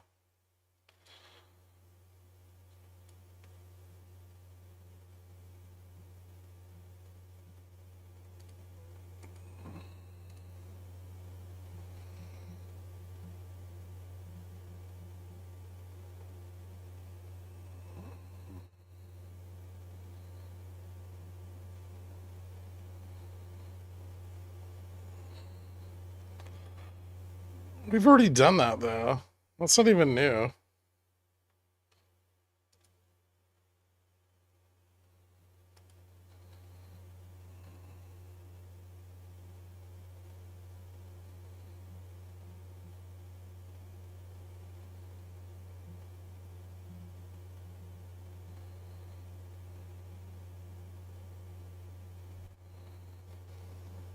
Mm.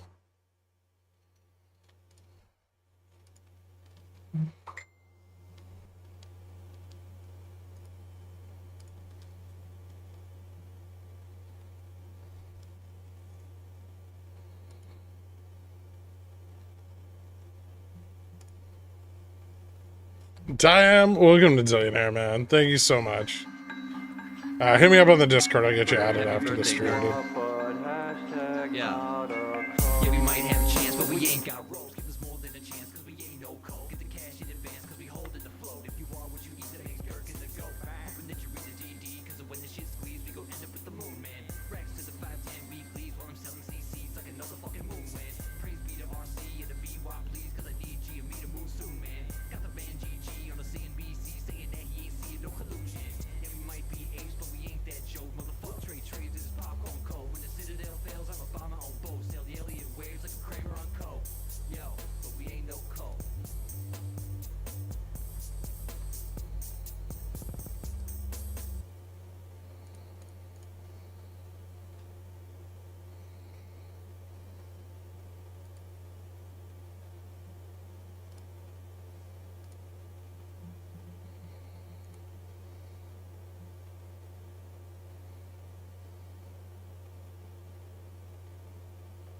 What NVIDIA play? Isn't it a video play? At least not that I'm aware of.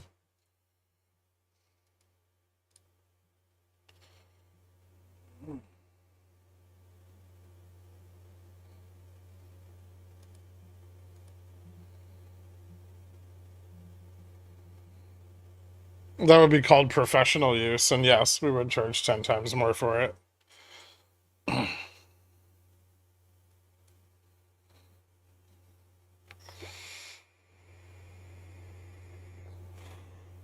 I'm good for today. See you tomorrow for another installment of Pickle Predicts the Future.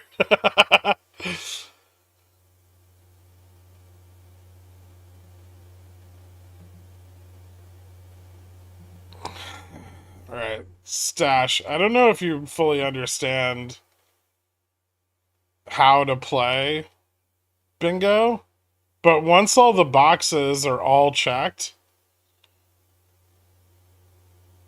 and nothing's happened, the game's over. You can't just keep adding new boxes.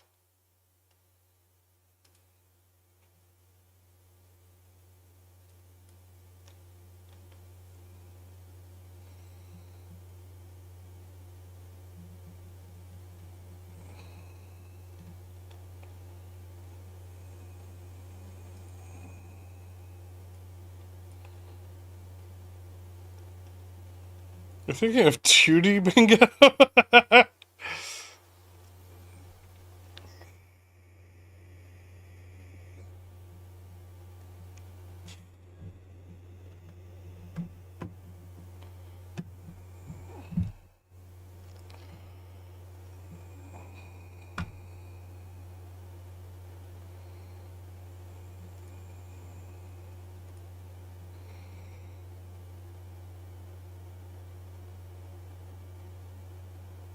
Oh.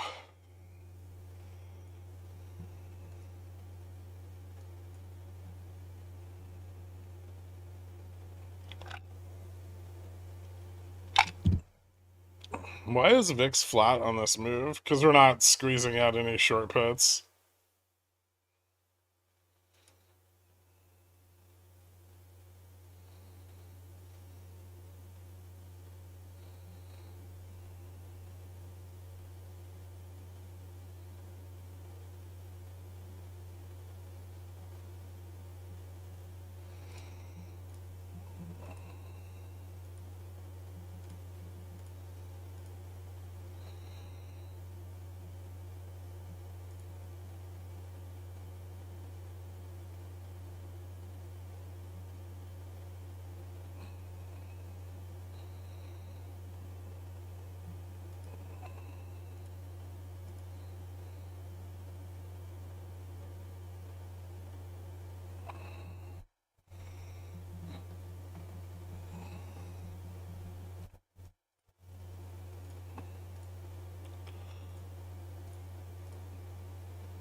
Hmm.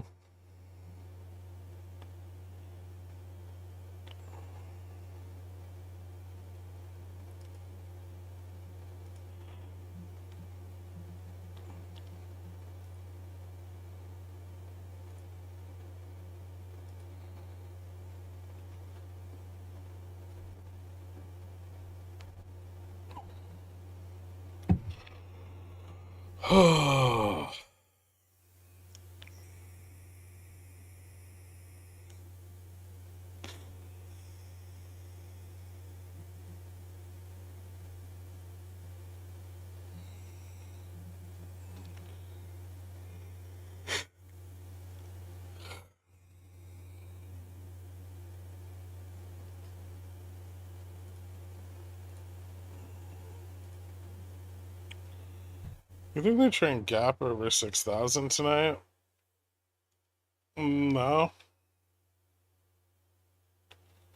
Maybe in the morning with the data.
It's not 24-hour trading, and it's definitely not 24-hour trading of options. It's just after hours, like electronic hours, are going to be extended through the night.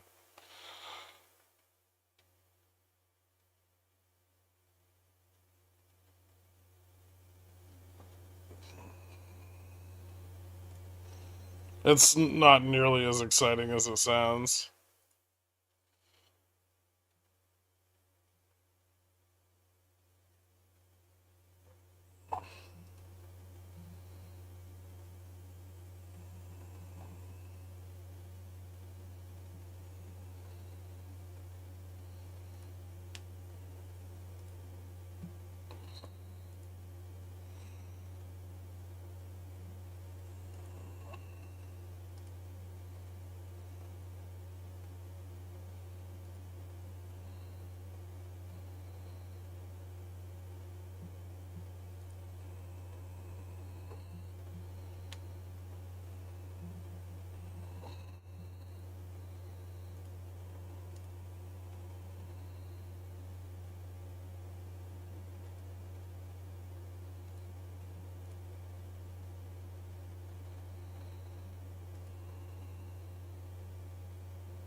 Back to 6,000 here? Makes sense.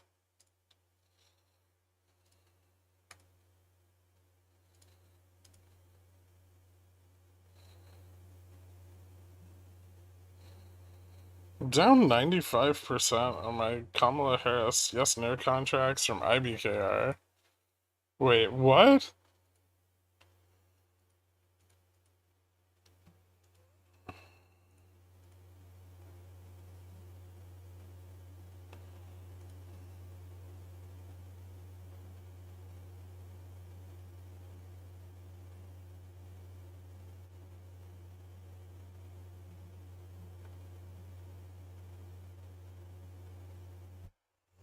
Hmm.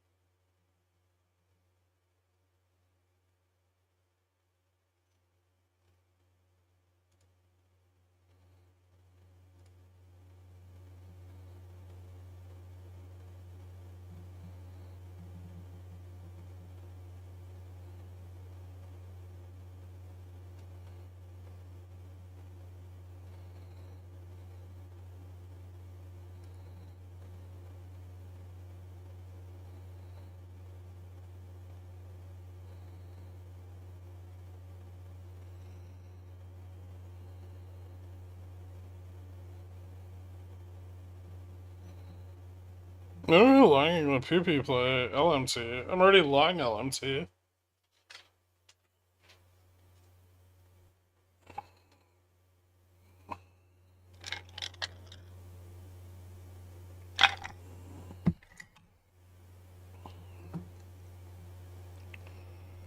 Gamma Strike public launch. Well, I think we're getting the live data component ready for testing.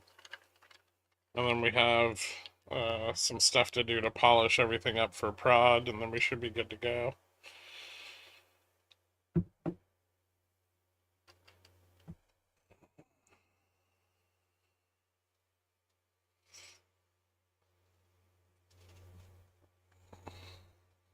If we're under 40, how should we be dividing our retirement given the financial landscape in the future?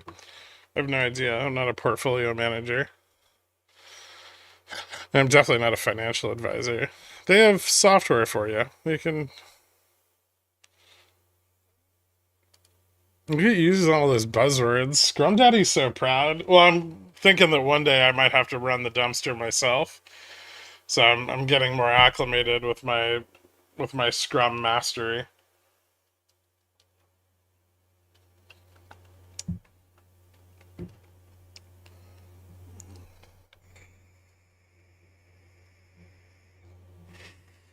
Whoa, whoa, whoa. Am I getting fired?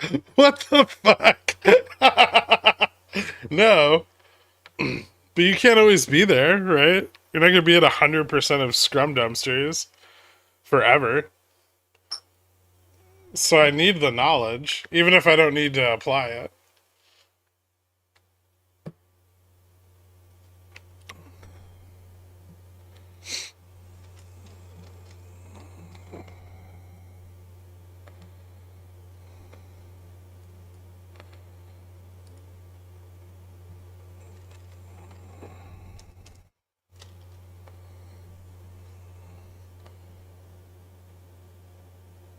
Only I'm allowed to say the words I don't understand.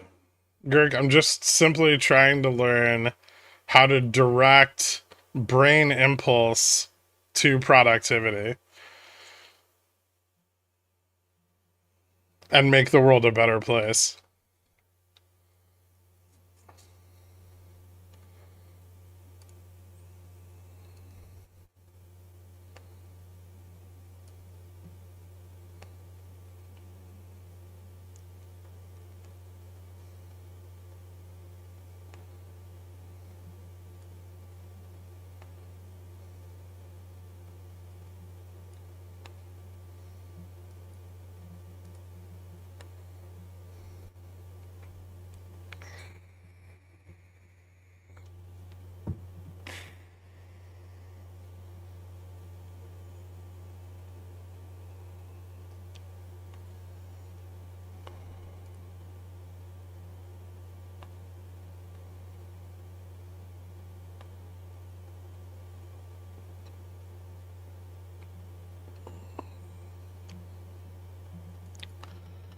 Throw away the Scrum dumpster and let me teach you the ways of CI/CD pipelines. Oh my god. Would that make me the pipe master?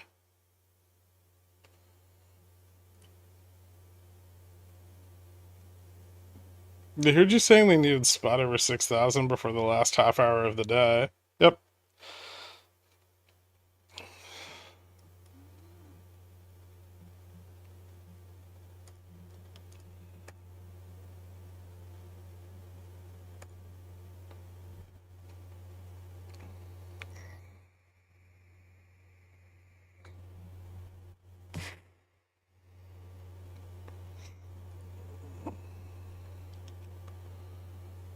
I didn't get into 6,000 butterflies when I mentioned them because I got distracted. We'll definitely close right there. It's still really statistically unlikely that we close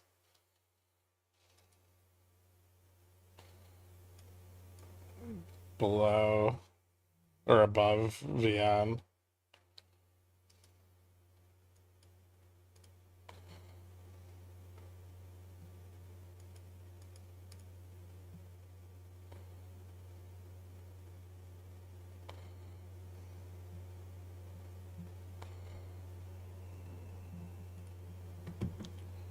You buying the dip on Dole?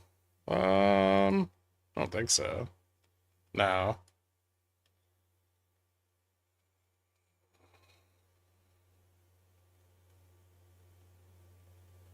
Maybe under like 1180, I'd think about it.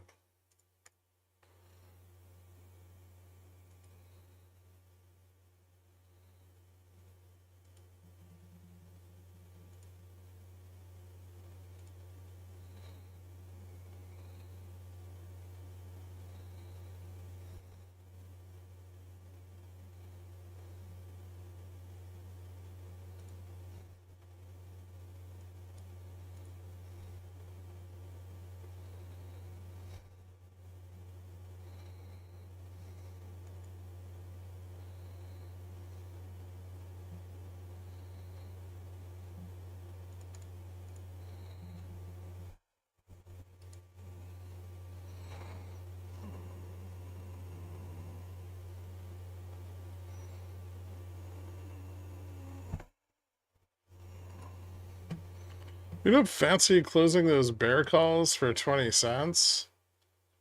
5 cents? And no, not particularly. I'd have to use a day trade. Seems not worthwhile.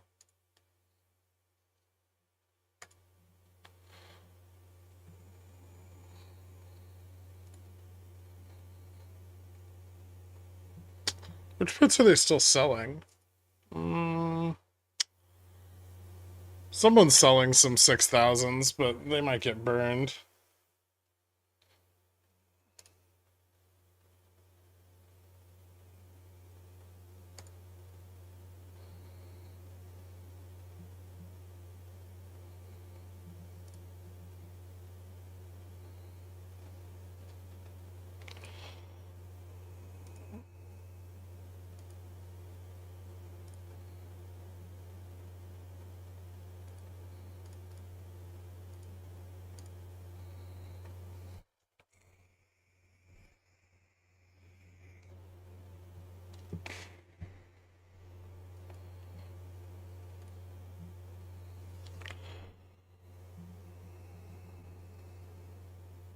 You appear to have no trauma? What does that mean?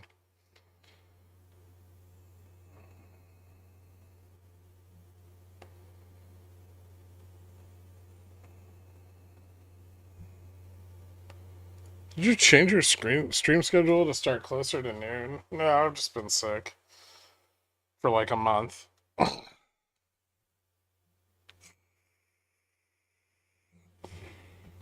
Well adjusted, exactly.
Isn't like 400% on bear calls that are up 90% is like my thing? That and shorting Upstart. I shorted Upstart. Why? At what point did you short Upstart? That's the real question.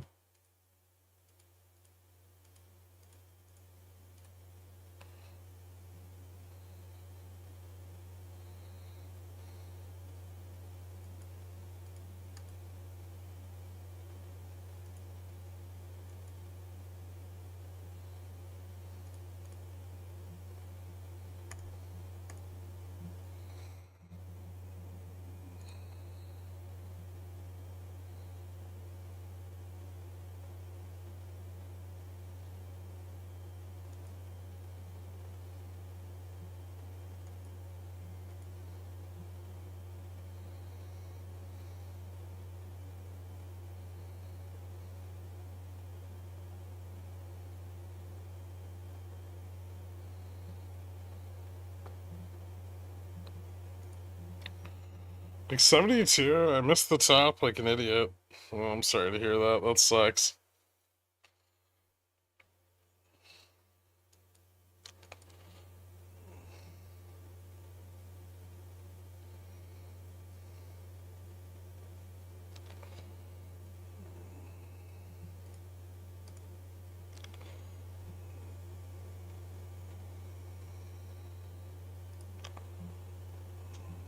Why are we gonna crash tomorrow?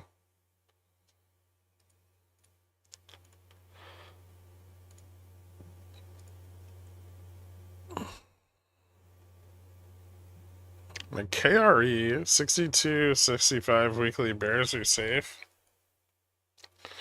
KRE.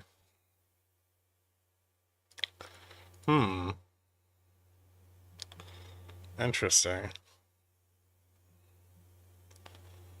So you're shorting banks into rising. Okay. So you're shorting banks into rising interest rates.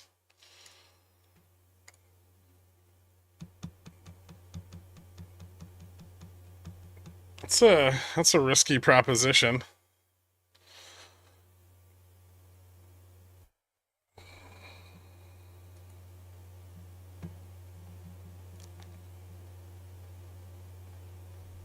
What's your break even? Like 63, 64? They're gonna fail, Gherkin. Yeah, well, maybe.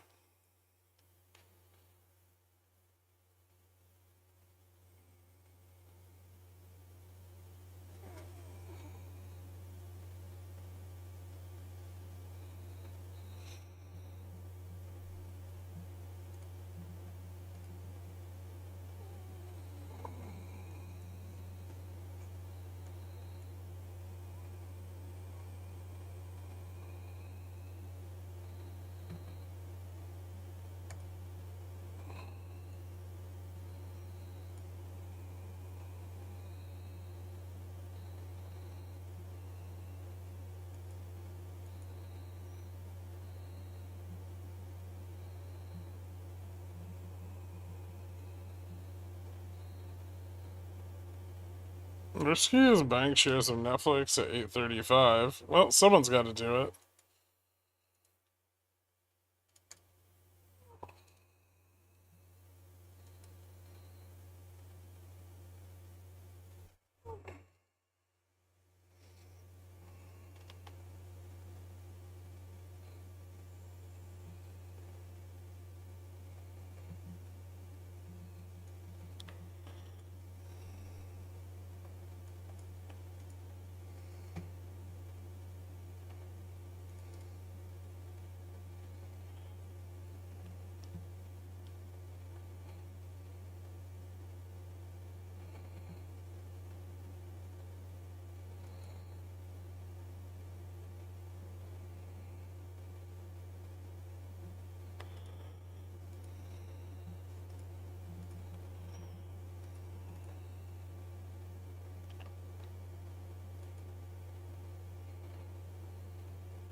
Is SPX forming the Charmadillo pattern? Slowly, yeah.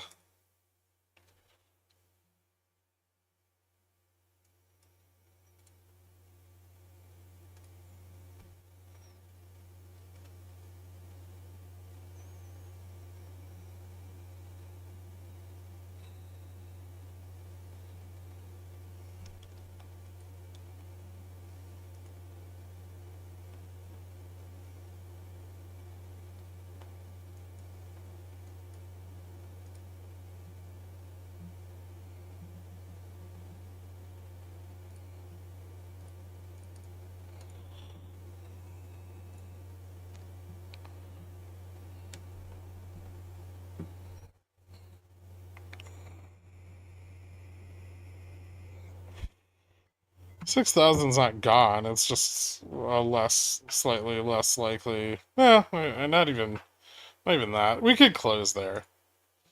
It's just not great.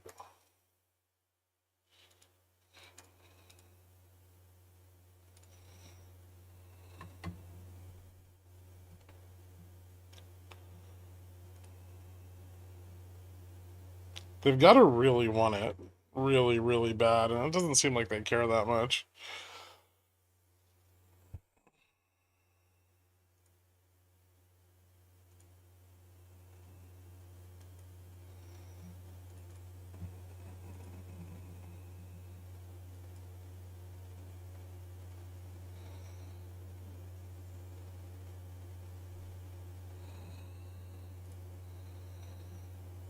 What's tomorrow's forecast for 6,000? I mean, it's still a massive resistance. Nothing's moving around, right? Price is staying relatively flat. We would need some bigger moves for anything interesting to happen.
Classic bulls. Eh.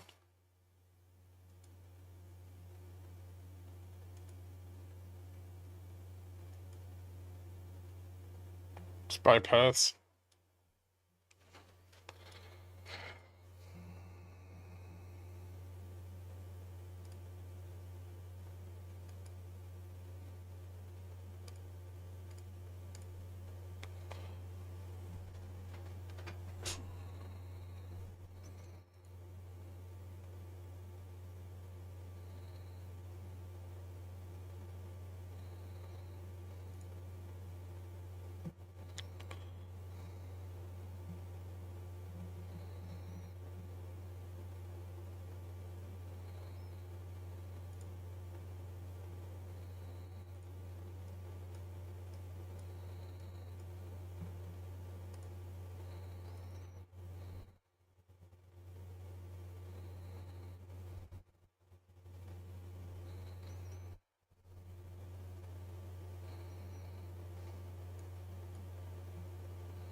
They're gonna be able to push this into the positive gamma at 6K or no?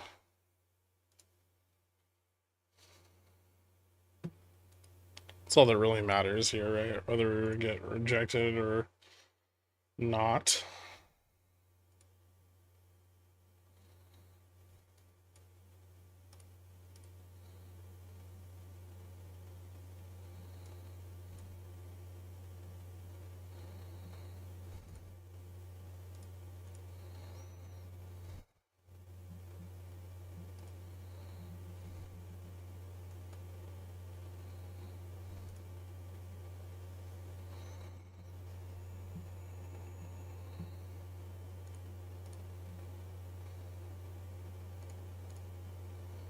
So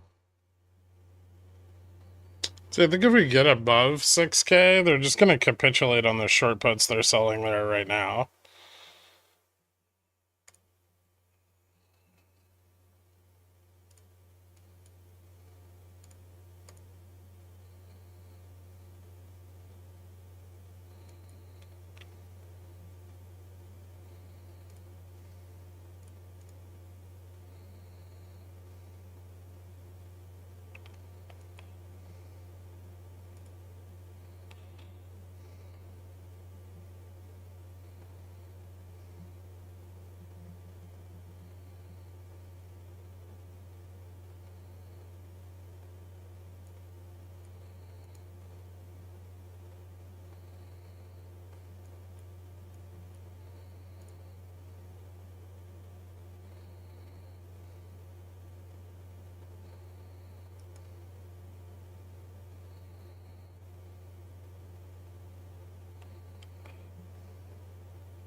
I want to buy a call so bad, but I know I'll get burned.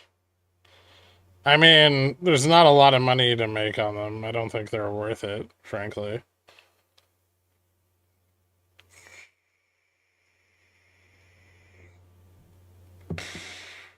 Why would they let it pull back, let VN climb higher, and then pump? What do you think the 2 drops to 65 were an attempt at? The problem is, I mean, no matter how big you are, you can't control the entirety of market participants, right? So say you pull back your in-the-money delta, which is what happened yesterday and this morning. You pull back your in-the-money delta to try to let the price fall so you can sell puts closer to spot, build up a decent support, and then push higher while VN rises, right? The problem is everybody else is selling puts all the way down, so VN is staying static.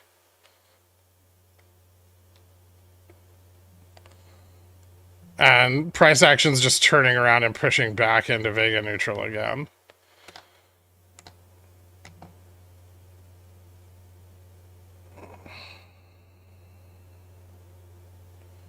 Also, yell at JFresh to yell at our data provider, and also to yell at me once he's got some free time for us to do a mutual goon.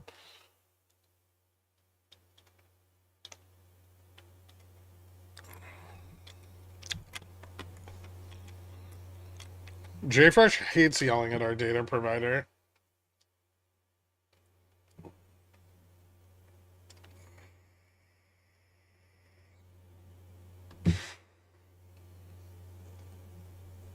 I think he's afraid they'll cut him off, and then his Twitter empire will crumble.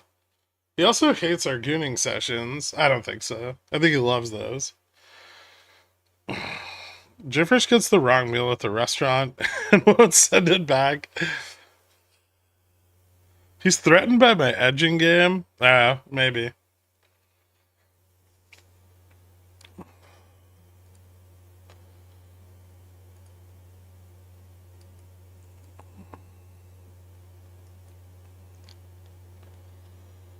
Oh, this is fucking boring. What did I sell? I sold the 6 times. How did I get so much premium for those?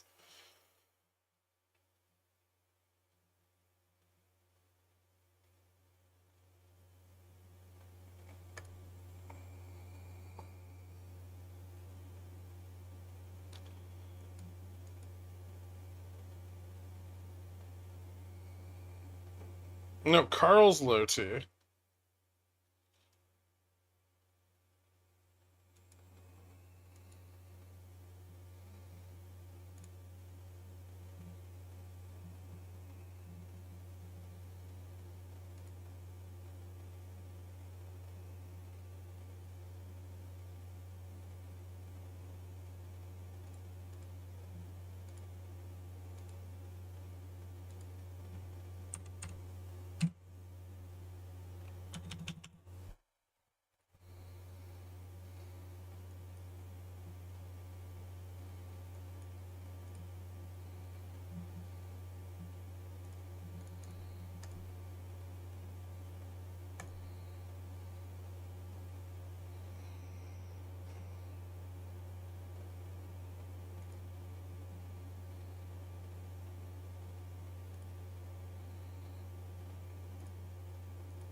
Yeah, Gamma's, well, Gamma's like a little bit positive here. But it also peaks at 6,000, so it's not like it's going to get substantially more positive.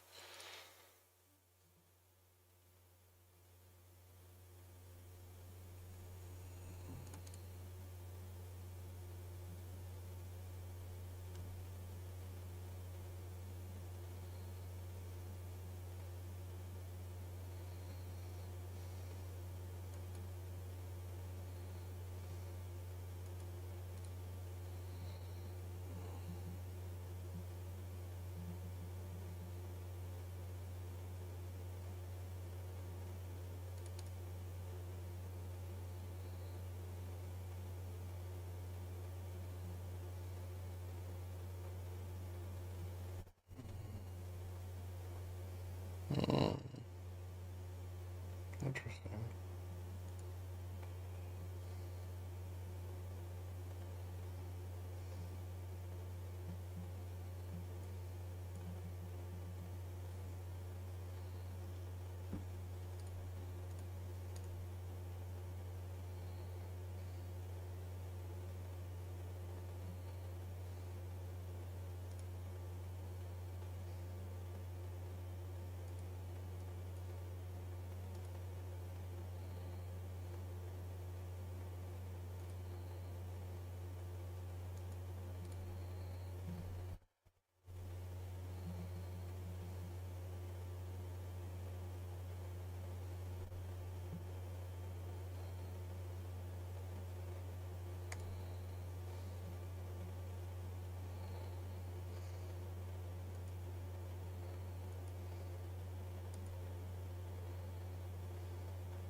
Boy, I would sure hate to fill those gaps at 80, 75. Kind of unlikely. We did fail 6,000 again, though.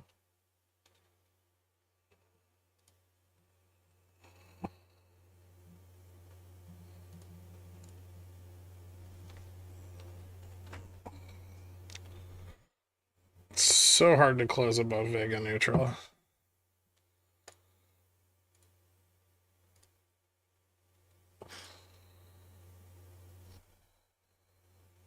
The expectations for PPI are that it goes up. So if they're in line with expectations, PPI is hot.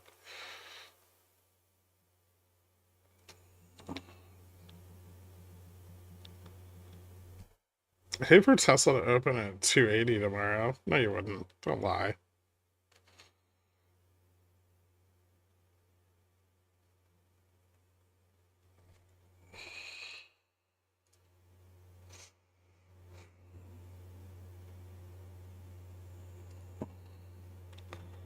How much theta do I need for IWM to go back to 200?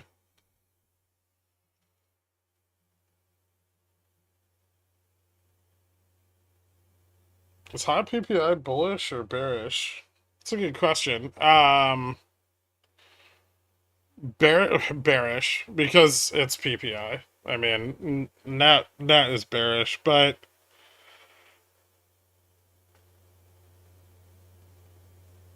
some of that will be offset by the rising dollar.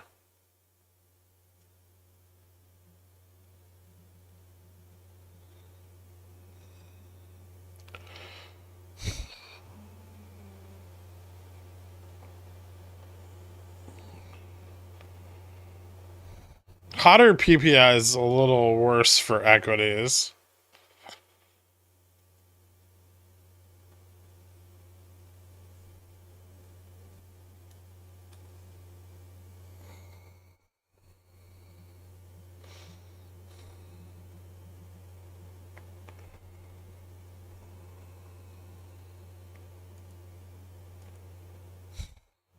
Hopefully one day. I feel like I would need more than a day. If PPI hotter than CPI, no bueno. Yeah, it infers a lot of things that are not bullish. Like producer costs are not being efficiently passed on to the consumer, which is very bad. Given that earnings estimates are hyperinflated over the next 5 years, a failure to realize those earnings would be devastating.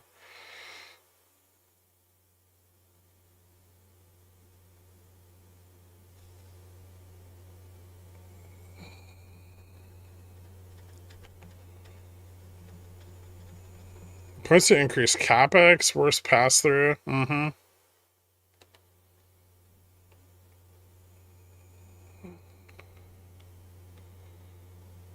I'd hate for GME to open at 280 tomorrow. Don't worry. The chances of that happening are like 1 in 5 billion.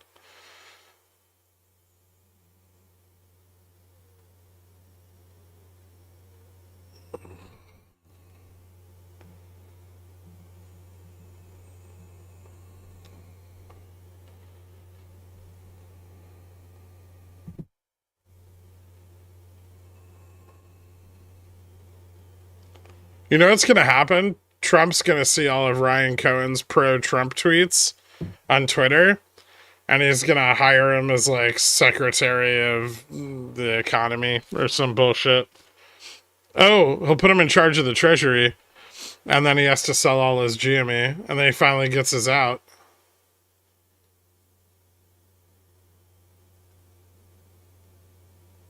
Secretary of Funko Pops. Find out he's a migrant and deport him. Cohen's gonna get grabbed by ICE.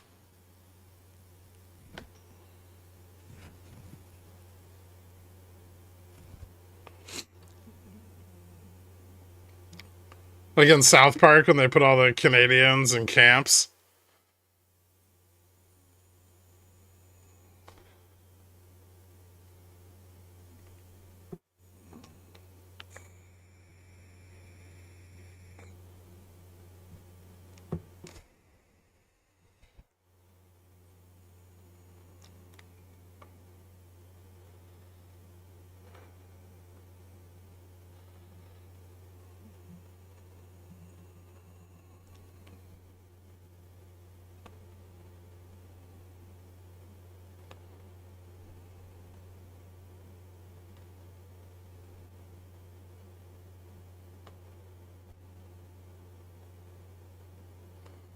Which timeline requires a DRS share of GME as proof of citizenship? Either like Trump getting rid of the general with high rank and putting a National Guard. Sounds stupid. Sounds like Trump.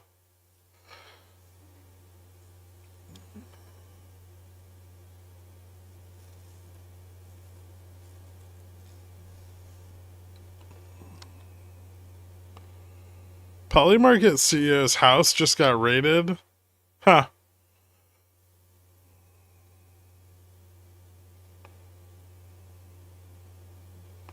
I want to short MSTR, but the only thing I've been able to do is sell call spreads. I want puts, but all the options are so expensive. What would you do here? Probably like short 100 shares and grab a call. Like an out of the money call.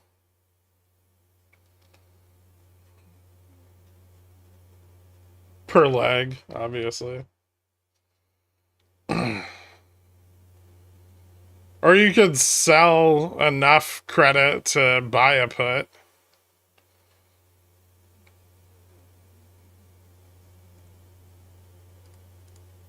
Jade lizards are usually really good on shit like that.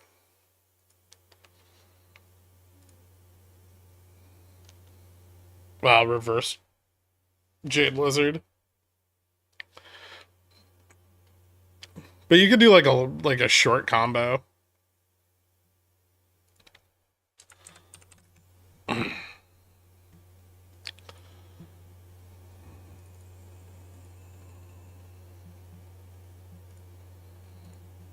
Something like that.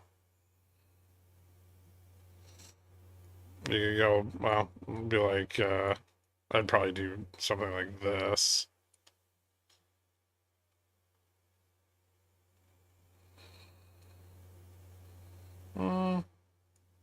That's not too bad.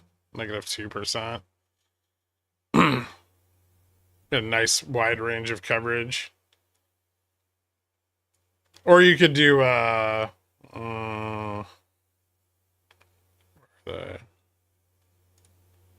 something like this.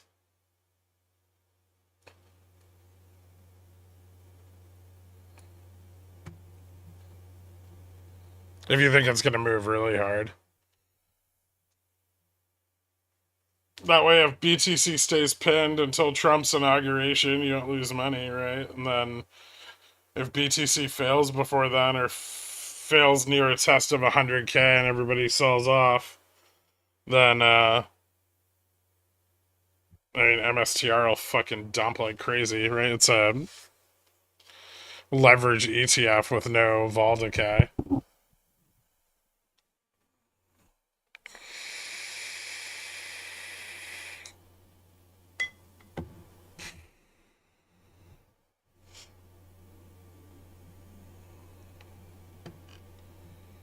You just get fucked if it's flat. For 65 days.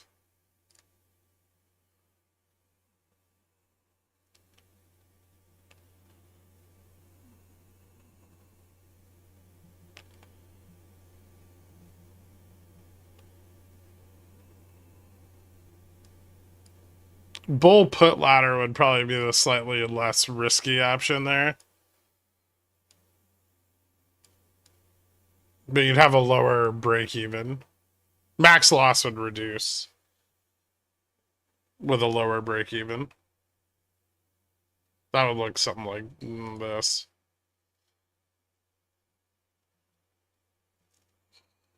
I guess you could tighten that up a little.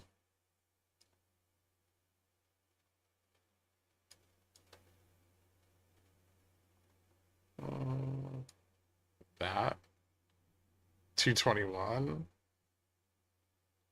You reduce the max loss by like 2,000, but you push the break even down like $10. You still have Riley exposure? I think so.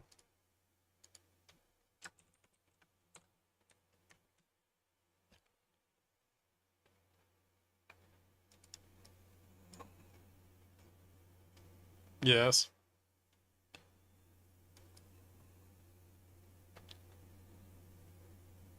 I'm hoping it prints during the Santa Riley. Ha! Ha ha!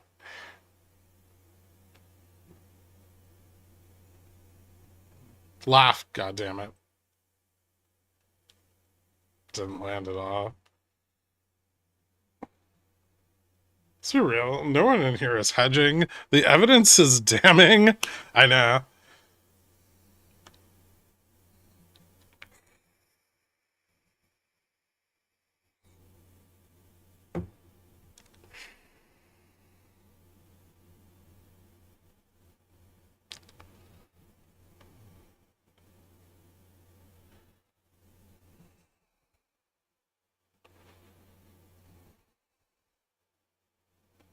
Like another close below monthly VN. Huh.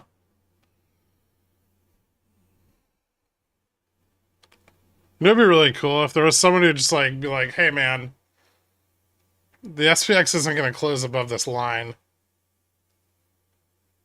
You know? And then you'd just be like, well, that's really cool.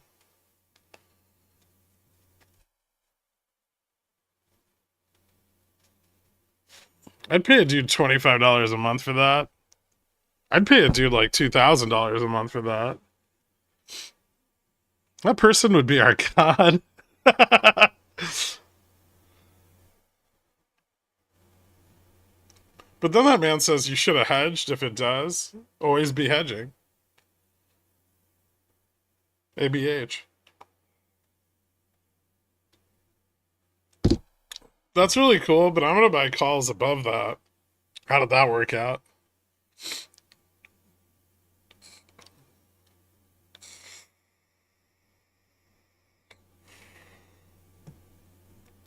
I pay exactly $700 a year in perpetuity.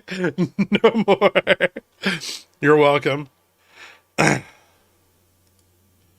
know. Ask AJ. He's retarded. That sounds like my quant. Nice. Plus tax. Can't forget Uncle Scam. I can't wait for Nuke to move to a cabin in Montana and just start sending me mail bombs. But they're not full of, like, deadly shrapnel.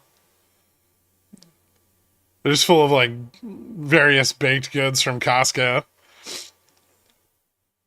Glitter? Oh, no, that's actually the worst. That's not even funny. Glitter bombs are not okay.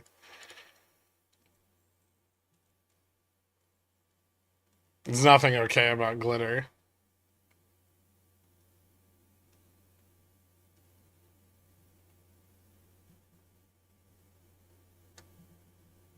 All right.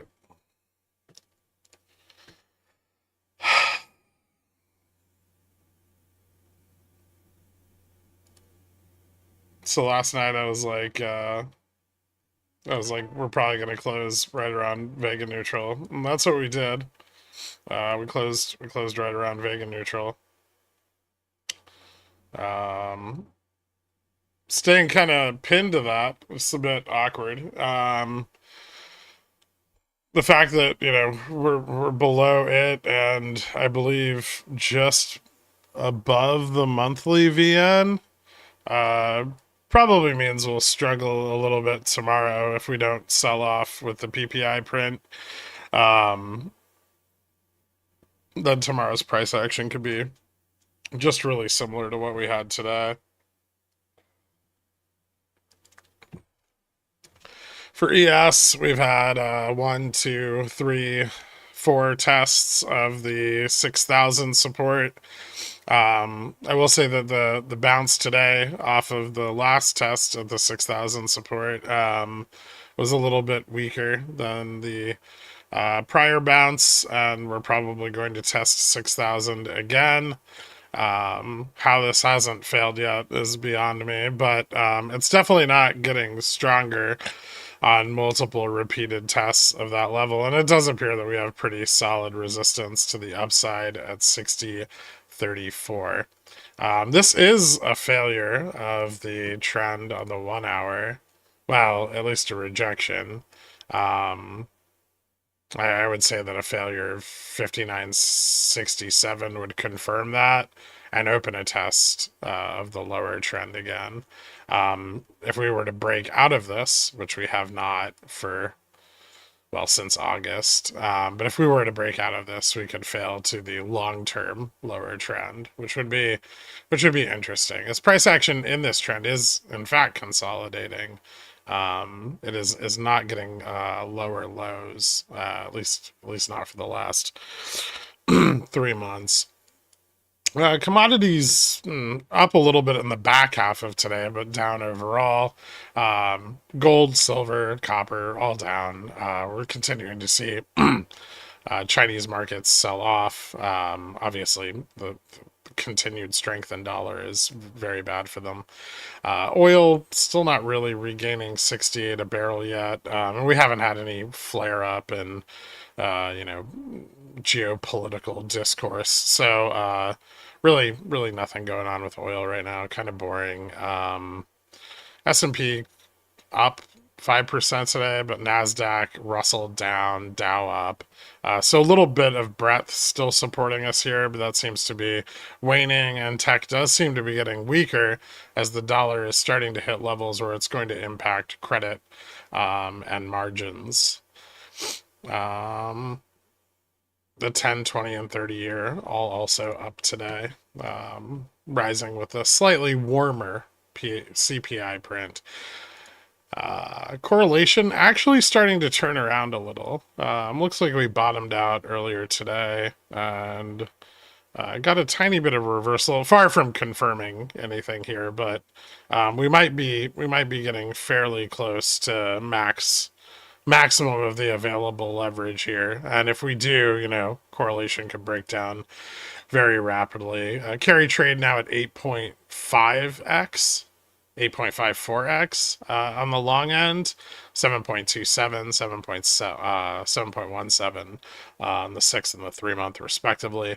Forward yield on vol hitting a new lower level today after a week of trading at around -3%. We're down to about -9. So they're really just shorting the fuck out of volatility. And in order to keep getting the premium they need to do that, they're going to have to keep shorting vol closer and closer to spot. And that's why we're not seeing Vega neutral really lift off of where spot is. And even yesterday we saw it come down. Despite, us holding these prices, VN came down. And until some of those short vol positions capitulate, Vega neutral is not going to move away from spot. It's going to remain fairly hard resistance to the upside. Move did go back over 100 with yesterday's price action. Probably a little flatter today with the front end of the curve kind of falling, but we are getting a little bit of bond volatility back. Skew, tiny bounce back, but nothing significant. 63.02% of the S&P over its 20-day moving average. And I think we're probably just going to see continued breakdown in correlation here. Yeah, on the VIX. Getting pretty close to the levels we were at, around July, when they shorted vol really hard before the currency spreads kind of collapsed a little.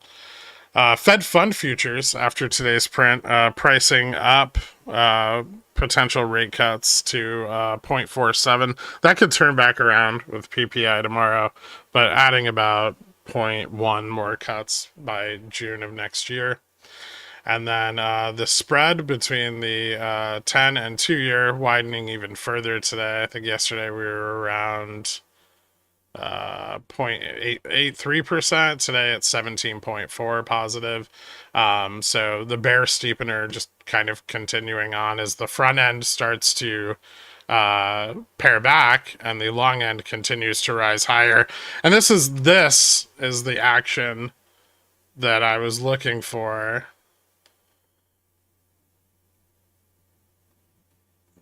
For those, short paper positions to be at risk.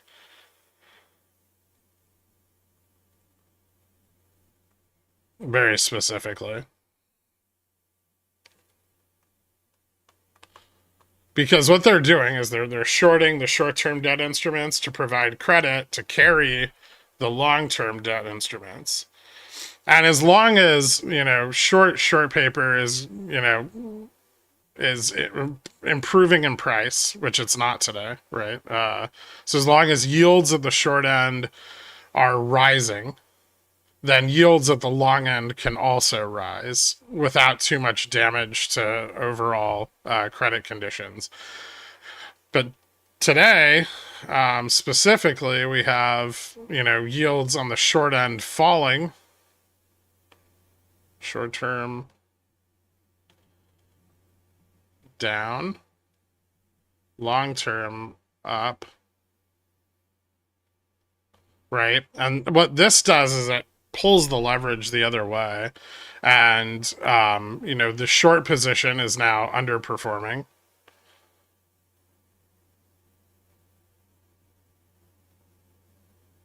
and the cost to carry is rising.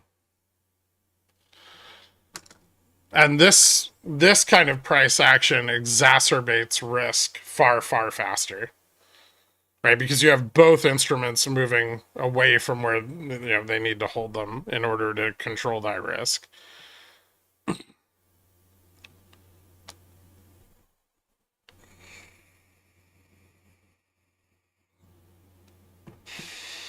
Is this like where Spider-Man is trying to hold the train and then the end doesn't? I think it's like in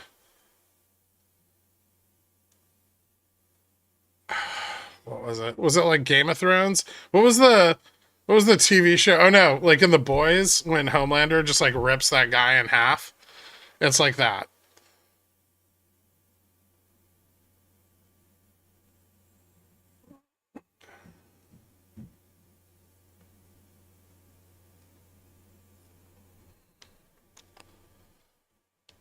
Juicy. Yeah, exactly.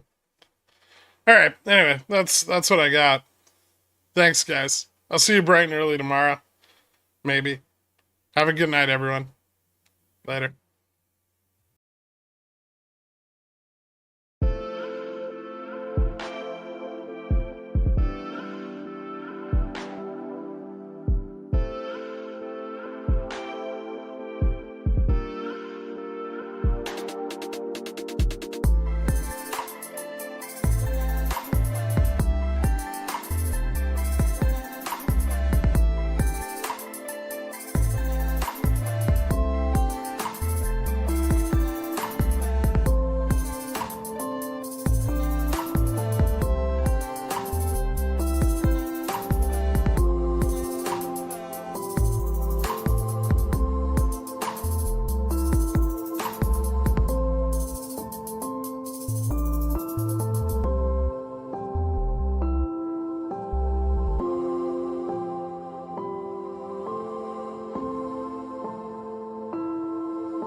Kenny's Mayonnaise is a proud sponsor of